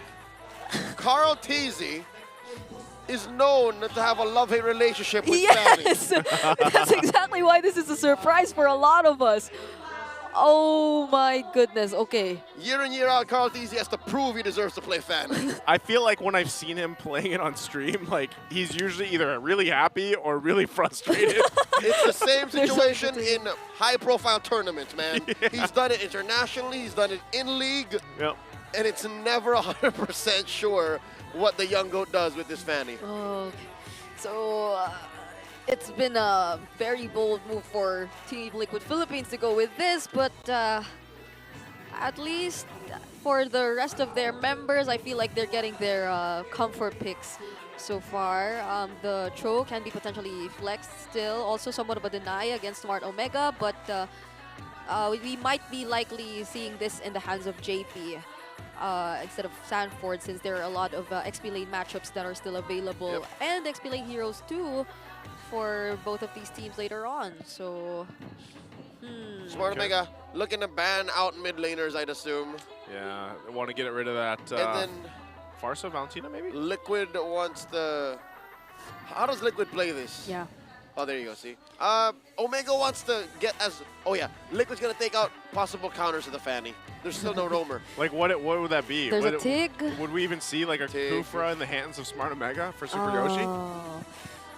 Well, I do feel like he plays a very similar hero pool to what we know of Hilda ban. Learn from the Mamba. Yeah, but... Maybe ban a Hilda here. Yeah, it's either the Hilda or the Tig if they really want to deny that they're crowd just- control. Oh, Wow. they take out the Kufra instead. So the Hilda and the Tig are available for Smart Omega. They'd rather the Kufra because the Hilda does nothing against the... Yeah. Cho. And they took, and I mean, they also took the Cho, right? So what's left to actually go ahead and pick up in the roam here? So there's a... Oh! There's a debut. That's a Super Yoshi special. This brings me back to Escalera days, where they keep picking up the Ruby. I think that was against the Ruby. Joy, but now it's against the Fanny. Pretty similar in concept, but okay. Team Liquid Philippines, what do they decide to pick up against this? There's no Badang. There's a Phovi. Oh, there's no Phovius. Ovi got banned. So they might want to go for the Hilda won't have an easy time too, since there's a Ruby. But it's been working pretty well with Sanford yesterday, and they might want that additional information too. Not unless they still want to keep going for the fights. Yeah. There's a Lucas too. They don't go for a Valentina here, do they? I mean, they could take a Louis Yi or the I'm Offended. Oh, it's a Veil. Oh. Veil got a Contra. Okay. Whoa, wait. Is it a side lane Cho then? Yeah. No, maybe... maybe it's going to be... I think it is. Oh, okay. We don't see Then a Hilda. XP very often. Yeah, we don't anymore. So they do go for XP Cho. It's a Cho Hilda matchup in the XP lane. It's just purely rotation and clearing. They just both want to get out of there. Okay, so assuming that, yeah, there wasn't any swaps there at the end, we'll get a look here in just a second once this is loaded up. But yeah, interestingly enough, even so though, like the Cho is still going to be serving the purpose. Like, you know, Sanford's just going to be using that kick to lock someone down or maybe even peel. Carl TZ will be looking for the momentum setup with this Fanny pick, and I'm sure a lot of people are interested to see how Carl TZ will play the Fanny here. Yeah. Looking at the lineup rating, it's heavily favored, at least rating-wise, for Smart Omega. Yep, it does feel like to some extent there are a bit more risks involved in terms of how Team Liquid Philippines will have to execute their lineup. Ultimate dependent, mid laner, at least for the damage, but they can tend to interrupt every now and then too with the Veil and the Cho in their hands.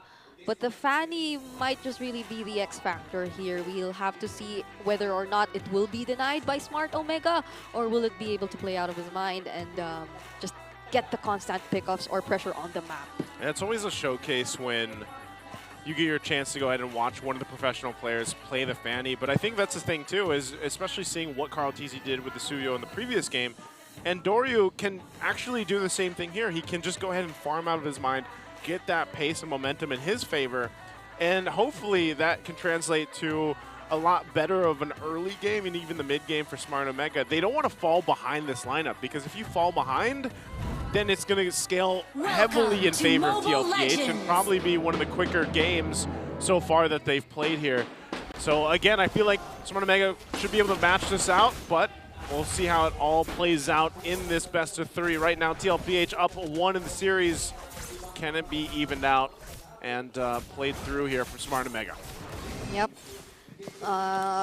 So far, we'll be expecting again, just for the explainers, to keep doing their best to rotate faster out of their lanes. But for this Ruby Louie combination, it might be a bit tricky to find yourself right in front of them. Yep. It'll be hard to disengage once they catch you on. We'll see how they play out this Lith Wander here already. Carl Teasy coming in with much gusto. He didn't get it. Rarely do we see a Fanny run into 3 this early on, especially with a lineup with that much CC. Again, you land in front of Suyo the wrong way, you get stunned, son. Yep, and that Suyo was the one who actually got the Little Wander early on. So looking at the emblems, nothing too different as well. Really mostly relying on damage as well for Carl Teasy, making sure that he gets in the right amount of damage. And pretty typical item pathings for the first few minutes of the game. So we'll just see if this will be indeed a better rotation for Smart Omega, since by the looks of it, they're somehow able to move out more often. Whoa, Young Go, take it easy. Big J's trying to farm here. He's just doing a check here for now. So again, waiting for that. Oheb will actually go fight with him. He's freezing him, you see that? Yeah. He's avoiding the bullets really well, too. So now there's a turtle up top. Luis is already level 4. This should be Omegas, right, JP? Uh-huh. Whoa. JP goes down and Dorius slays him. And this is all but sure as the Barangay scores a turtle. I'm not sure what happened there. I mean, JP even popped the Revitalize. There's diversion. Oh, they're coming in through the purple buff and the ult coming through the wind blast by Sanji. Called easy, cleaning house. Man. And falls, double kill. Ukir falls too. The purples are standing retribution. Carl gets slain by Lewis. He wasn't able to survive it, but he got 2 kills there. Yeah, them not taking the purple buff just yet worked so well. The wall was still there, and so Carl Teasy was just able to spam his cables and take out 2 members of Smart Omega, although there was an immediate trade from their side, and that still is the best possible trade for Team Liquid Philippines, since it's still Carl Teasy and they weren't able to take the turtle. So Smart Omega are somewhat in the lead, but now we see the threat of a Veil whenever they sense and have an idea of the diversion. Dear God, Ukir down to 1/10 of his health. I was about to say, I think if that happens again, or the second turtle goes over to Omega, it's going to be on Sanji to help Oheb get the farm. Yeah. MPLPH all-time hero stats. Only 7 games in the MPL Philippines. He's got a KDA 2.19, a 57% win rate, and it went 4-3. So we'll see if he adds one to the list here for Carl Teasy. See, told you, close to 50-50. Love and hate, man. Love and hate, and that's usually the case because it's just banned out all the time, right? Like, Fanny is typically from season to season banned out. Now it looks like they want to put the pressure here on the bottom side. Oheb's going to get a little extra gold. Meanwhile, up top, some mirroring happening here, but I don't think they catch Sanford. Yep. Both teams are able to just really defend and prolong the early game really well. But the invades just keep coming. They won't let Carl Teasy easily get his purple buff. Mega here, applying a pressure pain point onto this purple buff. Lewis very low. The pride of Cebu gets kicked up into the air. Oh, answering to Carl Teasy. He goes down. The diversion coming through, dealing a lot of damage at the yin-yang. JP falls, and Carl Teasy loses his purple here. Loses his purple. They just don't have enough damage yet. Even with this Veil combination here, they'll take the diversion. Ooh. Good thing Oheb went back, but that is going to be now another objective, a turtle secured for Smart Omega. So they are doing everything correctly right now, at least for this portion of the game. They're shutting down Carl Teasy every single time that purple buff does come up. They're there on cue. Yep. And so far, there hasn't been an answer for TLPH to deal with that pressure. All attention towards Carl Teasy this time. All eyes are on Carl Teasy this time, the other half of the Baby Cakes. And Luis has been performing really well, 3-0-1 on this Hilda.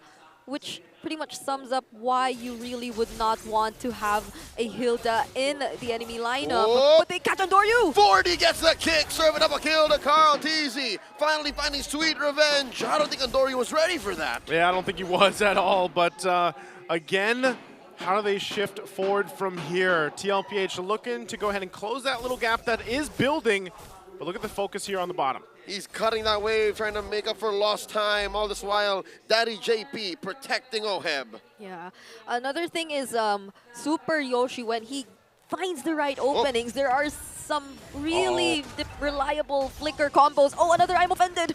Pops revitalized, ready for war. Sanford knocking up on another kick. The AOG, the answer back, the wind blast. Ukir falls. Sanford traded out for, though, as Super Yoshi walks away. 1-for-1 the trade. Wow, this, you got to give it up to Lewis, man. Lewis is on point right now. He's 4-0-1 on this Hilda. Yeah, he's been stopping every single person, and look at that, even JP, he's not letting his eyes off that member. Carl Teasy underneath tier 1 once more down bottom.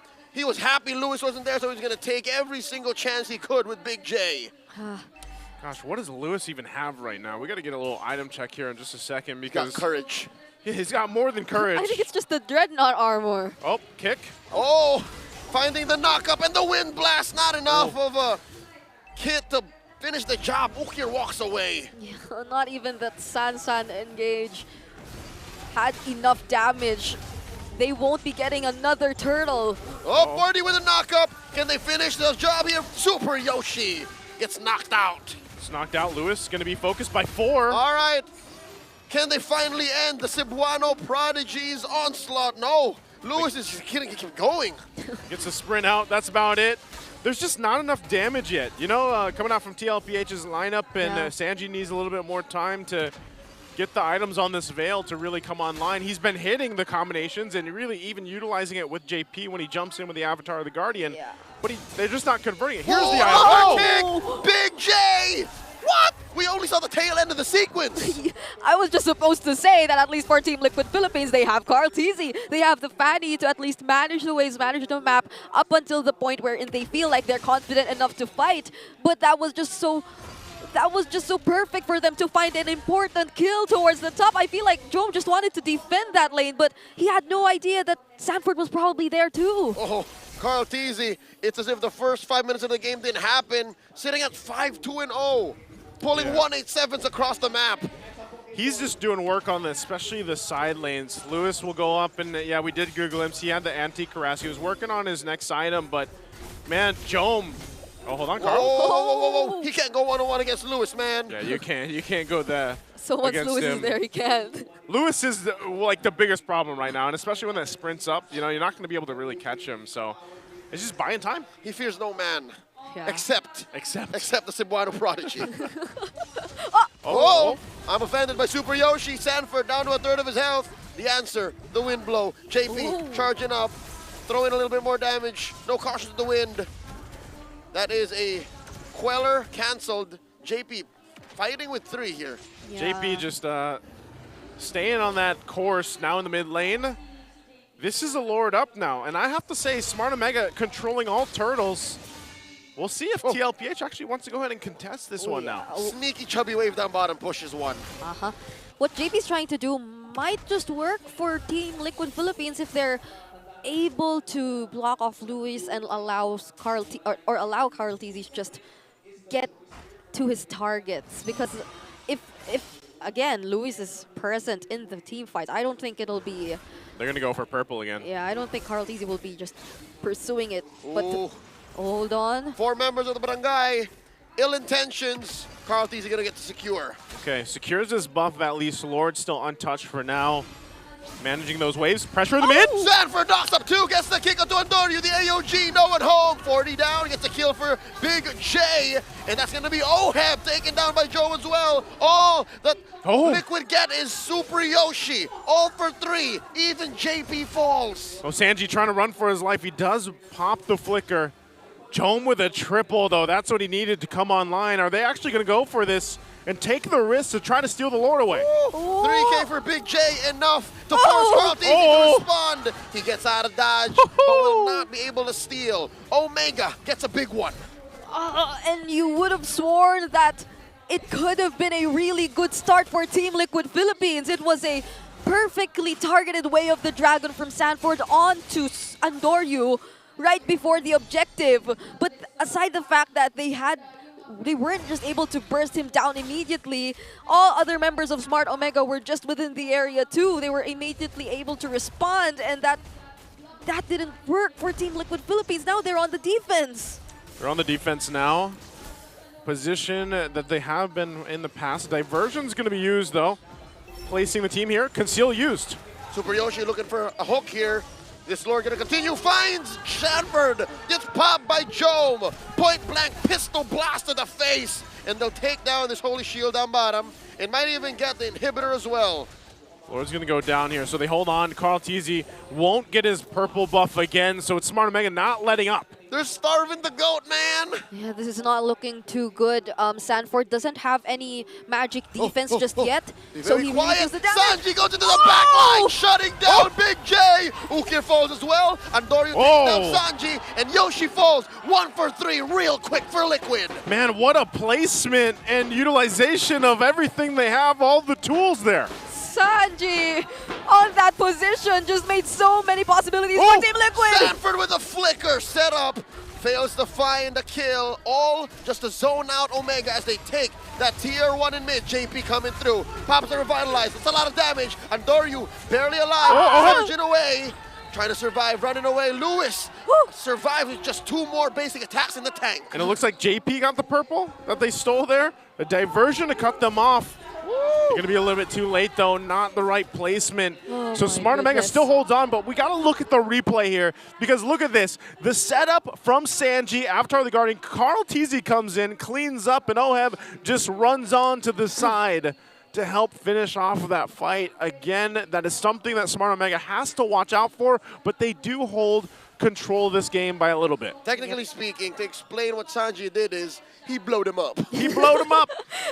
That was such a surprise attack coming in from Team Liquid Philippines. And again, if Team Liquid were able to actually get the kill onto Luis too, and Andoryu, that's a lot of bounty. Conceal, but I'm offended. Displacing Daddy JP survives. The clapback from TLPH incoming. Loading it, taking down Lewis. The shutdown by the Filipino sniper. Got him. We just mentioned it. They weren't able to get the bounty earlier, but now they did. And guess who the gold went to? It went to Oheb. Oheb got the kill. And now, if we were to take a look, he's just leading up. He's now crawling the leaderboards in terms of overall gold. We ain't in Cebu no more, son. This is the big leagues. Lord started up. JP holding the pixel brush. They're holding it. Oh, JP. I'm offended coming through. Popping Daddy JP just as quickly. Carl Easy on Jome. Wind of Nature. Lord still standing. Down to 1/3 of its health. Wind of Nature out. Super Yoshi trying to get a position. Are they going to be able to contest this one? Big Lord knockup will not harm Carl Easy. Yoshi, as he walks away, gets taken down by Oheb. Fade away. Sanford on the hunt, though. The kick finds Ukir. Not enough of a follow through. The wind blast. 40 taken down by Jome. Sniping him. Carl Easy looking to finish the job. Finds Lewis. Serves another one up. Baby cakes online. Oh, man. Carl Easy, how's he doing this? As much of a pressure was on him in the early game. Look at where he's standing. 7-2-3, and he's actually ahead of Andoryu right now. And you'd think they just want to reset after getting the objective, but no. Sanford still called for an engage, and Sanji was there to provide the damage, forcing out the flicker from Ukir, and that'll mean a lot for Team Liquid Philippines now that they are about to engage. AOG, preemptive use of the ult, does gonna lose himself as JP falls. That seemed a little off, a little early on the Avatar of the Guardian. There's diversion, though, right to the mid. Whoa! Does find Sanford and forces Sanji away, and the shutdown onto him. Carl Easy looking to get the revenge kill. Jumps onto the Little Wanderer. Andoryu trying to back off. Sanford looking for it. The retribution, the kick. Carl Easy looking for the damage. Andoryu's so chunky, and Sanford's gonna finish the job here. Serve up the kill, the shutdown. Oh, in the flex mode at the end, they made a play, but it was a good attempt from Smart Omega. It was the right idea. Send the diversion. but they just couldn't catch everybody. Yeah, and they didn't want to risk it anymore. So when they knew that Team Liquid Philippines were already chasing after Andoryu, they just decided to head back, retreat to their base, because they couldn't afford Team Liquid Philippines to just keep going at their base after, since it's already exposed. They already took down one inhibitor turret in the middle lane. But so far, Smart Omega, it seems like Team Liquid Philippines, Carl TZ specifically, is always able to find the openings to avoid these possible interruptions from either Super Yoshi, from either Luis. He doesn't feel afraid anymore of the Cebuano. And we have to check that instant replay to see how things turned out after that diversion, which Team Liquid Philippines were clearly aware of.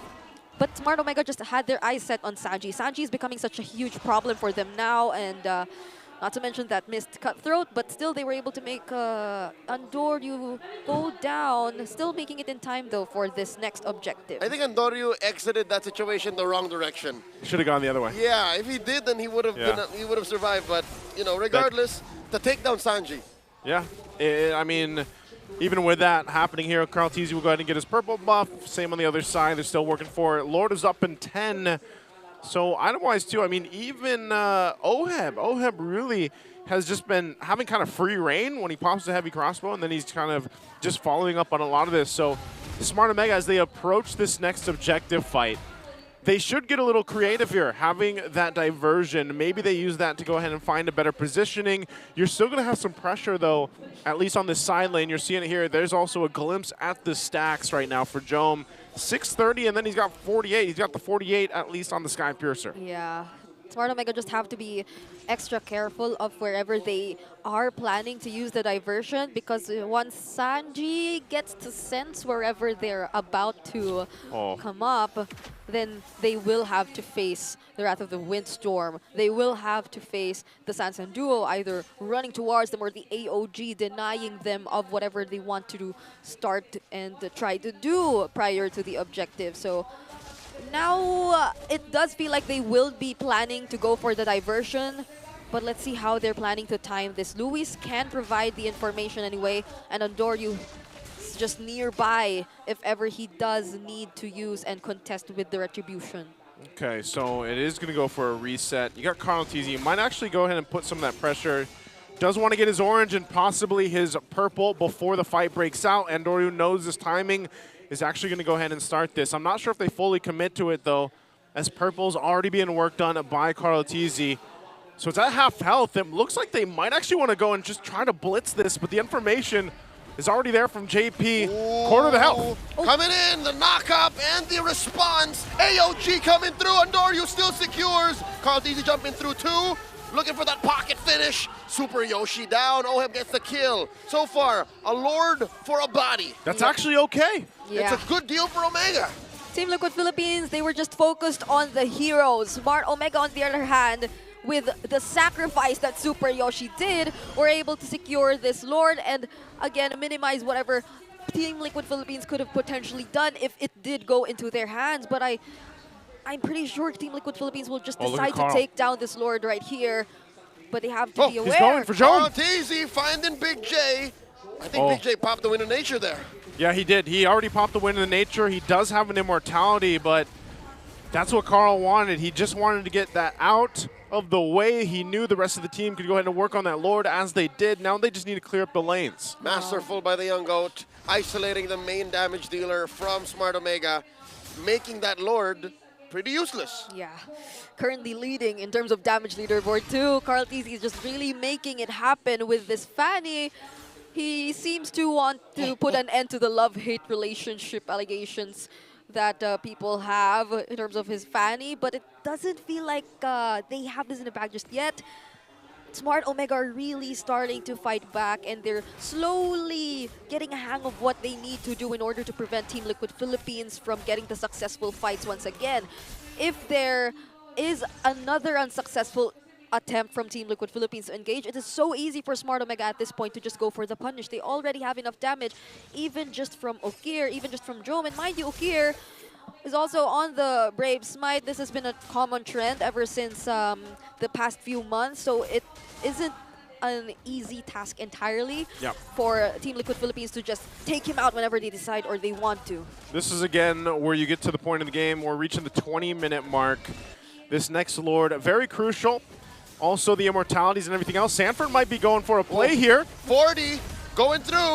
Oh, That Yoshi? is the kick on a Super Yoshi. He goes down. The AOG by JP coming in through. trouble. Lewis pushed out of his push right there as Andoryu comes in. Charge surge, stunning JP. Sanford tracking Lewis. Where you going, son?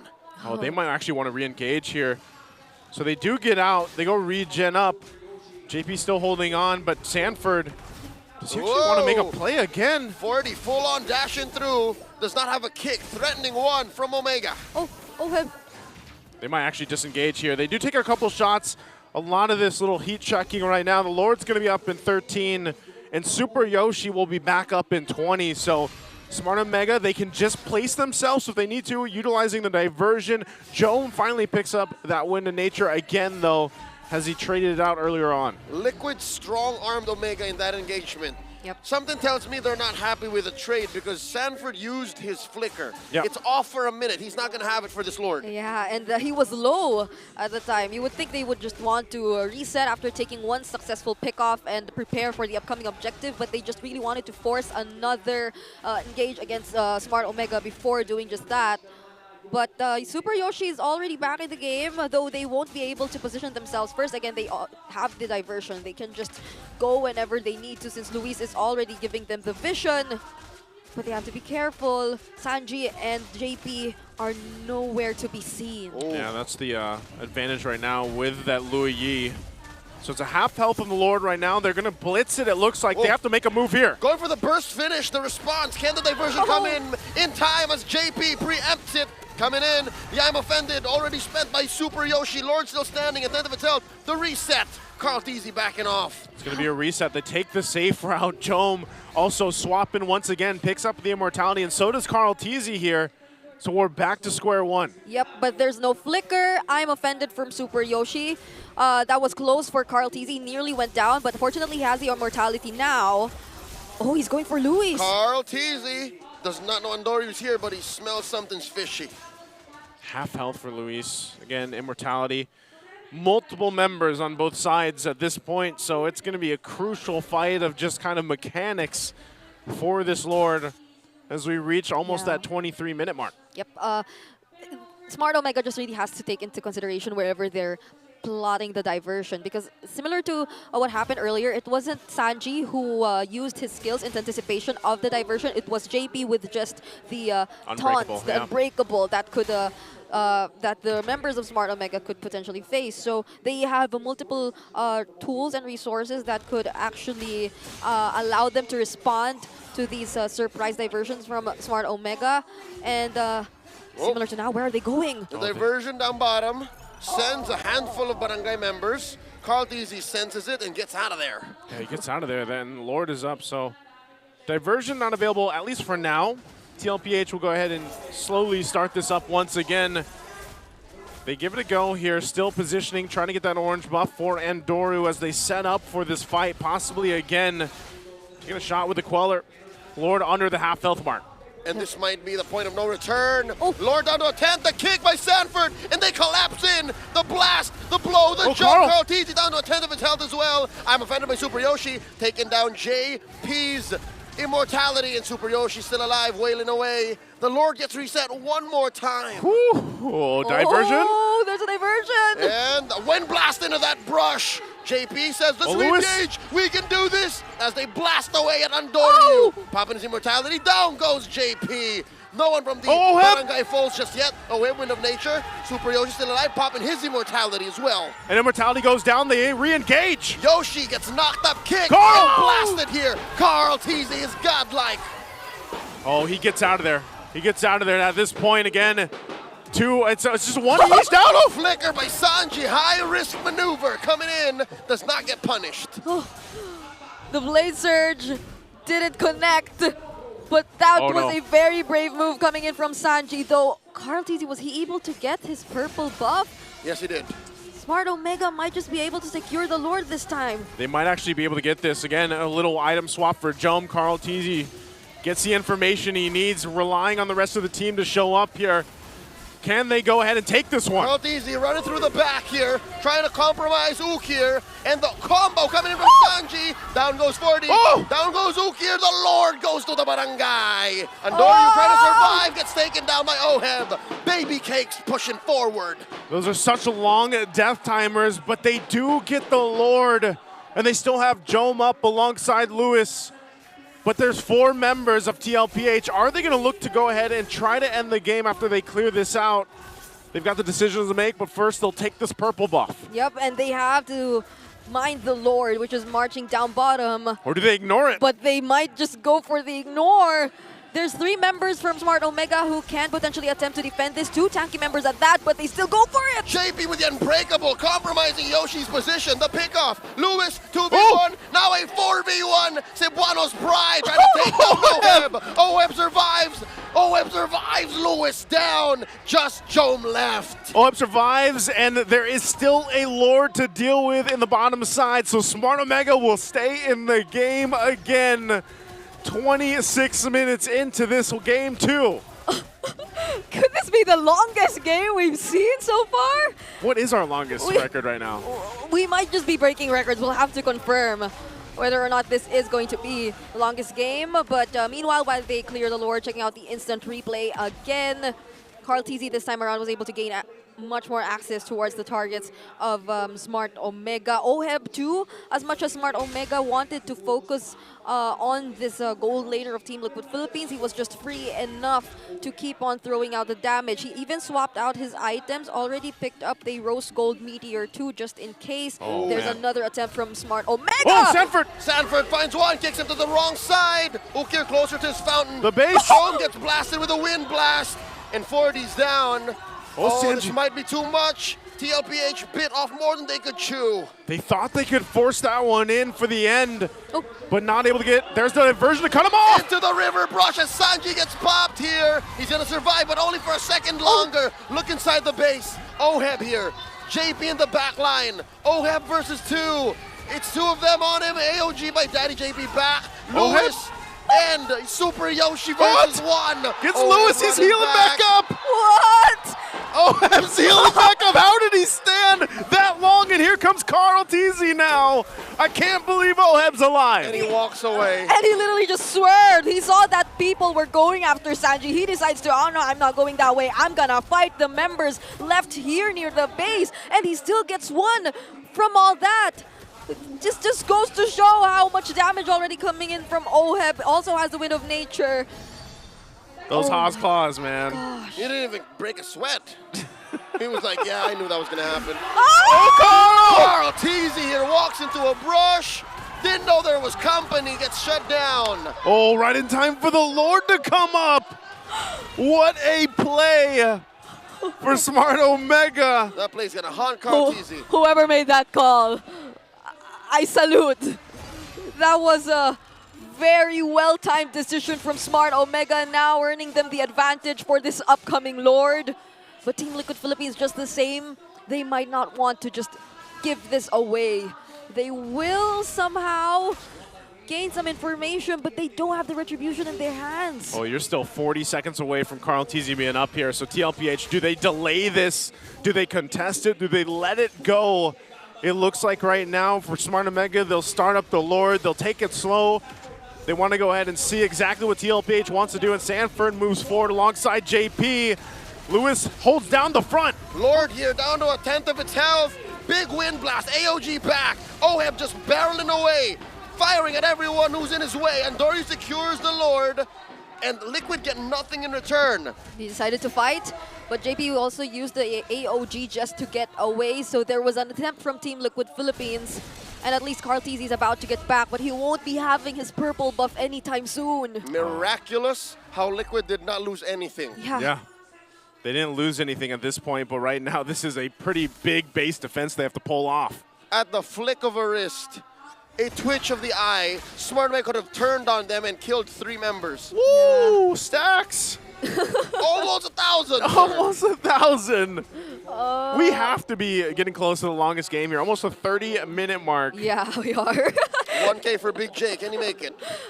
Sanford has the flicker and the Way of the Dragon, just in case they want to try and attempt to go for a single pick-off against Smart Omega, but I don't think that the Barangay will make that easy for them. This is a very chunky lord that they have to take care of. Oh, there's a charge in already. Clearing out a couple more minions to go. They're going to have to fight. I'm offended by Super Yoshi coming through. The Lord still standing alongside a wave. Sanji blasting away, already spent his ult. AOG knocking up 3. Liquid coming the Lord, through. though. Inside their own base, they're dealing a lot of damage. Down goes Lewis, down goes Yoshi.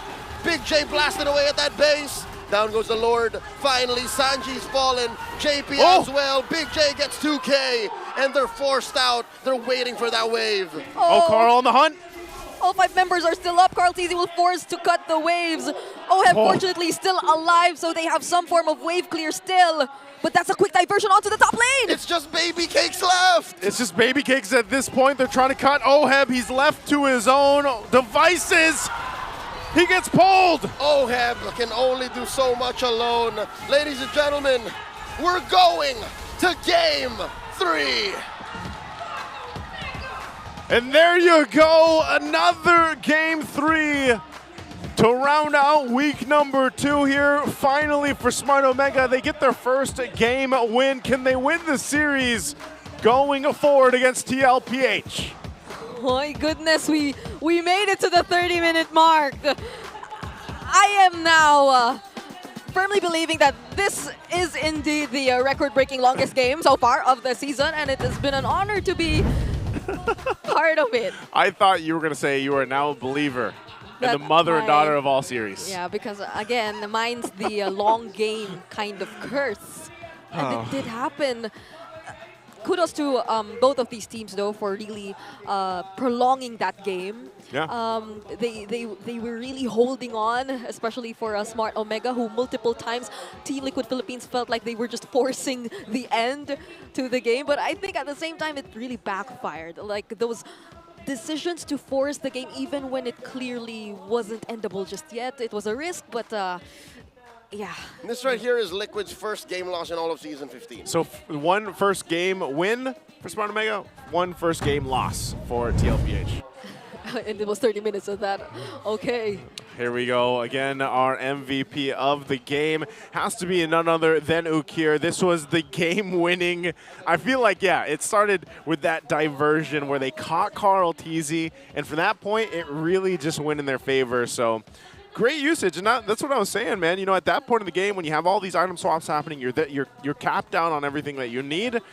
What's your play? What's your advantage? Well, it's the Louis diversion that allows you to have those surprise effects. For a minute, I could have sworn I forgot that much like a Franco or a Cho or a Kufra, all you need with a Louis is a singular perfect diversion to earn you back the game. Yeah, because for majority of the game, they were read out or they were anticipated by Team Liquid Philippines. There were diversions that either had the Windstorm ready to welcome them or the Unbreakable from JP. This is one of the first few diversions which again received the Windstorm and was a clear win for Team Liquid Philippines, even though Carl TZ did go down because it still resulted in him getting 2 kills either way in the first 5 minutes.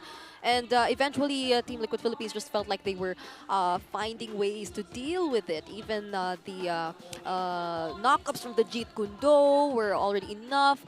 And there were a lot of, I'd say, really good or well-timed AOGs too. Similar to this, what we're seeing right here, a precise way of the dragon onto Andoryu, but when the game just got to a point where both teams just can keep juggling their items even and just can make those really risky decisions that in the end were rewarding for Smart Omega, it just really cost them the game.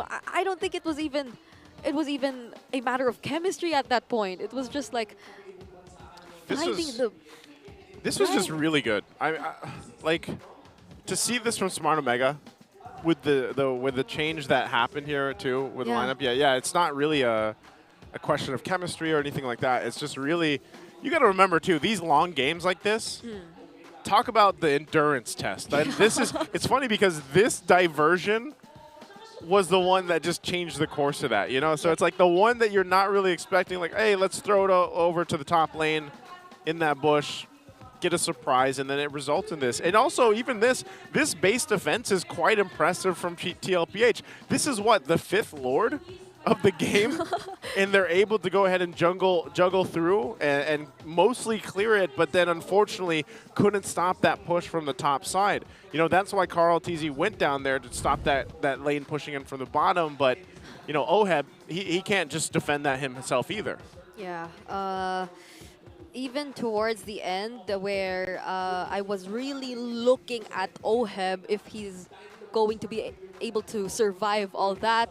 Smart Omega, they were really going in. They were trying to take down every single member of Team Liquid Philippines. And yes, he did survive alongside Carl TZ. You mentioned the Baby Cakes were the last 2 members of Team Liquid standing. But there's no one else to protect him at that moment. And with the multiple item swaps which already previously happened, he definitely already used up his Wind of Nature right there, had the immortality, but nothing after that. I don't think even I wonder how many item swaps happened. How many item swaps probably happened there? Like, I saw Jome, like, switch out the immortality and the Wind of Nature, like, half a dozen times. I can't believe we're actually seeing 6 games again. Last Friday, this was the exact same scenario. And yesterday was all what? Sweep? All sweep. So we had all 3 on Friday, who was on the desk? Brigida.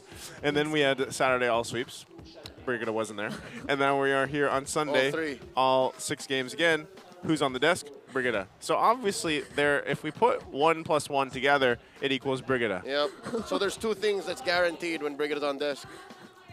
What's that? Equal favor. Equal favor. And all 3 games. All 3 games. Oh, man. I was okay with the long games thing happening, but since Chantel's on the other side, it's a combination. You don't get to choose. Yeah, I don't. You have no say in this. I don't. None of us have, literally, because it's these 2 teams who are playing for our entertainment. Yep. And boy, oh boy, am I entertained. Yes. It'd be hard not to be entertained after a game like that. And I'm enlightened. Why are you enlightened? For once, we see now where Team Liquid PH might falter. This game. but by the way, big shout out. You guys have it's not a curse, it's a blessing. By the blessing of by the mother and daughter of all series. Folks in the arena are thankful. Oh, my ticket is worth more. I got to see so much action. Yeah. I mean, look at our audience. It's packed in here, yeah. Yep. It's absolutely packed. Liquid played for themselves here in game number 2. A lot of them were singular plays, individual moments of glory. Yeah. I feel like when you have a fan eater composition, it's kind of that way. Yeah. Yeah, but that's the case here. That's why I think they weren't as connected. Yeah. And they weren't able to capitalize on the leads that they had in this 30-minute game. Yep. They were always like, oh, Sanford, get a kick. JP was the one who was chasing everybody. Like, oh, and jump. Was there not like a one or two weird jumps? There was. I remember saying it, being like, yeah, I think that was a little early, you know? But let's go ahead and do a little meta check here. Selena MPLPH Season 15 stats. Oh. She has been interesting because she's picked up a lot. Yeah. She's banned a lot, but she's 1-5. I thought she's 1-6 now, actually. But yeah, she win-loss is 1-5. And, you know, she's had quite a few buffs here, if you look at this. 20% win rate. It's a rework. Uh-huh. It is borderline rework because the way that the hero plays so different because of the recent buff in the patch. Yep. The way that the Selenas have been coming up even prior MPL, it wasn't just limited to the vision it was able to offer anymore. Unlike before that, it was just really mostly that. I think one of the biggest things to consider here is the arrow speeds that have been improved overall, that have been faster overall for them. Some even like just decide to keep throwing them in your face. And the cooldown, I think, it's one of the most important. It's the cooldown. Like, you go for the cooldown boots and the magic boots, and then you just find yourself spamming all those traps and arrows, which, again, they're not there forever anymore, but you don't get to see them after some time, and it just allows for a lot. Oh, speaking of, we got a little update here from MPL ID as well. AE, Alter Ego, survives I'm not. This is a tongue twister, man. Nile Led. Nile Yeah. Led. So they sat Kyrie down and they still lost. Why did they sit Kyrie down? Again, No, why did Omega sit Chaknu down? I think it's maybe it's just a thing for this week. Yep. But yeah, that's interesting. I mean, there's a lot of surprises. Yeah, Greg mentioned this earlier. It's called a skid for Onyx. It's a skid for man. There must be something about Onyx right now in general, huh? Would you say Onyx PH is also on a skid? Yep, they literally are on a 2-game skid. Yeah, it's sad to think that they only had one game this week, so they didn't have any chance to redeem themselves if even they wanted to. But that's also good for them. 2 days rest, because their first game was back on Friday, so they have like complete 7 days to actually regroup and rethink of what they want to do and fix. For everyone watching at home too, by the way, if you guys want to regroup here with us next week, you can also join the MPL Arena and watch with us live and join all the activities outside. You can also purchase your tickets for next week if you guys want to online. And also we have to give a shout out to join our official MPL Philippines groups. We do have an official one out there. I know there's a couple big groups out there, but we do have an MPL PH official group. So also a big shout out to Normal. That's a great name. Absolute Cinema. Okay, Absolute Cinema. That game was. And this series, this whole day, actually the whole week has been Absolute Cinema, I'd say. Even the matches that we've seen in sweeps, I feel like we're actually really good showcasing of what's possible right now in the season. And this is what I'm always saying is, I like the fact that, imagine, TLPH, top of the standings, going against Smart Omega, who is just looking for their first game win, gets it. And there's a clear chance here that Smart Omega can actually win. If they win, that's also a big shakeup to our current kind of environment for the season so far. It's just 1 point, right, on the board. Yeah, it's just 1 point. But you beat Liquid. That's what I mean. The statement to beating TLPH and your Smart Omega, and you also brought in Super Yoshi. Yeah, it was without Chaknu. Like, think about the statement. It's like how AP Brent felt when they got a game off of Aurora. Yes, sir, ma'am. Whoa. Okay. Look at this change right here. Oh. It's up to Omega, and they still chose red. So they still chose red because, honestly, with the draft, man, in that first phase, there's so many good options you can go for. I'm just wondering if they change the bans a little bit this time around. Yeah. Unless they play the same way. If Coach RC decides to just leave everything open, then red is definitely stronger. But if Coach RC bans to normal, like what we're used to, then maybe Omega has to think about that. Which is crazy, though, because overall, isn't blue side still the more winnable, like the more win rate side right now, overall? Still is, yeah. So they really might want to... They're cooking, Brigida. Yeah. I mean, I'm not sure if we're seeing the Fanny again this game. I think it might just go to a ban again. I actually expect to see the Fanny ban again. Not to say that it can't be stopped, but I think it's just also probably after a 30-minute game like that, it's like, all right, let's just not build a lineup that's meant to go ahead and also deal with the Fanny, like so to speak. Because part of me also expects the Louis Yi to be banned out, like for Game 3. The Fanny, the Louis. Yeah. There was too much on the board for Game 2. Yeah, there was a lot open. It was ridiculous. Like, you don't see that very often. Yeah. Well, we're going to find out here in just a second as we get into the draft. The last one for the evening, last one for week 2. It's been one hell of a week for us. So TLPH. Oh, there you go. Yep, blue side. Smart Omega, we got on the red. And as you can see, we got the Fovius and Badang banned out, Matilda and Jushin. We'll see if it actually is going to be the Louis Yi and Fanny as those last bans, or they go somewhere else with it. We'll see. Because right now, the Jungle Trades 2 are still up. So, yeah, hopefully either of those two get banned out. Or if they have a different priority in mind, like the Louis, for instance, then they might want to ban one of those junglers out. But oh, there it is. They ban out the Fanny themselves, okay. They take it out. Okay, will Omega ban out the Louis, as you've mentioned? Because if I were Team Liquid Philippines, I'd also want to think of the Harith, right? The Harith Oheb's hands and not allowing that to go into... There it is. Louise banned out. So I think they prioritize Harith here. Okay. Yeah. I was going to say, makes sense. You prioritize that. You give that to Oheb. This, on the flip side, is probably going to be a Granger Suyu, maybe? Suyu Granger? Yeah, I don't see we likely. change that much unless they have a different plan, but... Like the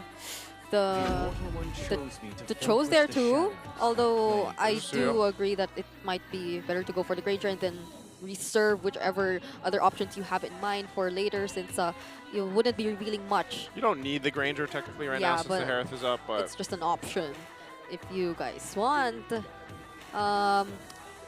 What else is there? Well, I mean, the Jawhead too is a possibility if ever later on. Anyway. Yeah. So Team Liquid Philippines right now.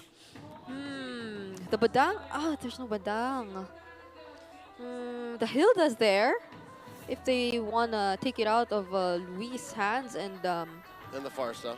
The Farsa too. Although they might want to opt for, they will not go for a Fanny this time. Nope. So Joy, for sure. Yeah. I mean, Joy, now or never, probably. right? What else will you do if not a Joy? Joy Suyu. I mean, they're taking their time for these Although picks. Harith Joy is magic overload. Yeah, it is. That's the thing. Among the planes exists the equilibrium. Yeah. Okay. Eve Hilda. Okay. Okay. So you go, you secure your mid lane. This is a combination we see so often. Zaman Force, real world manipulation works really well. Omega's gonna ban the Nolan, man. Ban the Nolan? Yep. Yeah. The options are narrowed down. The glue again from Luis. Okay, that's a second time he'll be using it. So the Nolan. Ban the Nolan, ban the Haya. So what would that Yeah. leave? Like, wouldn't you just go Joy then? Yeah, but that'll ruin your damage profile, dude. Yeah. Too much magic? Yep. There's an Eve too on your side. Not unless they Unless we have see, something else. unless we see a utility. Yeah. Alpha? And there's the Martis. Yeah. I mean, he's been playing that in ranked games, but ranked games are different. So, I don't know. Probably ban out the... Time to drop Oh, there's a they Joy. banned out the Joy. They're just covering their bases here. They ban it out anyway, even if it's going to be a magic overload. They're just like, you know what, let's just not deal with it. So, I don't know. Part of me almost thinks, like, what if we do end up seeing some form of utility hero in the hands of Carl Teasy this time? Fred. Yeah, like a little bit of a throwback. Yeah, the only thing is there's no Mathilda too to go with it. Yep. So it will be just in terms of rotation, since we don't have an idea yet of whoever the roamer is for Smart Omega. Like the Tro's still up there, if they do want to go for that. And now they even take out the Nolan. So I guess they'll allow the Haya if not anything else. Yeah. I guess you're okay fighting against the Haya if you want. Last band's probably still going to be a mid lane option towards Ook here, unless they just want to... okay, it's actually the Jawhead. Yeah, so the that Vexana's still there. Vexana, the Farsa. But if they do get the Vexana, then that'll be better for Smart Omega if they're going up against the Hayabusa. Yep. Extra body. So Team Liquid Philippines will really have to think about who they'll be getting for Carl Teasy later on. But if they don't go for the Vexana here, there's the Roamers available. There's a Tro, the Katot that's also available too. I mean, the Katot Eve might be too much to handle if you were Smart Omega. Okay, they There go for the is. Cho. Injustice in the world. Okay, Cho's picked up. They cover their grounds. They've got good pick-off potential. They've got a good front line with the glue. We'll see if it works better this time, I should say, for Luis. What does Carl play? Carl, Hayabusa, I guess. Unless he does bring out like an Alpha or a Fred. Yeah. Barrett's, I don't think you'd want to play a Barrett's. Yeah, we saw Julian earlier, but that's still that's Magic too. That's also, yeah. So. Hey, Lucas Jungle. It's both. Yeah. No, let's not Lucas Jungle, please. Come on, come Why do you on. keep bringing it back? Let the GOAT bring it out. Oh, well, yeah, so it's we're talking about the Hayabusa, the Julian or any utility jungler just in case. Okay, yeah. They'll still go for the Hayabusa. Oh, and JP gets his chip. Ooh. So do you Vex? I think you do Vex. I think you Vex or at least the Hayabusa, but your body. Yep. Okay, yeah. And part of it again is it's swapped, right? At least last time Smart Omega is the one with the macro pressure with the Louis Yi. This time around TLPH bans it out, or it is banned out on the other side, and they're just like, all right, we'll take the chip because and JP is probably, I don't know, it's a little bit of a tie between him and Oakwood for me with the chip play, but like JP I feel like is really good at utilizing the chip as a kit, but also when he uses a shortcut to allow TLPH for the cavalry to come through on the right points. How about overseas? What if we add Witty to the mix? Because it's a witty. It's a witty party, yeah. It's a witty party. So what would you rather? I think that's still one of the most significantly, impactful witty chip plays. Not just because it's a witty party? No, need another. literally. Yeah, I enjoy his chip. We need another community ball. I Put up another no. I can't decide on it too. Oh, here's one last look. The lineups, whole lot of flickers here for Smart Omega. And a couple purifies here for TLPH. They're going to definitely need that. And we're going to have to see how they go ahead and play into having a chip on their side. And will Smart Omega be able to start, once again, momentum? Having the Suyo, he should be able to farm up quite easily. We've seen Hayabusa struggle, I feel like, statistically, for a lot of teams that do decide to draft him in. But this time around, will TLPH bring it to the table? Hold up, wait. It begs to be mentioned. When glue splits, do you hit the globs? Yeah, those glue links take each individually, right? Oh. So that's a hard counter. Does he actually hit each globe? That's a good question. I think it does. Like the shadows. Shadow kill, yeah. Every slash, instead of counting the big glue, you're also considering the small glues, the glue links. If that's the case, it's broken. It's disgusting. No, that's if terrible. that's the case, Carl TZ, sad noises. Sad noises. That'll be so hard for him to pick a fight whenever Luis is there. It's like a recall to what happened in game number 2. It's just that it's not a Hilda, it's a glue, which you need to be a lot more mindful of. All right, chat. Looks like we got a little time here. Chat, let us know. Have y'all seen that before? Have y'all seen? Going split, and then the Hayabusa comes in and just individually slashes all of the glue links, leading to the glue just saying, ha ha. That's how they sound. In gluish. In gluish. No, he speaks English. He speaks English. He speaks English. Now man. that makes me want to try it. Or in the land of Dawn, Hold common on. tongue. Hold on. That's true. Common tongue. All right, Orcish, so Elvish. you're gonna open MLBB? I am. I am too. 'cause Wait, it can looks we like do can we do a 1v1? Or just check chat. Check chat. The chat doesn't know. Chat's Our not letting us chat- know. Our chat is smart. Oh, okay. We yeah. have- we have- We do have We some have time. an We do have some time. international audience of very intelligent and informed MLBB fans. Yeah, but it seems like they're also stumped. Why are we not friends on MLBB? Who? Oh, you're not online. I'm not online. Aw. Well, I understand why people aren't answering. They're too locked in. Like, nobody's... Yeah. They're too locked in with it. But okay, if that... Brigitte, why do I keep seeing your pictures in the crowd? Okay. I also don't know. You don't know why? What? Are those the Brigadudes? The Brigadudes. Is that what you're calling them? Yep. Have you, You named gave them yet? that name. No, but we want to know what you're giving them. Yeah, what do you call your fan club? What do you call your fan club? I had this made up name, which is not publicly available for consumption. It's not publicly consumable right now. I call them Brigisaurs sometimes. Brigisaurs. No, they're just like my group of followers, Of whatever. Brigadudes. All Or right. whatever. It can be anything at this point. Whoa! Look at these stats from OHEB. 73% win rate at 41 games No, played. Oheb, you can't start the game No. yourself. You wait for the marshal. You wait for our man. 30-11, a whopping 73% win rate. Career-wise with Harith. This is why you really want to prioritize it. All right, I just want to, as we get to witness the What?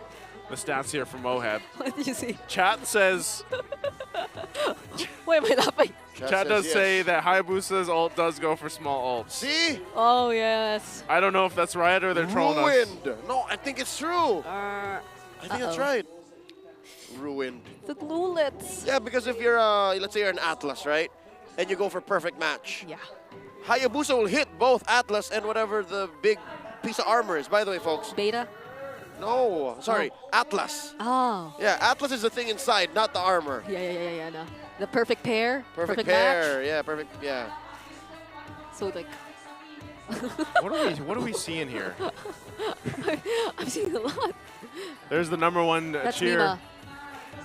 Is Mima secretly a Leonin? Oh. Like Joy? I like Harris. Brigida! That's you. Brigadudes! Why do we That's keep you. seeing Look Brigida? at how committed he is. He's also watching the MPL in a small screen. That guy pays for YouTube Premium. He does pay for YouTube Premium. I'm never going back. Everyone's showing pictures now.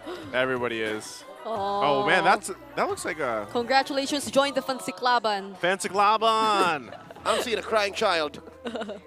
Join the Fansiklaban too. Yeah, why is no one showing their pets? I would love like to see I would pets. love to see some cats and dogs on these phones. Yay! Oh, I'd love to see him jumping back into the game. Yes. Game number 3. Dude, everybody needs to put his face on their phones. That's what we need during those. To manifest the resumption. Just manifesting that. Let's go. Game number 3. Last one of the night, last one of week 2. Will it be TLPH or Smart Omega? They already got their first win, as TLPH already got their first game loss.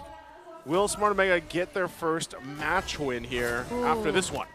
A lot at stake for Smart Omega and Team Liquid Philippines, who have been on top for a very long time. Super Yoshi here, forcing a response from Sanji, flickering back. You were saying? Oh, that was tricky. This is Super Yoshi again on the throw, and I feel like after game number 2, he feels a lot more motivated now to play around with it. He's settled in. Attempts.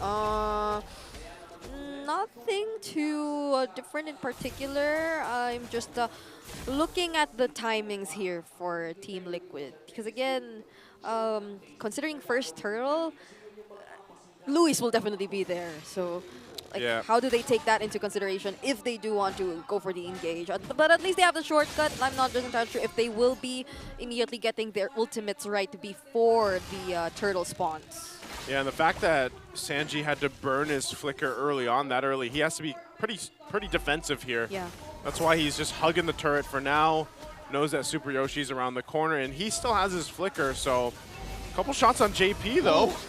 Wow. Early pop of the Purify on JP. A lot of damage let down on him by Omega. Yeah, so TLPH is kind of down for this first turtle coming up. I'm wondering if they actually want to contest it. Yeah, not the tankiest roamer available for Team Liquid.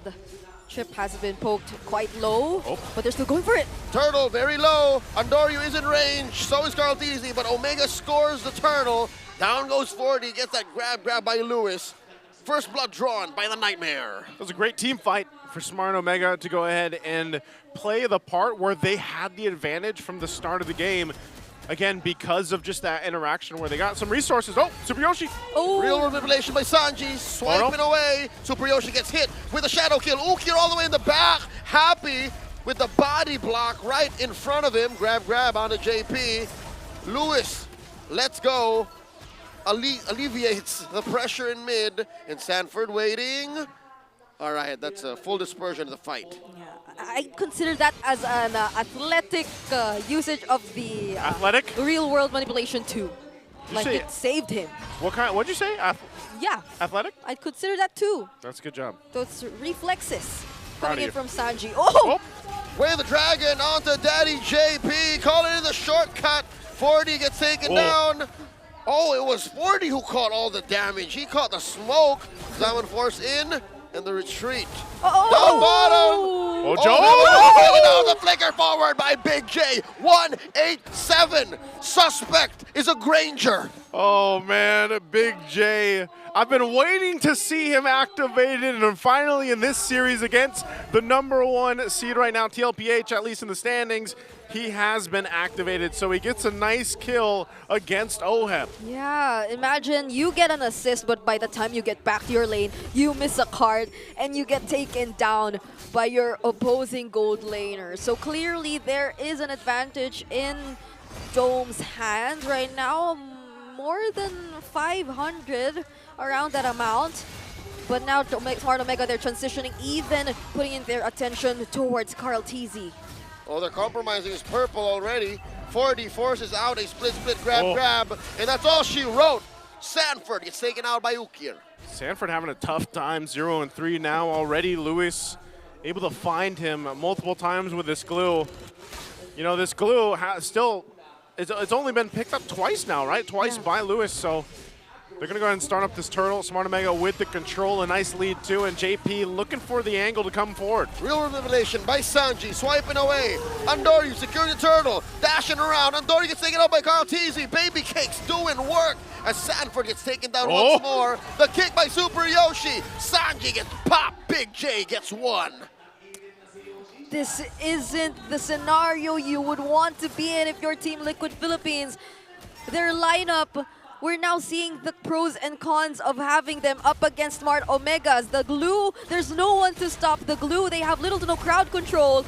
And on the other hand, they're being overwhelmed with the amount of crowd control in Smart Omega's hands. Wow, so just look how much work has to be done here to just keep that turret from falling. TLPH really looking to scrap things together, trying to find a way to go ahead and go toe-to-toe with Smart Omega right now. Very just something you're not used to seeing with Team Liquid Philippines. And right now for Smart Omega, they can continue to go ahead and build up on this lead that they have. Jome obviously will continue up. We'll see if they have an answer for it. Super Yoshi now here to help them out. JP though too. But it looks like they're just going to clear it out. So once again, for Smart Omega, this will lead into the next objective. They're putting pressure now at once for Carl TZ. Smart Omega attempting Grand Theft Purple, push it out on Doryu very low. Carl TZ waiting to get hit one more time. Finally taking down the Nightmare. Sanji down on 50. He'll the grab by the Cebuano Pride as he's taken down. In comes the shortcut. Who's coming through? Oh, Heb! Dropping the Zaman Force, dancing through. Down goes Big J. Carl TZ gets one. Yoshi as well. Dashing through that wall. Oheb missing the corner of the wall, stopping him. Glue! That is one more. Carl TZ shut down by Lewis, and he will get squished. Oh, he finally goes down to Oheb, but what a team fight that was in the mid lane. It took so much from Team Liquid Philippines just to get the kill onto Lewis, and he's been in front of them for the entire team fight. Forced out the Oki Shadow kill from Carl TZ even when he didn't want to use it, when it just got back from its cooldown after him using it towards Andoryu, and this will be the third consecutive turtle that'll go into Smart Omega's hands. But fortunately for Team Liquid Philippines, they've minimized the gold lead. They've been able to take down both side lane turrets. It wasn't that noticeable since it was mostly Carl TZ and Oheb just forcing the lanes to be shoved up, and the shortcuts just allow them to keep participating whenever they're needed. But Smart Omega, from this point onwards, they can just go back. They can continue what they were doing earlier and start establishing the lead.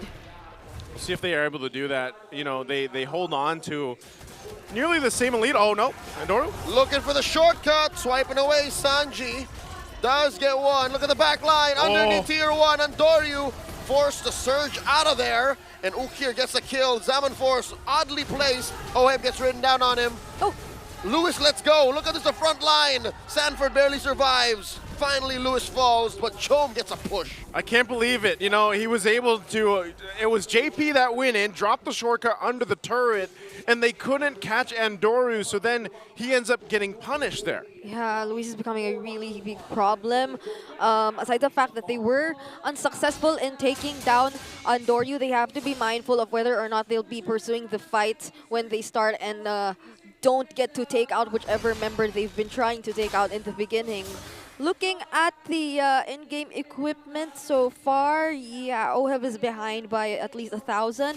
up against Jome, and Jome just picked up the Malefic Roar too, so that'll be an additional layer of damage that Team Liquid Philippines will have to consider, and this is not looking so good, especially since those members who are expected to soak up the damage and be in front aren't that tanky either. That's JP and Sanford who can get easily bursted down by Smart Omega. God, look at that massive chubby wave OHEB left on bottom. And it's already going to get that turret. Free income. Free income, tier 2 falls. Conceal's going to be used here. It's all for positioning. They might be able to find Sanford. Oh, Super Yoshi does dash in, pushing him out of that Rock Ursa brush, and Omega reposition. Okay, so I think OHEB's going to try to do something similar up top. They know he's up there, so they might actually blitz this Lord for Smart Omega. It's at half health already. JP, though, might drop the shortcut. Conceal, waiting for that shortcut, and he calls in the cavalry. Literally, here comes OHEB. Carlton takes down Super Yoshi. Jome falling back at half health, and they do stand their ground. JP does have Lewis on him. Sanji swiping away, gets a shield, and punishes Andorio in the back. That is a trade for Daddy JP, 2 for 1 in the end. They won that fight only with a well-timed shortcut and the Zaman Force immediately used by OHEB. The follow-up damage from Carl Tizzy also finished off the job. And to think that they were able to reserve the real-world manipulation up until the very last minute. Zaman Force dropped in. Lewis does ride Carl Tizzy. Ukir, half health. Jome, kiting them. Carl Tizzy, where are you taking Lewis? All the way down south. Sanji does blast him, and Lewis far from home. Lewis is like, I stuck to the wrong person. I'm being taken through the shadows. He just found himself in between the tier 1 and 2 bottom lane turrets of Team Liquid Philippines, but I guess that was enough time. He was able to distract them long enough for them to not proceed with getting the Lord, and that is also, or that allowed Smart Omega to reposition themselves once more. Oh, wait up! Real manipulation. Good kick. To find one. JP sacrificed himself underneath tier 1. Down goes Jome. Down goes Yoshi. OHEB Zaman Force is good. Zaman Force is good, and it looked like they wanted to make a play under that turret. Smart Omega still holds on to the mid lane tier 1. So they'll go ahead once again, get in position, even without Super Yoshi and Jome, though. Yeah. It might just be TLPH going and blitzing down the Lord, even without JP. They're going to go ahead and take it under half health for now. Oh, that is Sanford compromised. Lewis very low. Andoryu gets one. OHEB. Zaman Force dropped in by OHEB. Andoryu very low. OHEB gets one. Ukir looking to punish Carl Tizzy. Baby cakes doing work. Just one wrong movement could have costed him his life.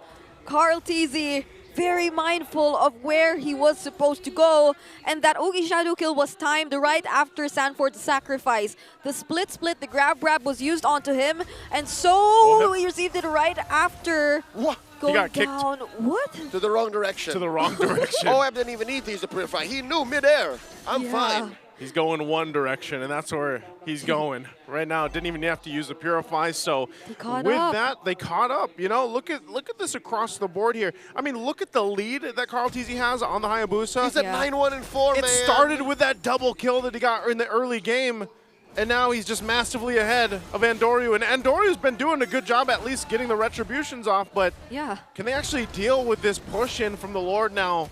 It is only that first one, but they are going to have to clear things out. Those are the first 3 turtles that successfully went into Smart Omega's hands, but that's a conceal play. Oh, conceal. Will they go in? Oh. Lord's going to make it way there. They're going to actually force it out. Took a couple shots, though. Again, Jome has plenty of damage. So they do take some damage themselves, but they'll work on the turrets now. They might just get these tier 2s down. They still have the top one as well. But Smart Omega is so far holding it together unless they force a fight again under the turret. Real world manipulation set in by Sanji alongside the Zaman Force. Sword in the square. Jome shuts down OHEB. And now it's pandemonium right outside the barangay. Okay. The punish. I don't think they follow. Dude, they still want to fight this, Lewis. They're going for Carl! Carl Tizzy here. Can he get out of here? Quad Shadow out to the east and the south. And he's barely alive. And he does have a few stats on him. Shadow kill. JP's around the corner, though. Carl. Still quad. He bought himself enough time. Ladies and gentlemen, the young goat. Mechanics.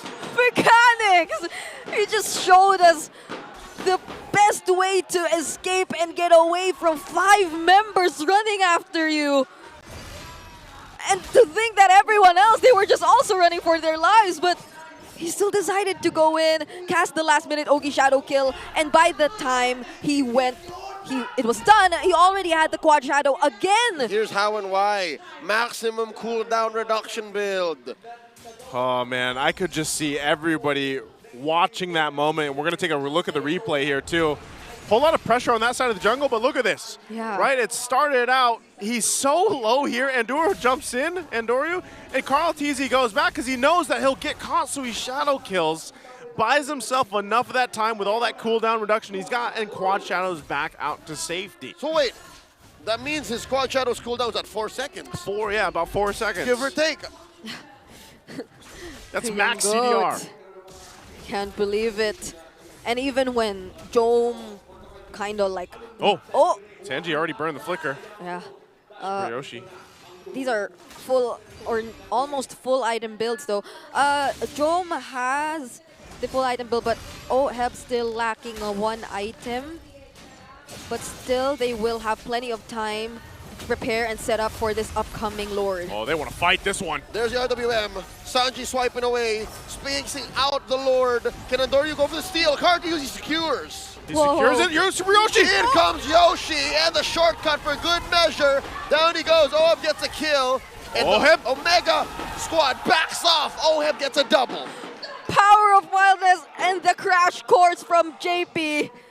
Just to ensure that there will be no follow-up from the way of the dragon. They could not connect. The members of Smart Omega could not connect anymore. Now Super Yoshi's down as well. And at this point, Smart Omega finds themselves with a tough task ahead of them. Defending this base, this push in, as Sanford leaves some of that charge here on the top side. The mid turret will fall, and Lord is still making its way down the bottom lane. The barangay is quarantined, cordoned off inside their own base. Bottom lane slowly going to crumble. Top lane, a lot of pressure, I'd assume, from Team Liquid. And they're going to take their time here. One inhibitor stands. Lord's got to be worked on. Not sure if TLPH actually wants to force this fight. They still respect what Smart Omega can do with this. And so far, the Lord goes down. Smart Omega holds on to the one base turret. JP has an immortality, could take a risk here if he wants to. RWM set in, Super Yoshi down to 1/10 of his health. That's the inhibitor first. Things first, Liquid clean up house. Yeah. All right. There's no flicker from Super Yoshi to attempt and look for a setup just yet.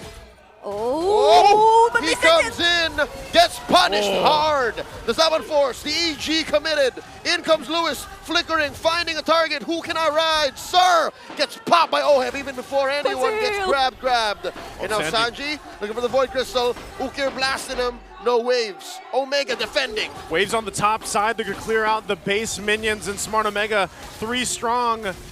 Have to go ahead and deal this. Still, there's no waves pushing in, but TLPH waits patiently. Do they still want to end it here as bottom and mid push in? 3 members from Omega holding on for dear life. RWM plus a shadow kill. Down goes Andoryu. Saban forced by Oheb. Ladies and gentlemen, the streak continues. The cavalry rides strong. Liquid takes game 3. And another game 3 to end our night here in week 2, and it's TLPH staying at the top. And for Smart Omega, again, a lot of potential here showed tonight as they get their first game win, but TLPH, the Stampede is too strong. Yep, it's just week 2, and the teams we're looking at the bottom half are slowly showing that they are on the road to finding what needs to be addressed, to improve, and to just show up stronger in the coming weeks. Oh man, again, there's something here with this version of Smart Omega. I mean, yes, Super Yoshi was there. Yeah. That ending, I'm wondering, what if he didn't go and get caught? Could they have defended a little bit longer? Could they have turned it around? But that's sometimes just the job and the way that it works for these roams. They have to sometimes scout things out, and sometimes you get punished for it. But also for Big J, he finally had a game where he was able to go ahead and shine. here and there, but who they're up against, TLPH, that's a daunting task ahead of them. Well, even against the Cavalry, again, top dog in Season 15 so far, this Yoshi-led Omega has promise. I was a skeptic, but hey, they won their first game, so that's something. Yep. I saw him with the entire idea of leading from the front. He, to some extent, did show us how it was to pull off the keys to victory. But for now, it's Team Liquid's time to celebrate once more. It is, and it's their time to go ahead and hear them for their winner's interview. Let's throw it on stage. Getting the victory para matapos ang week number 2, it's Team Liquid Philippines. Still alive and well, Kalusi. Napakaganda ng pinakita nila and what an intense of a series. Definitely. And first, I want to talk to Sanford. Sanford, grabe yung pagiging dominating nyo so far this season. Sure. Ano nang masasabi mo na this week, anong meron sa week 2 na kahit naka 3 games kayo ngayon, panalo pa rin kayo? Ano po, yung observation ko po sa mga laban namin is, habang patagal na patagal, pahirap yung mga games kasi nag-evolve po talaga yung mga teams. And so far, yung Omega po talaga nagpahirap sa amin.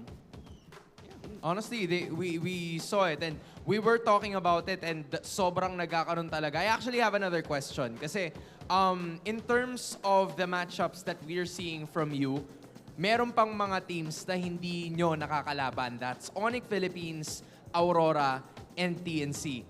Alin ba doon ang pinaka-excited kang makaharap at bakit? Sa akin po, personally, TNC po talaga. TNC, alright. Mind explaining why? Wala lang po, na-miss ko lang po yung mga kampi ko. Right, and you'll probably see them soon, later on, kasi baka magharap sila next week, right? Now, we want to ask the person right beside you. It's JP. Okay. Right, Kalusi? Yes, JP. Okay, eto, ano lang tayo. Chill na tanong lang. As Daddy JP at maraming nabubuong duo ngayon sa team nyo, ano naman masasabi mo sa Baby Cakes and Sansan duo?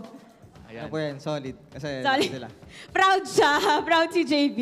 Proud dad, proud dad. Sabi mo, dalawang duo yan, di ba? Now, Siyempre. I actually want to ask Carl. Carl, yung pinakita mo kanina, using your Hayabusa, a lot of people weren't expecting that. Going back to the question a while ago, Prime Carl TZ is back. Tinanong ka namin kahapon, how did you feel after your game? Kasi nasabi mo sa amin na nahirapan ka kahapon. Now, how are you feeling on a scale of 1 to 10 with your performance? Siguro po mga 6 po. Okay. Kasi kung Prime Card TC talaga, malamang dominating lahat ng games. Alright. You see it, we see it. Kumbaga, kailangan mo pa ng more convincing, right? And we love to see the humbleness from the young GOAT. Now, I just have one more question para kay Coach RC naman. Coach RC, you don't usually get the mic, so I really want to commend you kasi nabanggit ka rin ni Carl TZ kahapon na ikaw talaga yung isa sa mga... Parang kinikilig ka din.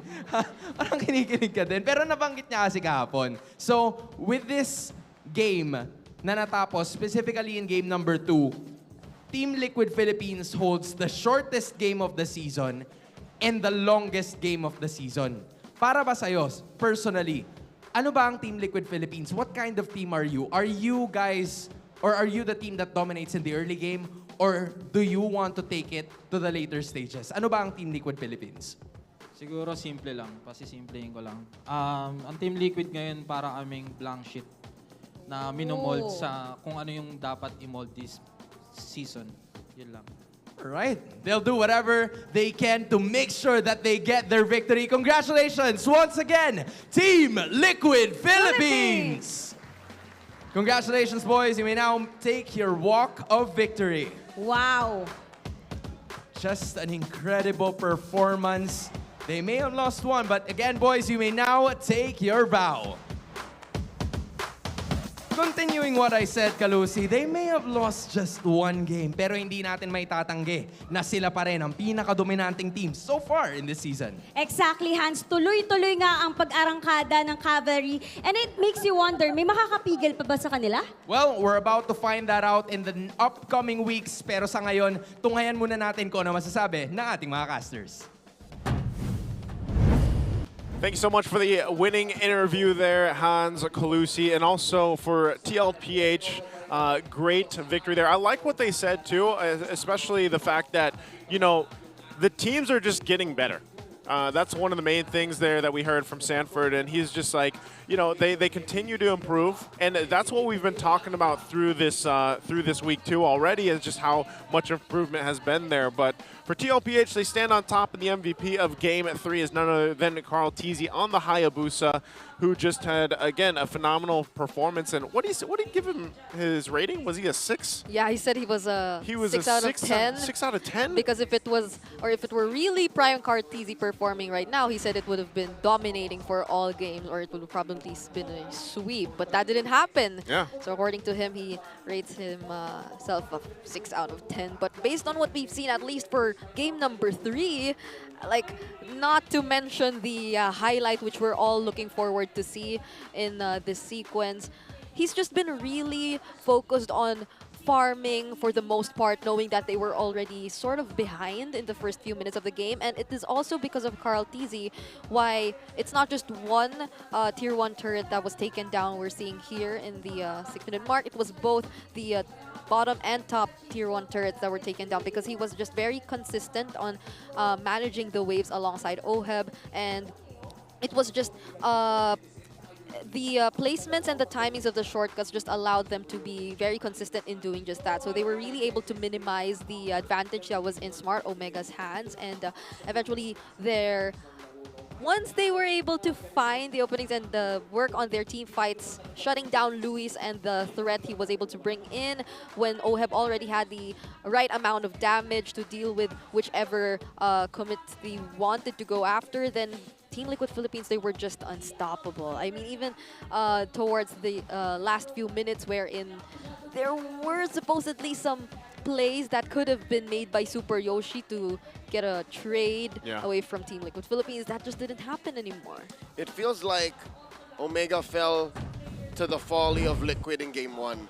They could have gone much faster, but they instead took their time. I couldn't say completely that was it, because Liquid were also very aggressive even when they were down. Yeah. Yep. So this is just Liquid getting their licks in faster, then Omega could come back. Yeah, because you got to remember too, in the early game of this one, it was Smart Omega being, you know, aggressive, and they actually were able to pressure, for example, Sanji to burn out his flicker early on and make some of those plays. But again, it was like a strong start, but then it fizzled out really quickly, you know, and TLPH really showed up. And even in that last little base push there, Carl Teasy was able to just zone out your main damage dealers, being Jome and Ukir, just with that shadow kill, because he was just scaled up so massively on the Hayabusa. So it was kind of hard for Smart Omega to go ahead and really find that adjustment, especially when Super Yoshi was taken out.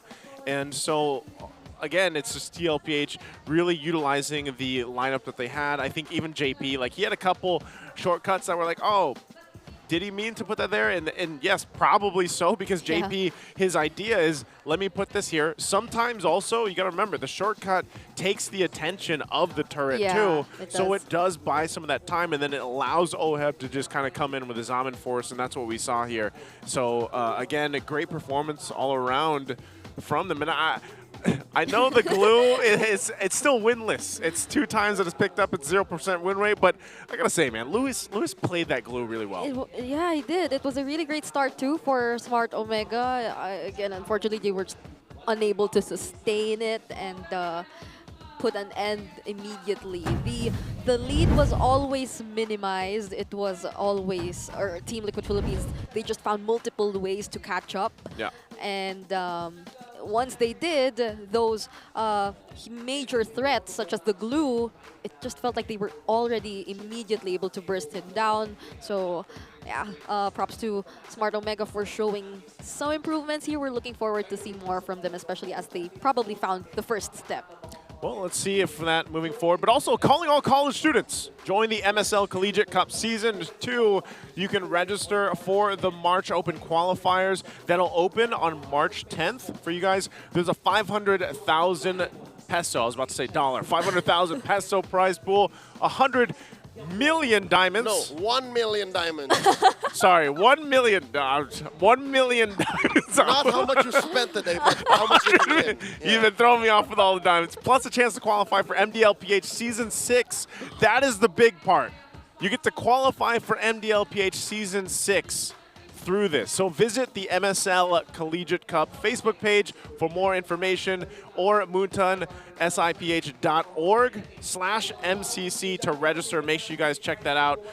Man, imagine if it was 100 million diamonds. That's a whole lot, right? So also, we want to go ahead and give a big shout out. The Athena League is happening very soon. It's coming soon. This is an exclusive league for all the female pro players and the official qualifier for MLBB's Women's Invitational. So again, big shout outs to all the female players joining that, competing to go ahead and represent, of course, the Philippines over at MWI coming up soon. The tournament will take place from March 7th to May 27th, so it already started by the time you're watching this. You can catch up to it and, of course, show support to this growing league that empowers more women to become esports pros. Yep, especially for the Filipino community who just recently won the MWI. So, who All the knows? mega empresses. Yeah, you might be next. You might be playing against them, alongside them.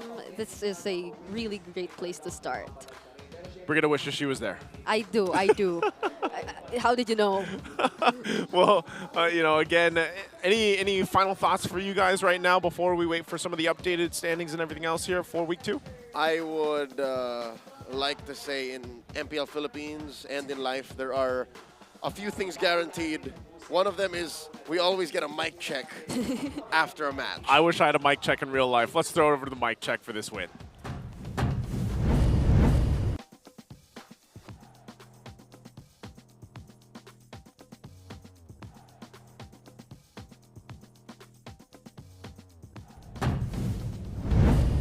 That is probably the mic check that I would like to have in life. We got it technically. I mean, came out. You know, like the that intent was there. They're just so locked in that there were no comms. They were just linked up together and making it happen. I can imagine how it went in their minds, but they didn't say anything while it was happening. But I don't know. I do have to ask, what were the two things that... Do you even remember? What? The two things the two in things life are guaranteed. We'll talk that are about it guaranteed? after the important stuff. This is guaranteed. Infinix standings. Right now, as we end week 2, TLPH staying at top. They're 8-1 now. They've lost 1 game. And that was just what we witnessed right now. Aurora, of course, sitting there at 3 points. We got 3 teams at 3 points. Onic, Philippines. Interesting, right? For a lot of people that have been tuning in, they're at 1 point right now. They're 4-4 in their games. And then, of course, you still have Smart Omega, AP, Brennan, Twisted Minds here looking for that first match point. So the streak and the skid continues for the upper and lower half of our standings in week 2. Yep. Next week, though, some of the teams, such as Onic, who were only able to play once this week, will get to play twice. So let's see if that will bring some significant changes to our overall standings. Because here in the Fansiklaban standings, it does look like the opposite. Yeah, this is, for those our international viewers out there, the Fansiklaban is basically a tournament that happens, brought to us by Infinix, and this is the fan bases of the MPLPH teams here. So, you know, right now, still sitting at the top, you got the Bees there. They're 3-0 right now. And down at the bottom, you got a flip-flop. We had this after week 1, too. The Cavalry is down at the bottom alongside the Auroras. So, again, they are competing every week. They also will have their own playoffs leading into the playoffs. They're on season 2 right now. So last season... Who won last season? Which fan? Was it last season? Was it like... Nobody was ready to walk down memory lane like that. Oh, man. Well, you know, that's going to wrap it up for week 2 here. We got to give a big shout out, by the way. Direct. Jungmin. We call him JM. It's much We call him JM, but yeah.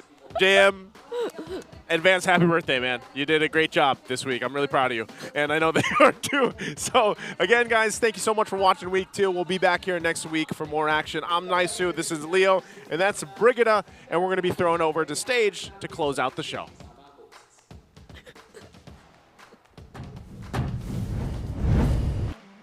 What a week it has been dito lamang sa MPL Arena, right? Hans, iba talaga ang lakas na pinapakita ng ating mga teams. You know what? Speaking of that, nakita natin all throughout the day, TNC Pro Team with a hard-fought match kontra sa Twisted Minds. Meanwhile, sa kabilang banda, ganun din naman ang Team Liquid Philippines as they stay undefeated with the threat coming in from the barangay. And let's do a quick recap of what happened in the last few days. With Team Falcons also on their winning streak, is this the return of the Titans of MLBB? You know what? I'm about to figure that out probably sa mga susunod na linggo pa. Pero ang hindi natin pwedeng makalimutan ay yung nangyaring MLBB Golden Month celebration na nangyari kahapon. Alam mo, Kalusi, iba talaga sa pakiramdam. Iba. It really hits different when you celebrate it here at the MPL Arena. Kaya sama-sama ulit tayo next week para tunghayan ang Lakas ng Pinas! See you guys next week!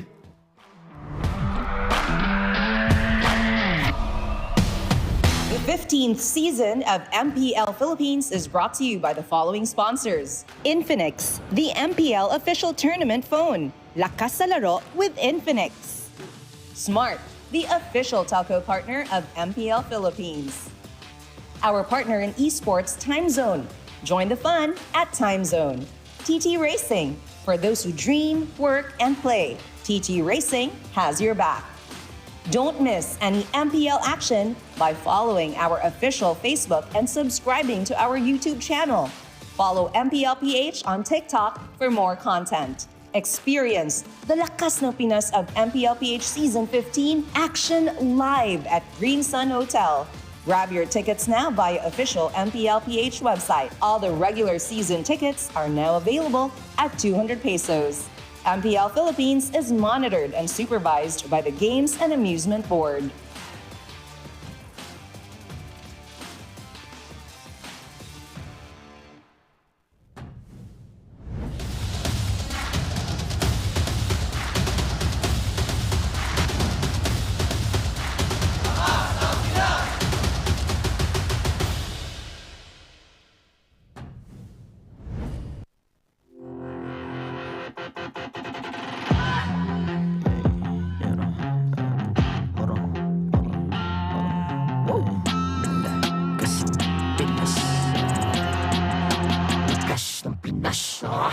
Malakas, Pilipinas, malakas Kahit anong lane, we become the monsters. Malakas, Pilipinas, malakas Face the golden sun and ribbon for the 3 stars. Look at us to the top, no ifs, no buts. Winning any game, para to sa yes. Di mo matitinag aming boses on your level. Nasa kalye man o mobile, you know I become a legend. Open fire, we unite, we winners.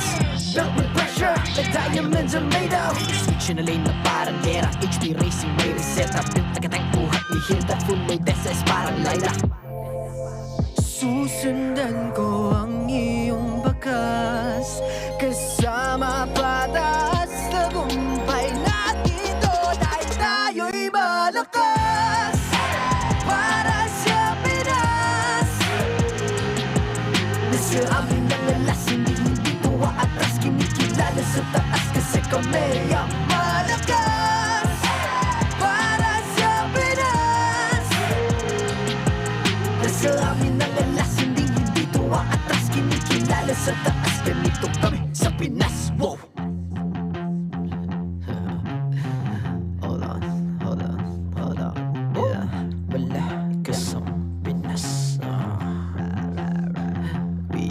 Laging every beat, no surrender, no retreat. Pag nagsama-sama, just imagine what we can achieve. Laging every beat, no surrender, no retreat. Giving 100 all my all, cause we just cannot be defeated. We are unstoppable, immune and invulnerable. Ready ang equipment, lahat frozen, malak crowd control. Pakita ko na jab like pow, beast of the southeast. So what I would proud and loud, cause every enemy we devour. Susundan ko ang iyong bakas.